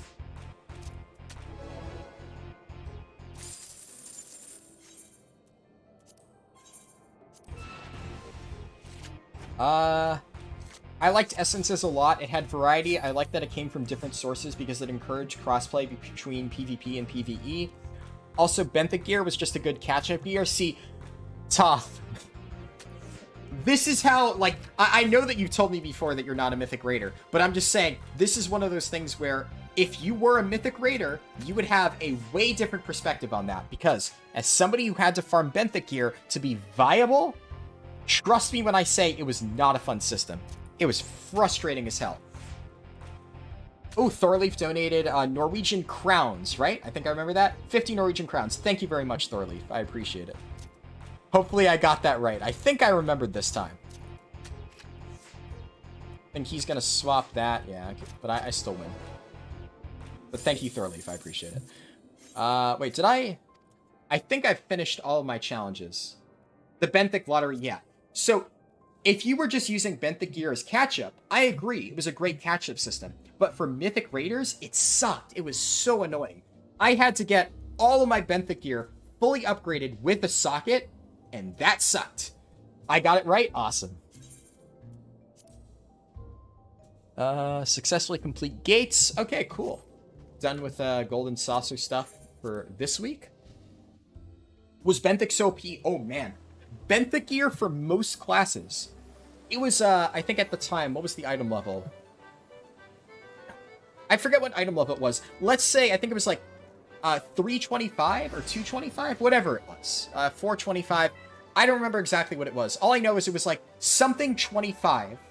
And then gear went up to, yeah, it was like 225 item level or something like that. And the mythic gear was like 250 or something like that. And despite that massive item level gap, it was best in slot. Like, not just pre-raid best in slot. Like, end of raid best in slot. The last boss mythic drops would not out-sim the shit that you would get from Benthic gear. It was that good. Not exaggerating. If you rated mythic that tier, you know how bad it was. So you had to farm Nashatar an insane amount to get these items because they were best in slot for the entire tier. So I did that because, you know, I am a min-maxer. That's the kind of shit that I do. But it wasn't fun. I can tell you that much. Oh, 425, right? Yeah, I always forget what... They do so many stat squishes, I can never remember what the numbers are. It was, okay, so item level was at 400 at that point? Right. So yeah, 425, and then we got like 450 drops. All I remember is it was 25 and then 50 for the mythic drops. 25 was the cap for benthic.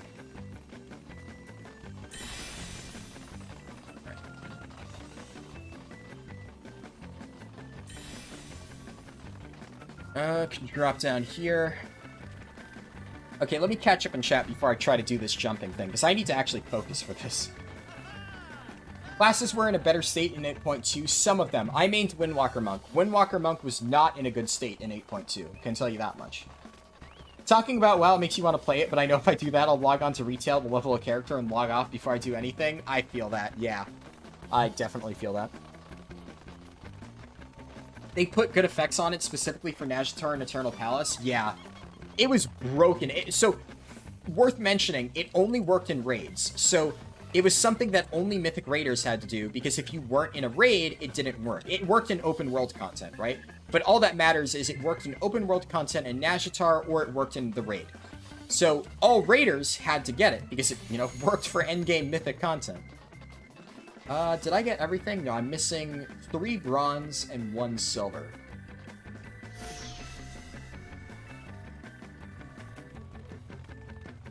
Okay, so the silver one is up there. I guess I can, like, climb up here and then jump down on top of it.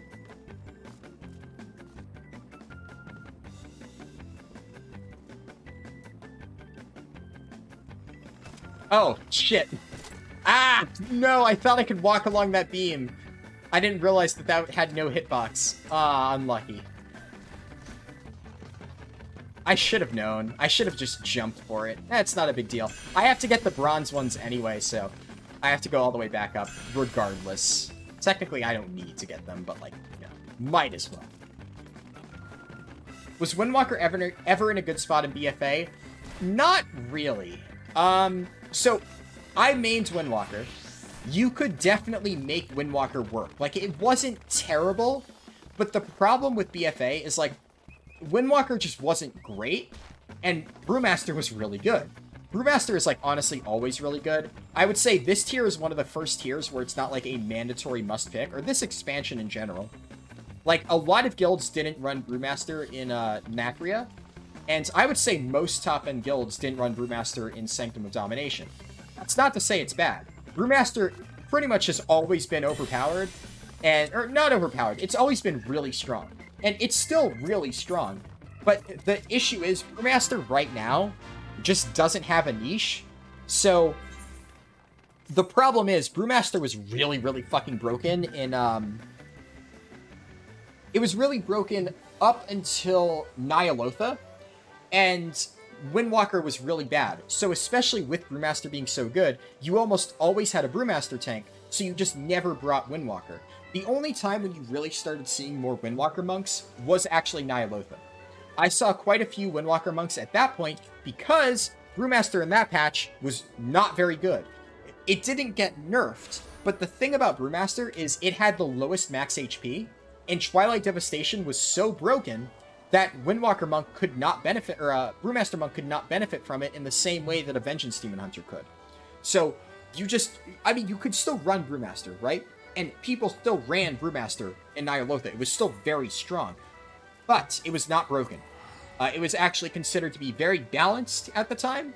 So, a lot of guilds started, like, swapping off Brewmaster, and as a result, you still needed the Monk debuff, so you would bring a Windwalker.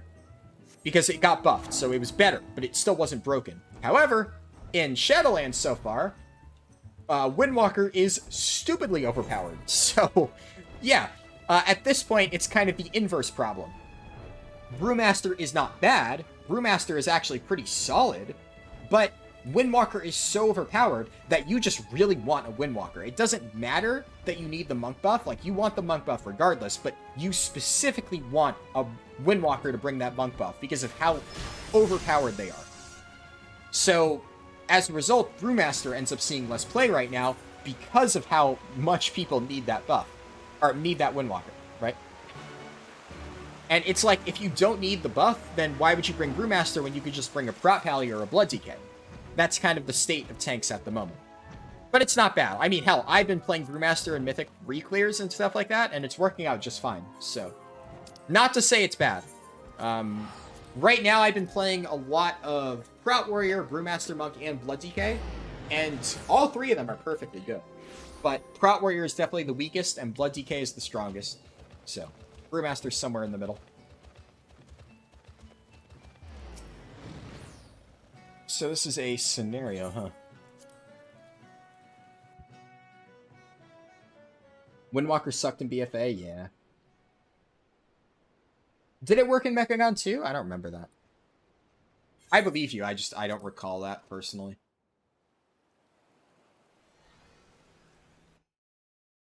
Even Ion said that allowing sockets in Benthic Gear was a mistake. They made a lot of mistakes with Benthic Gear, let's be fair.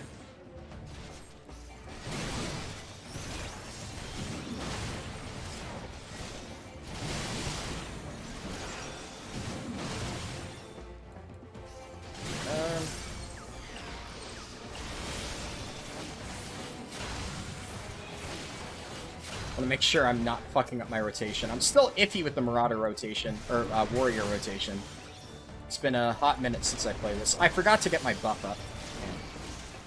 You might be wrong on Benthic and Mechagon. Honestly, I can't remember, so I have no idea. It doesn't, like, ring a bell to me. I don't recall being able to use it, but, like, at the same time, I kind of just used my Benthic gear everywhere because it was still, like, really good. Because the sockets were nice, right? So, it's entirely possible. I can't tell you whether you're right or wrong. Elite Shaman was good in BFA, yeah. I mean, honestly, Resto Shaman was also really nuts damage-wise. Like, Meatball Shaman was nuts. That thing did tons of damage. I just realized your guild name.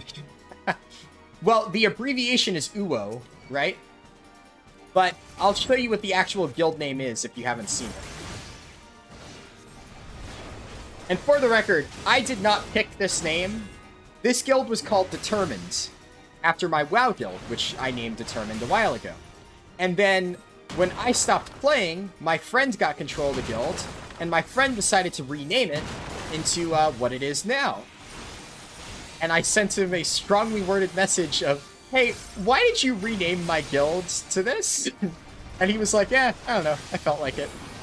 I think it's funny though, so I didn't really give a shit. Oh! Oh, that's sick! Holy shit! I was not expecting that. That did a lot of damage. I would have popped a mitigation ability if I thought that was gonna, like, do that shit.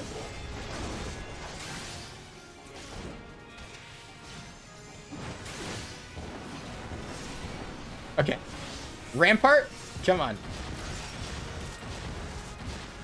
Holy... This is a cool quest. I like this. Oh, that guy, his ability was called Rive! It's like Sylvanas! Good old Rive. I've seen so many people die to Rive over the past few weeks. Never again.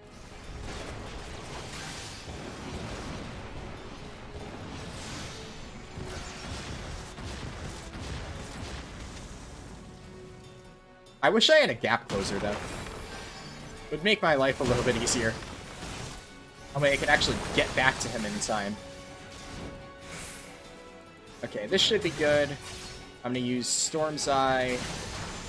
This.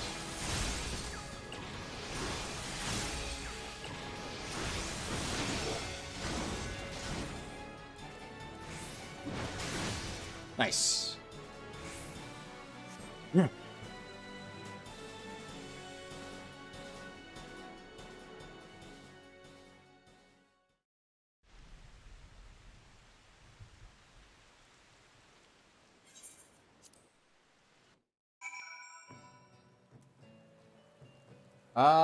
It's kind of funny how all the monk specs are playable now. Yeah, I would say out of all the 3 monk specs right now, Mistweaver is still the weakest, but, like, it definitely is viable.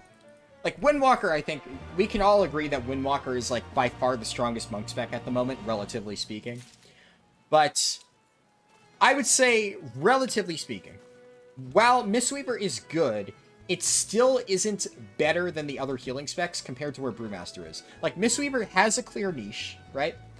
But it is only good in that niche. It pumps out shitloads of healing, right? But you would still, in most cases, rather have an H-Pal or a Disc Priest, generally speaking. So, I don't know if I would say it's, like, that much better, but it's good. Like, definitely, I would say, overall, Mistweaver is in a better spot right now than it has been in a very long time. That, I think most people would agree on.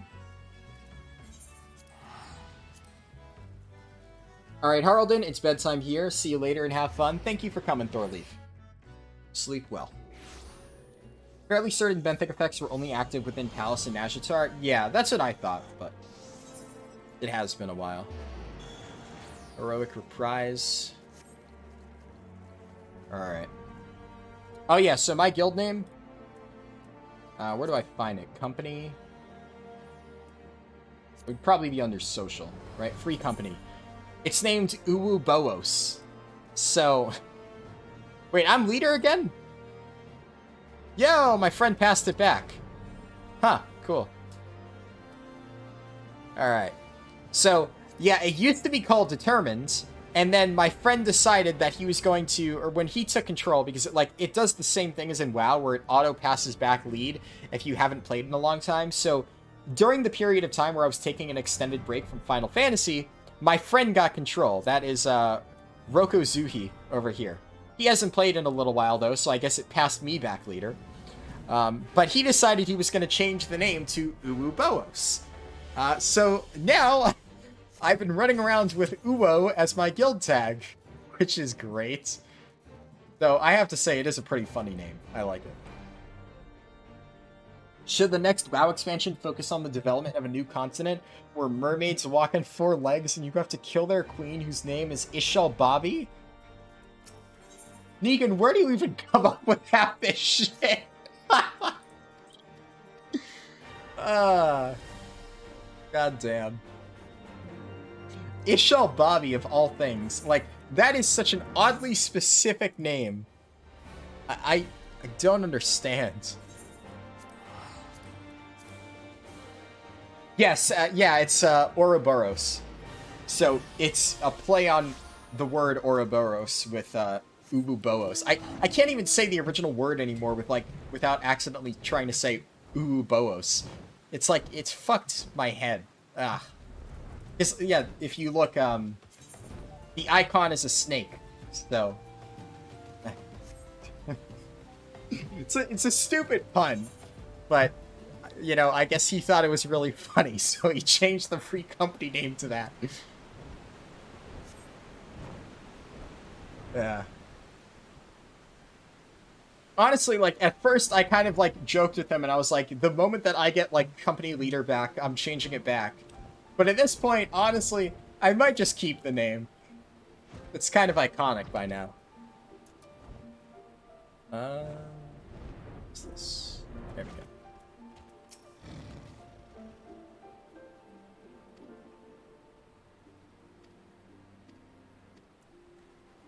Alright, Slay Axebeaks. Now, I have not played Dark Knight in a hot minute. Pretty much all of my Dark Knight leveling has been done through Palace of the Dead, so I don't really have a ton of experience with it.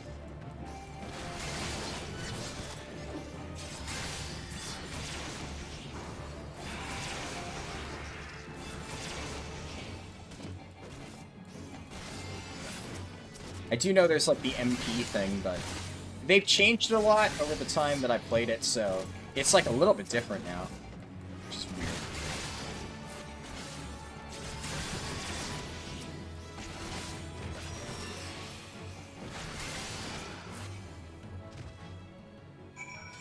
Okay, we're good. I need to put potions on my bars.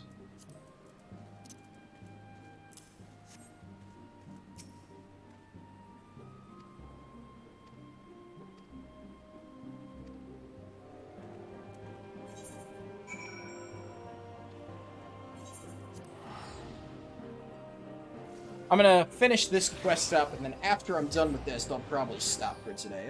Yeah, it's been 4 hours. I did say it was gonna be a bit of a shorter stream, so I'd say 4 hours is, about as good. I wanted to at least get, like, my Paladin level 30 quest done, my Warrior level 60 quest done, and my Dark Knight level 40 quest done. And once I'm done with this, that'll be all of those complete.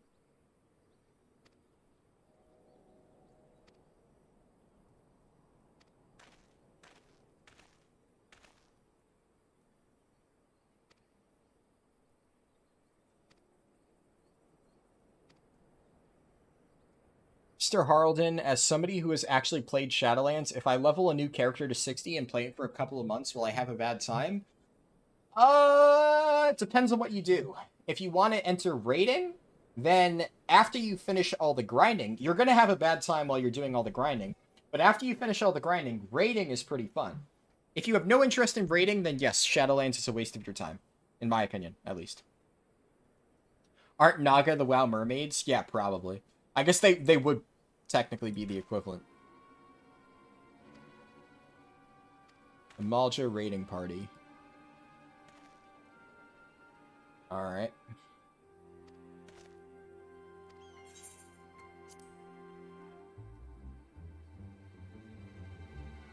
It's so hard to take my character seriously in this clown suit. Like, God. The gear is just such a mix match of colors. Ah.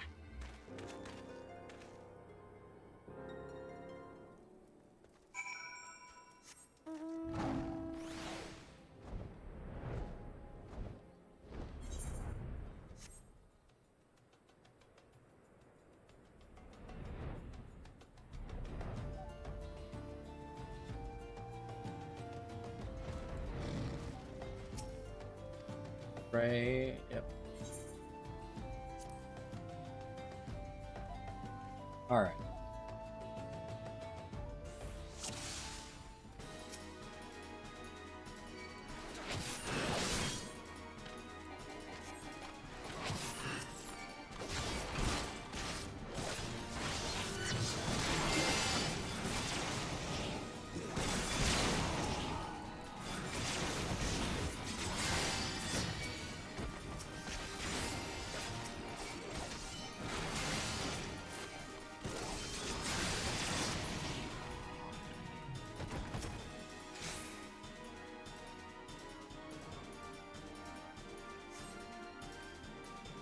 I assume more mobs are gonna spawn?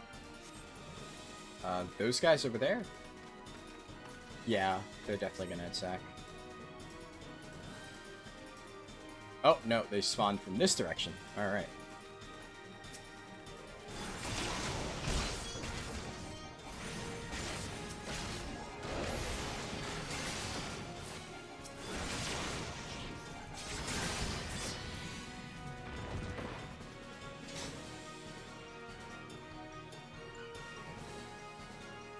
I just need to keep moving then? I guess.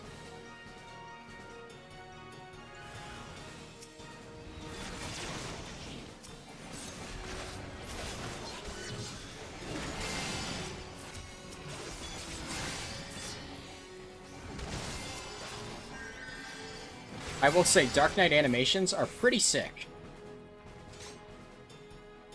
Now... Come on. I don't know what... I'm supposed to just wait, I guess? There we go.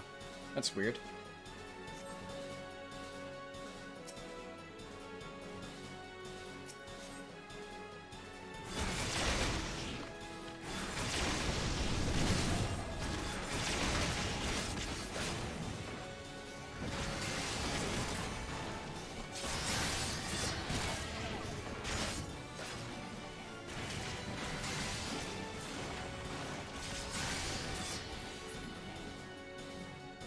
Is that it? Duty complete. Cool.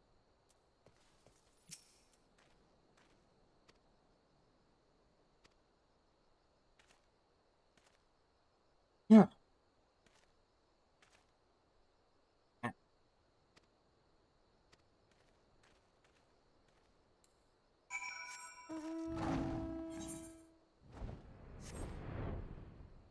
Alright.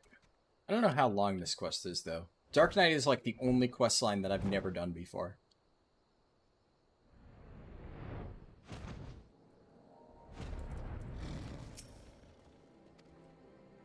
Or tank questline, specifically. I haven't done a lot of the DPS ones.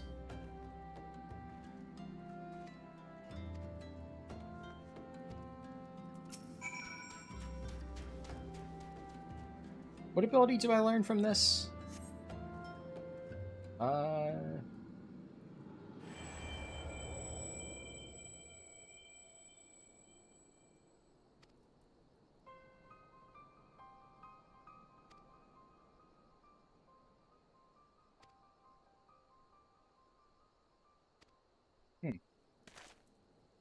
Interesting.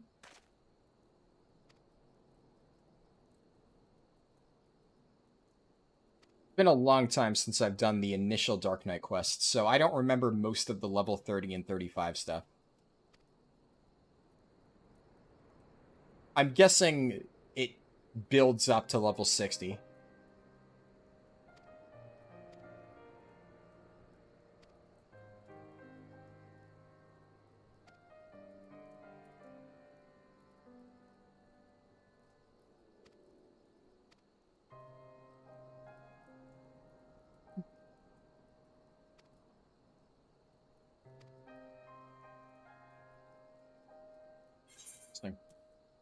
I got Edge of Darkness. Does this just replace Flood of Darkness? Is it like a stronger version of it?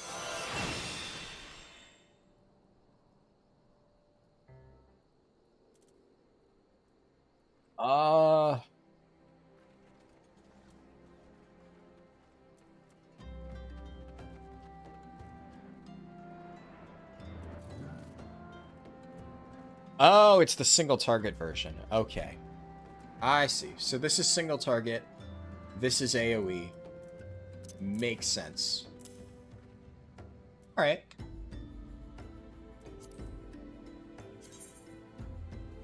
I've started playing Final Fantasy XIV a while ago, and after 20 minutes you quit because it was too much information in too big of a place. Yeah, it can be overwhelming. I feel that. I would say just take it slow. One step at a time. It definitely can get a bit much. I'll give you that much. But once you really get into it, in my opinion, it's fun. It just takes time to really get used to all the mechanics and stuff. Anyway, I want this on Y. Carven Spit.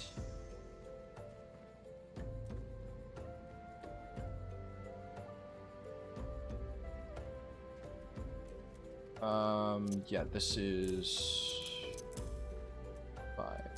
Carven Spit. Then Salted Earth I want on... Yeah. So that was what my bars looked like before, I recall now. Alright. Rest of it I can figure out later on. What about Mythic Plus? Definitely didn't forget that was a thing, which is why this comment took so long. I mean, personally, Mythic Plus isn't my thing. If you really enjoy Mythic Plus, like, you might like it, but honestly, I just don't think Mythic Plus is fun. Like, I know that some people are going to dislike that statement. I find Mythic Plus to be extremely repetitive and extremely boring, and I find the difficulty of constantly scaling up the mob's health to be just not a very engaging way of, like, making it more challenging. At that point, you just need to... It's like an arms race, right? You know, you need better item level. And then eventually you just need better players. So if you try to pug high-level Mythic Plus with, you know, people who aren't very good, it's just kind of frustrating. Generally speaking, I think it's difficult to make, like, really engaging dungeon content outside of, like, fixed difficulties that you do once and are fine. That's why I like challenge modes, right? I like when there is a set challenge mode, and you do that challenge, and, like, the first time you do it, it's hard.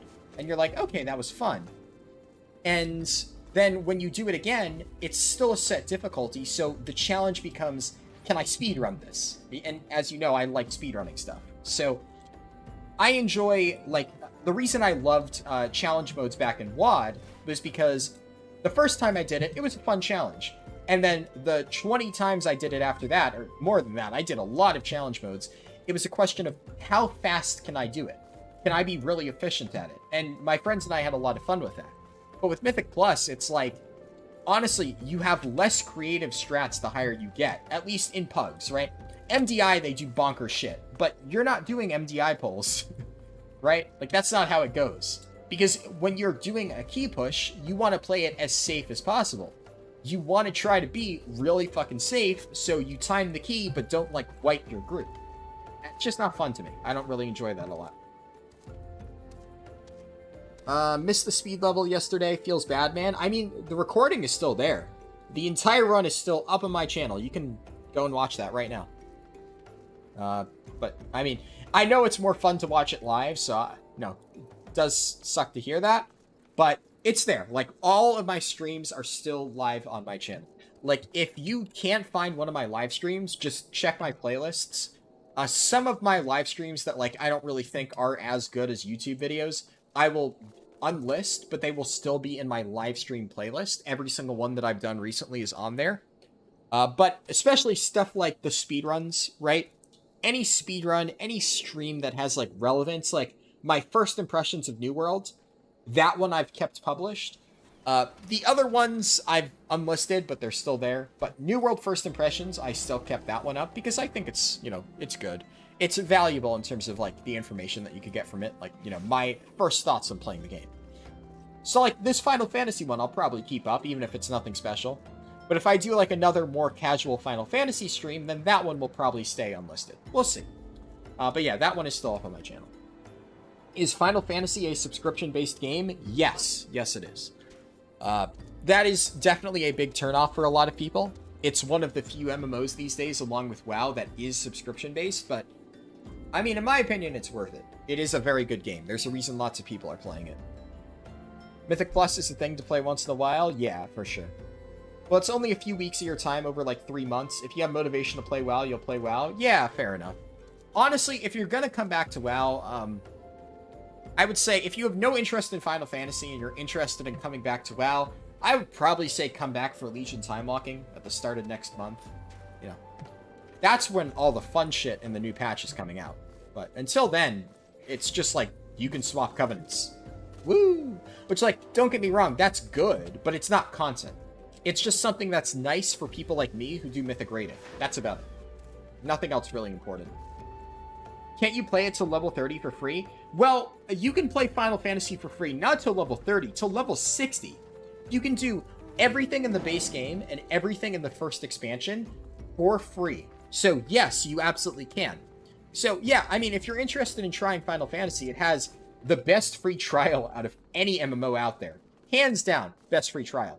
So I would say do that, you know, before you actually spend any money on it, because it's really, really, really good. But if you really want to play Final Fantasy once you finish that trial, I would say the subscription's worth it. Just, you know, use your time wisely, right? If you don't think you're going to have a ton of time to play through it, just, you know, pick up the game later on. It's not going anywhere. You had some leftover Steam wallet, was hoping you could use it to get it. Yeah, for sure. I would say, I mean, the first month comes with a free 1-month sub, so I would say probably just play through the free trial, and then at that point, if you decide you want to continue, then you can buy it. That's my personal suggestion. It's going to take you a while, probably, if you're playing casually, but it's worth it. I think it's a fun experience. I only want to play retail to fill time until Season of Mastery, and a little bit after that. Honestly, I think the amount of stuff that you're going to be able to do in retail until Season of Mastery is probably pretty limited. I don't really think there's a lot of fun stuff to do right now. No? By the time that you're actually able to do relevant Mythic Plus dungeons, or, like, enter raids or anything like that, Season of Mastery is going to be out, right? It's, like, only another 2 weeks or something, so I don't know. Something to consider. But yes, so that is it for me today. I got a lot of stuff done, you know. Before I thought I had way more... accidentally hit my mic again. Sorry about that. I thought I had a lot more shit that I needed to do leading up to Endwalker, but luckily the delay has actually been pretty nice for me. I am, like, one of the few people that is actually kind of happy about the Final Fantasy delay, because, I mean, first of all, it means we're getting a better game, probably, and I have way too much shit to do in the next few weeks, so this gives me a lot of time to catch up on that. What is different about Season of Mastery? There's a Wowhead post documenting all the changes. The TLDR that I got from it is faster leveling, and they're changing some, like, raid boss numbers, so, like, Molten Core and Onyxia's Lair are going to be harder now. I don't know how much harder, I guess that kind of depends, but I guess it's nice in the sense that it's going to be a more difficult, like, hardcore experience for people. But the leveling is faster, so I guess that's good for everybody. So, yeah, some people will like Season of Mastery, some people won't. But anyways, like I said, I'm going to stop myself there. I am starving, so I'm going to go make food pretty much right after ending this stream. But it was fun. Good seeing all of you guys, and I will catch you, obviously, next weekend when I stream. But I am also going to be putting out a lot of videos this week. Starting tomorrow, I'm going to be putting out the forum post video. I'm going to be going into all the stupid things that people have been saying about patch 9.1.5. And then Tuesday will be the leveling guide, I hope. I might have to shift my schedule if the leveling guide isn't finished. I don't want to rush that, but I do want to get the leveling guide out this week. But anyways, that's it, and I will catch you later. Peace.